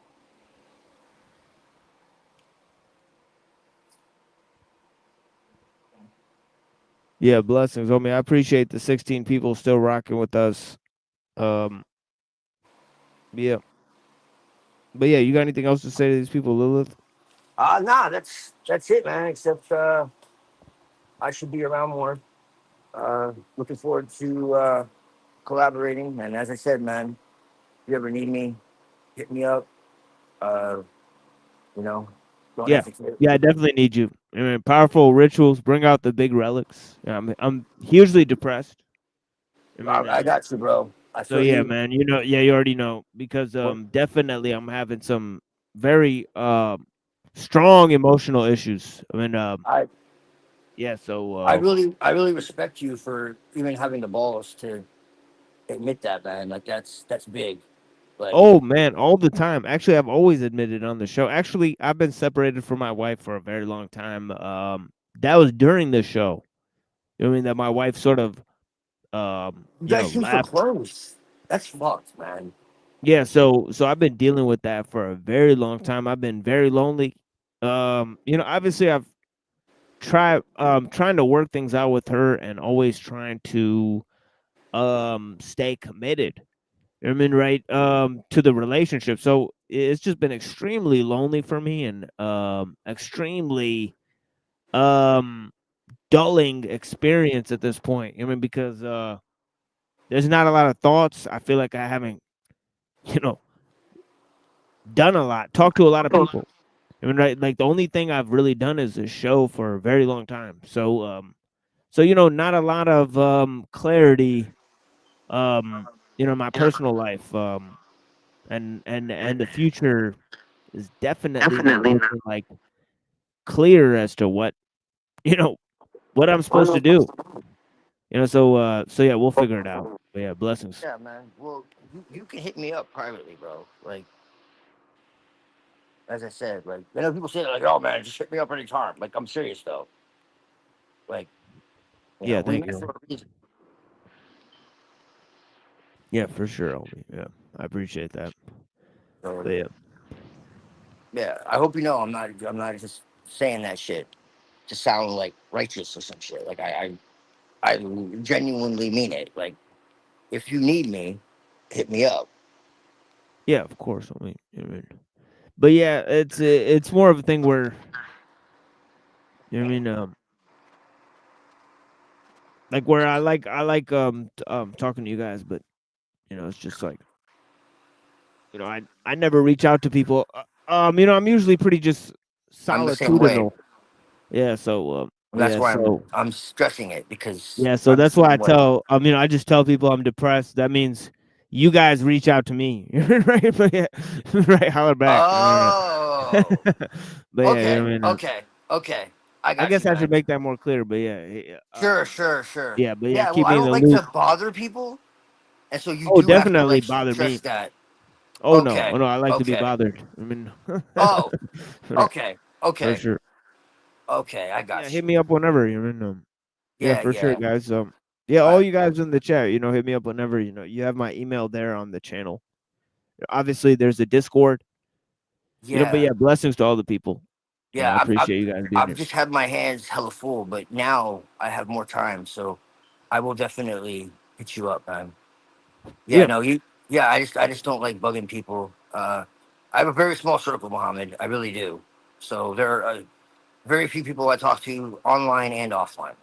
On panels, sure, but like actually talk to on a normal basis, very few, man. yeah. And you're one of them that I actually consider a friend. So yeah, don't worry about bothering me either. I know you don't usually, but like I don't mind being bothered either by the right people. you know, No, it's all good, King Dingling. That's all I had to say. Really, it's not a big deal. I'm not really much for words about the situation either. But yeah, you know what I mean. Yeah, that's really all I had. Thank you guys so much. Thank you, Lilith. no problem, And brother. I gotta shut this down. Step away from this computer. But yeah, I Yeah, really appreciate you guys. Definitely. we to appreciate you too, man. deliver this message. Everyday children are being abused. The sad part is most people don't listen to them. To deliver this message. This is one little girl's letter, and now I'm a voice. Dear mommy, yesterday's gone, the pain is erased. And if you're reading this letter now, that means I finally escaped. For the first time in my life, I got a smile on my face. Maybe now you might believe me, though it's hurting inside. And do your best to protect my sister, cause I know that he'll try. Just yesterday afternoon, I saw that look in his eye. The very same look he gave me that caused me to die. And you don't wanna know the details, the pain is too gory. But Nana believed my story and said she would pray for me. Told me God takes care of all fools and babies. It's hard to believe it lately with a man who's wicked and crazy. He would touch me with his hands and make me swear not to mention. When I slipped my wrist, I was just trying to get your attention. Never wanted to die, I just wanted you to listen. Never made you wonder why. He wanted me all alone, and when you left and called home, he would never answer the phone. All the gifts he would buy me, laying right beside me, I would ask God why me as he forced his way inside me. Realized you never loved me, couldn't love yourself. Choosing that man over me, and I just needed your help. So I left this letter on the jewelry box of your dresser. Maybe my death would do what my life couldn't, and that's protect her.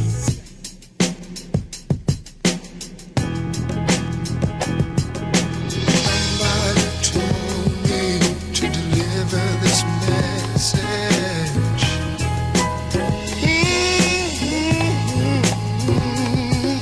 Somebody told me to deliver this message.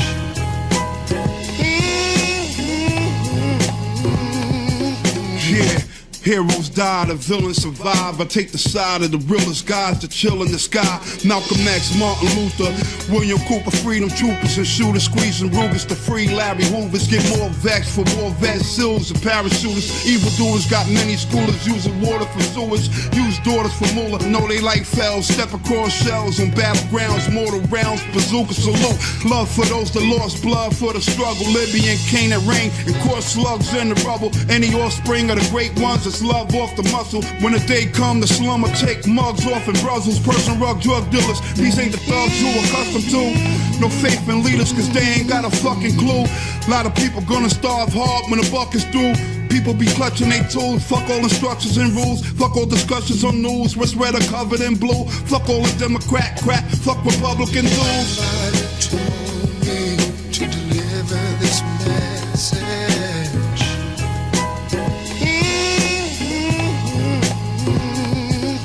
Somebody told me to deliver this message.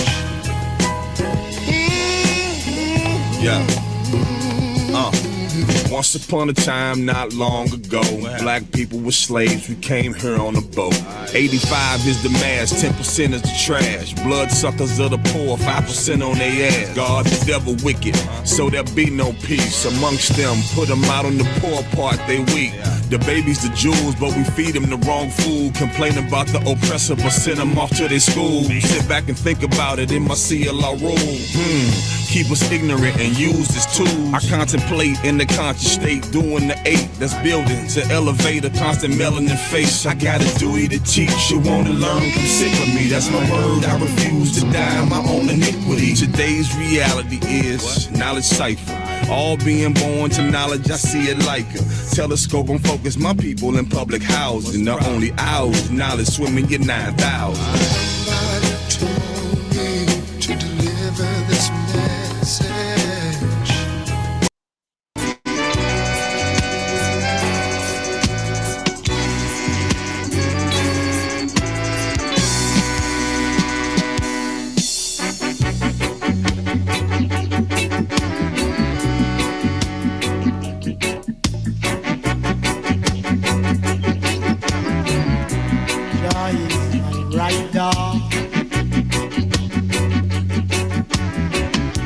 Jah is my driver, Jah is my rider. Jah is the wheel who spin the wheel that spins. Jah is the front end. Jah is the engine. Jah is my driver. Jah is the radiator. Jah is my rider. Jah is the water who cool off the engine, sir. Cool off the engine, Jah Jah. Jah is my rider. Jah is the water. Jah is my driver. The rider is Jah Jah rider. Drive by, Jah drive by. Oh, Jah, Father, yes, Daddy. Jah is my rider. Jah is my driver. Oh, Jah.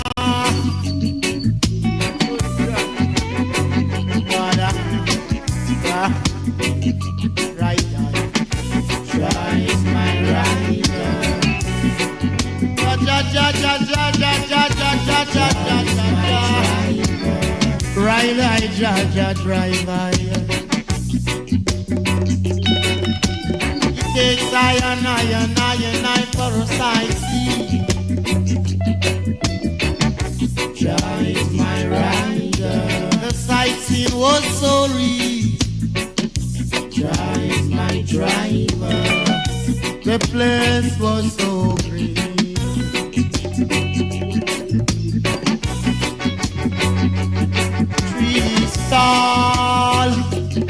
Tall tree. Jah is my rider. Tree short tree. Jah is my driver. Great place called Africa. Africa. Jah is my rider. Africa. Jah is my driver. This place called Africa. This place called Africa. Africa. Jah is my rider. You ride, Jah rider. Drive, Jah driver. Jah driver. Jah rider.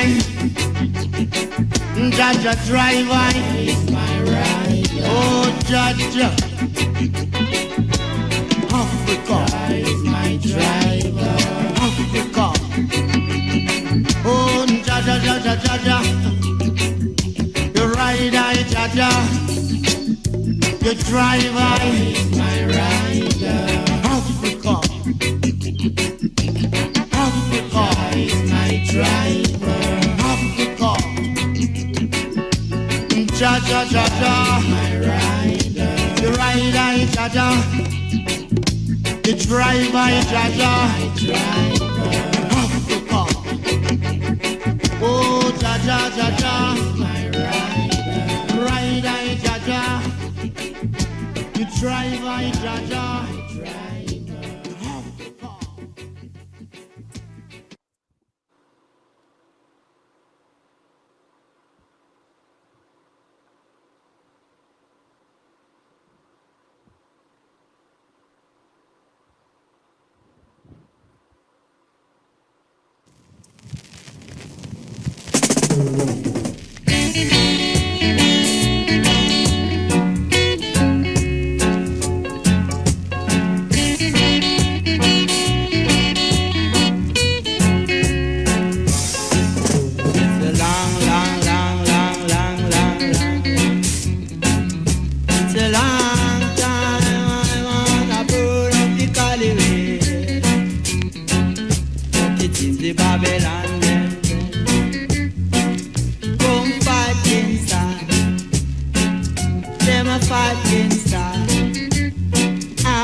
Military mob.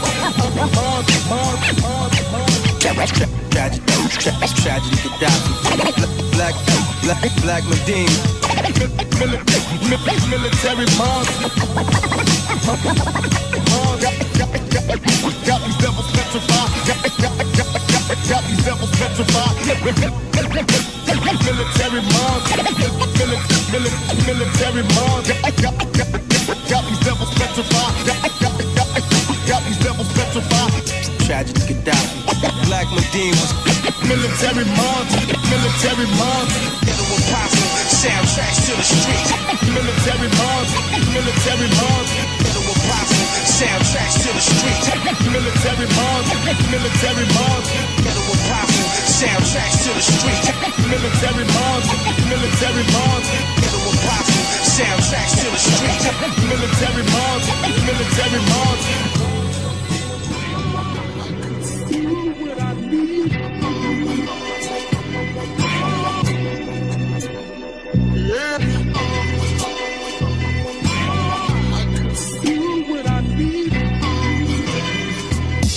Prophetic lines, scratch that, I spit that another time. Fast forward the paradigm, hip-hop's a love of mine. Predetermined to die like Sandy Hook and Columbine. I'm just trying to block out all the noises. Like the news is poisonous, cause it destroys us. Controlled by the very corporations that employ us. Assassinate the characters of those who try to warn us. Magnify the personal problems of us performers. That's called misdirection. On a global level, take the minds off the problem that affect us. Next comes some affair or scandal. Really, it's a shambles, so you can't focus on a real vandal. They feminized the game down. Everybody's gay now. To buy for me, my line's still apocryphy for those down. 3 years state bound, locked up but out now. From a lost child of Sebastian that we all found. There is an indefinable, mysterious power that pervades everything.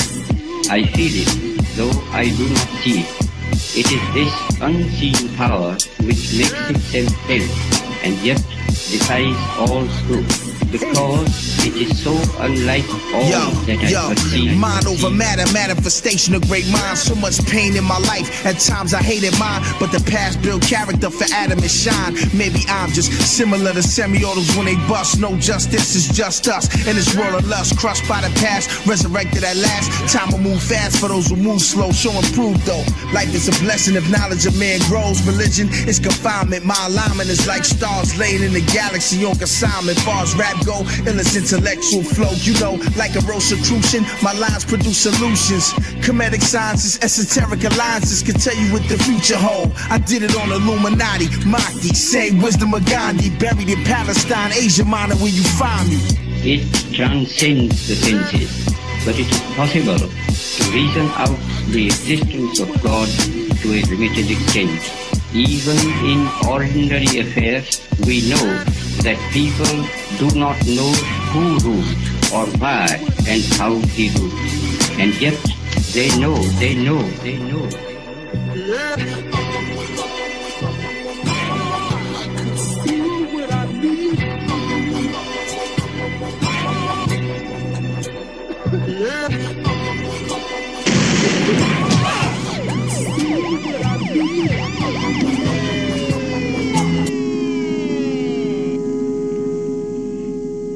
Let niggas like you call me uncle before the meat wagon comes and scrapes them up. Nigga! If you got any guts, you make a move so I can mop the floor up with your ass.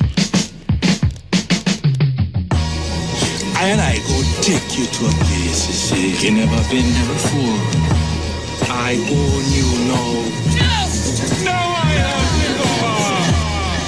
and I go take you to a place you say you never been there before. I own you now. No, I have Copacabana, cut your tongue off a katana. The warmonger wearing Bodhidharma body armor. Son of Ravana, Ashwatthama Maharata. Parama, Brahman, Supreme Rasta. Practice extreme prana, samsara, this is Nirvana. Buddha Vakana from Tathagata Garbha.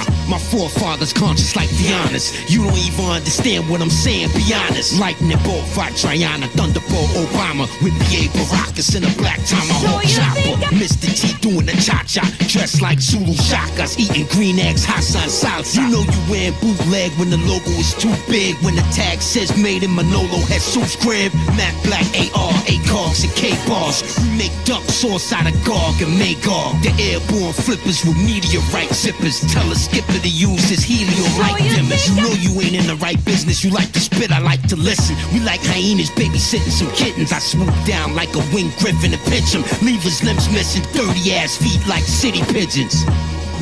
I and I go take you to a place you see you never been there before. I own you now. No, I have. I and I go take you to a place you see you never been there before. I own you now. No, I have.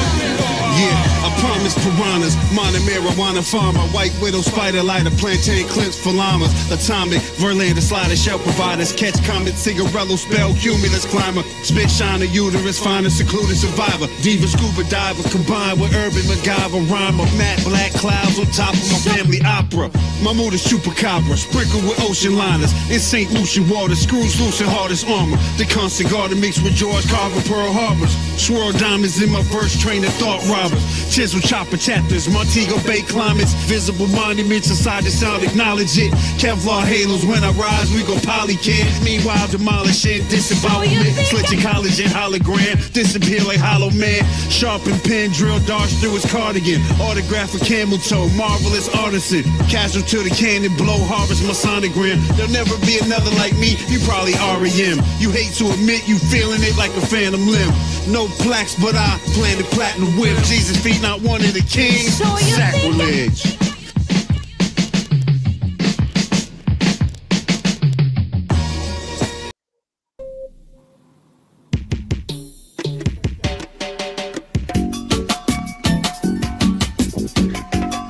You may ask who I am. I am the magic present. I am present. I present myself. Saint Germain. Father Christmas reindeer. I ain't for you, King Scratchy Perry. I ain't for the league, I ain't for you, King. King of kings and Lord of lords, conquering a lion. Other chapter did the elect of God. A light of himself and elect of himself. The earth rightful ruler.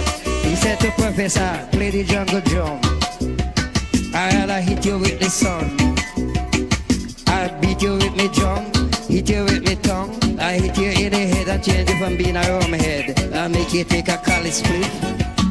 I make your wood get stiff. I make you find a sexy cunt.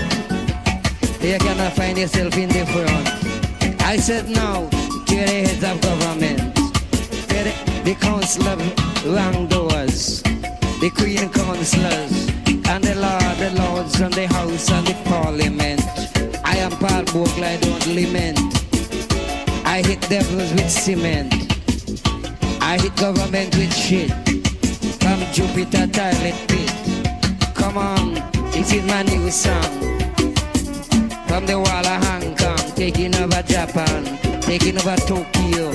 Because I want it Tokyo. Kokian, a Japanese bank, and then Japanese skanks into the Japanese ranks, Japanese computers, Japanese machines, and Japanese instruments, and Japanese yen, in Japanese friends, Japanese and Japanese fans, Japanese Atari. Said to Amstrad, I am not mad, I am only bad. Dreader than dread, tougher than lead, rougher than rough and tougher than tough, rougher than rough cut, tough and tougher than tough gun. Wickeder than Island, wickeder than Jambo, and wickeder than Mango, and wickeder than Trojan. I said to Trojan, I am the Bojan. I said to Trojan, go down Trojan. I said to Marshall Rod, I am God. I got music rod, I represent God. I got the words, I got the sound, I wear the crown. Sit up on the throne, then I said to Bones, Skull Cave. I am the captain in Skull Cave. Believe me, in the time not a sound, and I walk in Moses' grave. And say to Moses, let me your rod and straight it across the Red Sea. And keep to Caro River, not the thing but two from the poo-poo. Play the conga drum, and let me hear the jungle drum. And then I wrap you up with me tongue. The burning sun, Skaham Farage. Say the Elohim, Eloha, Agoni I, Abacadabra, great ball of fire. Catch me if you can, I'm a Ujjata, I am African Obeah man. Yes, I take over Hanover in Germany. Then I'll say to the German marks, I am Europa Park, I am King Neptune in the park. Watching the park with me, angel in the park. I said to the coat of arms in Europa Park, Shazam. Let me hear the jungle drum, Shazam. Let me hear the jungle drum, Shazam. And let me hear the cymbal, Shazam. I said I am Hannibal. I call to the animals and I call to the jungle. I call to lights and I call to the night. Said I am the magic present, and I am the omnipotent. I said the call to the 7 magnificent stars. Marcus, God is Saturn, Jupiter and Mars, Neptune, Aquarius, Atlantis. Here come Apollo spaceship. Boy Palmer, boy Honey Palmer, boy Medusa, boy Confusers, boy Users. I said a power newsmonger, boy Bank of England. I come back with me Dan and me Banland. I said to Satan, be still and know that I am he. Be still and know that I am Lee. Be still and know that I am Scratch. And be still and know that I am Perry. I make you merry. If you the holy chant, jump and prance. It's a Japanese can, Japanese bank, Japanese yen. Pound, shilling and pence look dead as it's 10 to 1. Straight from Jamaica.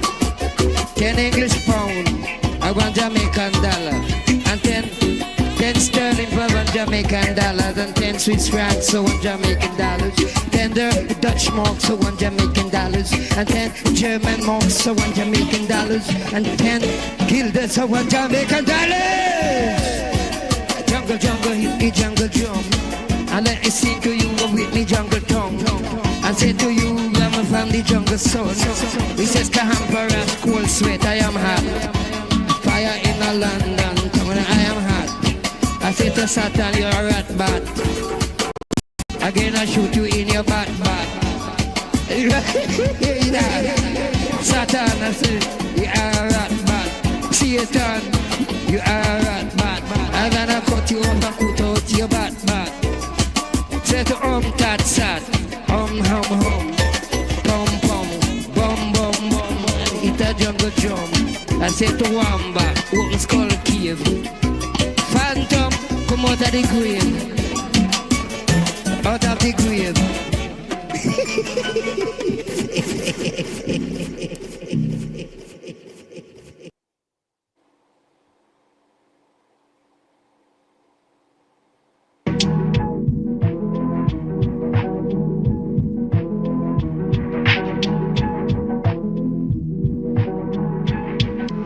Find out there's no land ahoy, poor boy. Stand avoid, I break you like some toys. Die android, my love joy. A fuse hunt, redeploy. Use once and destroy. You find out there's no land ahoy, poor boy. Stand avoid, I break you like some toys. Die android, my love joy. A fuse hunt, redeploy. Use once and destroy. Galactus versus Skeletor, Outlaster, the Skylight Schoolmaster, Laughter, Macabre Tank Blaster, Master Vast Factor, Faster than a Disaster Broadcaster. Not much is known of the background of the man many call the Cobra Commander. He was once a used car salesman in the land. He eventually became a small businessman. Pegs, I broke his legs worse than all horses. No one would indulge the witness stand. My grandeur is a plan pure. Your suggestion ran sewers. I put the juggernaut in the perfect plex. It broke his champ Thor. The next came strong guy from the X-Men, but I intercept him, broke his neck then, pick him up and socked him to the next rim. I may have a look of scrutiny. I destroy rappers abusively. They lose stupidly. I profusely strive to stop God's mutiny. Hog swine and potpourri mystery. There is no ghost in me. I approach from trees. A good poltergeist openly. I take Lady J from G.I. Joe to Idaho, then to African cuisine at Toto's. You'll find my mind is filled with N209s and rap stage promos. You're in custody. I have antipathy. I disjoin your sympathy, then disunite the vertical line of your spine from guides A to Z. Stay away from me. You're trusting a centipede. I'm from the high C. I break disease in your skull plate, believing it's not make-believe. You find out there's no land ahoy, poor boy. Stand avoid, I break you like some toys. Die android, my love joy. A fuse hunt, redeploy. Use once and destroy. You find out there's no land ahoy, poor boy. Stand avoid, I break you like some toys. Die android, my love joy. A fuse hunt, redeploy. Use once and destroy. God's wrath on Christ was propitiation, personification, hyphenation, legislation, punctuation, prohibition, appropriation, expropriation, precipitation, arbitration, pronunciation, privation, procuration, approximation, preparation, preposition, capitalization. I anticipate and depict the universe's vindication. On barefoot, God used me, I destroy configurations. The many deaths of Starscream, he's traitorous. Decepticon death greatness. People hated God created. Adam and Eve were naked. Now we're outdated and not related. And all heaven is awaited. The excellent panegyric MC estrangement. The Punisher Gleam uses combat experience. Deem 4 years interference as a U.S. Marine in a special operations team. Unit in the Vietnam Marine. When I found him, he was doing something unseen. So I broke his breastbone and fractured his spleen. The inauguration of the patient. I obliterate further than aerospaces. I murder the thing. When stars die, it kills the thinking ancients. A rocket went up that disturbed the satellite, known by the Nazarites. A catamite, might, gigabyte flight, petabyte, Galabia, attack site, fight. It causes all the supervillains and X-Men's fright. The rhymes I write make all night meteors crash right. You find out there's no land ahoy, poor boy. Stand avoid, I break you like some toys. Die android, my love joy. A fuse hunt, redeploy. Use once and destroy. You find out there's no land ahoy, poor boy. Stand avoid. Can't nobody fuck around with VP. Who else you go and find yourself DEAD? You only got your eye on the prize you can't see. Cause I ain't really living my life for plan B. Anybody brave enough to come against me, go and find your body in the bottom of the Dead Sea. How dare you ever in your life walk past me without acknowledging this man as G.O.D. I always been here, always been deranged focused. The heat is always in my hand like chain smokers. Hard work, dedication to sustained dopeness. Bust a motherfucker head till his brain opens. Stay cooking in the kitchen like we hot sofrito.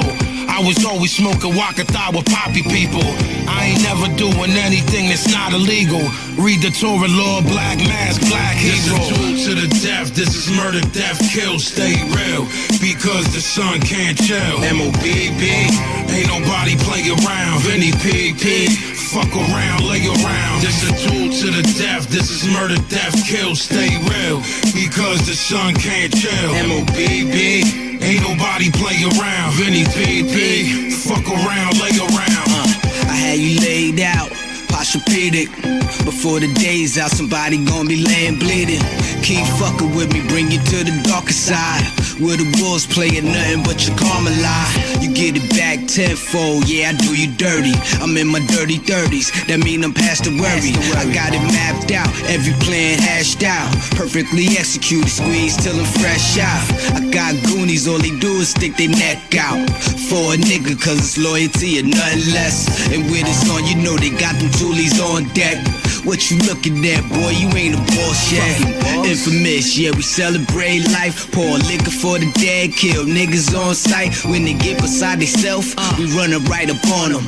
Leave them where they standing, pour some fucking liquor on them. Something light. To the death, this is murder, death, kill, stay real. Because the sun can't chill. MOBB, ain't nobody play around. Vinny Pig, fuck around, lay around. This is true to the death, this is murder, death, kill, stay real.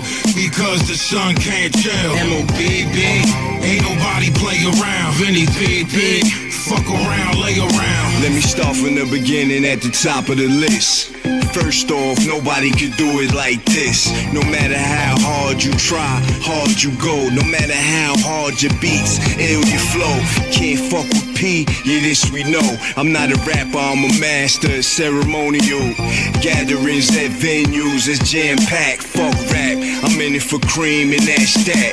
Try to stop my dough, I run you off the map. You try to stop my life, I blow you out your hat.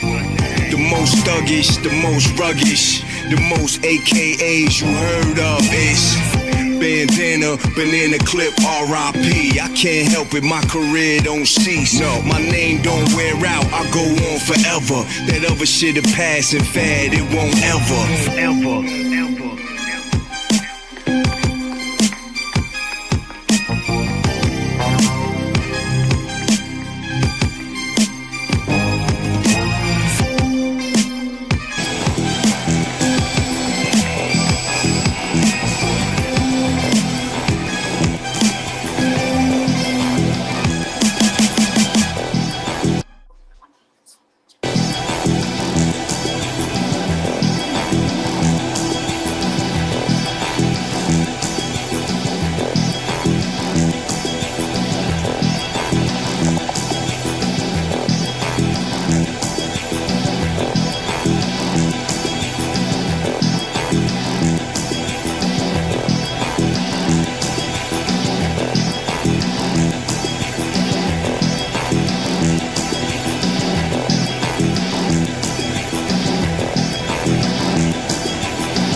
you study, I leave the whole goddamn battlefield bloody. I'm talented, I walk across the water on my hands. My rhymes contain more information than DNA strands. So bust it, I bring it to your nugget, cause I'll get ill like a tap phone god when I'm bugging. I'm rugged, so hit me with the butter instrumental. I flip and drop the hell out of a rhyme like a rental. You saw your whole train of thought will get cut off, but that's what you get for trying to bring it to the law.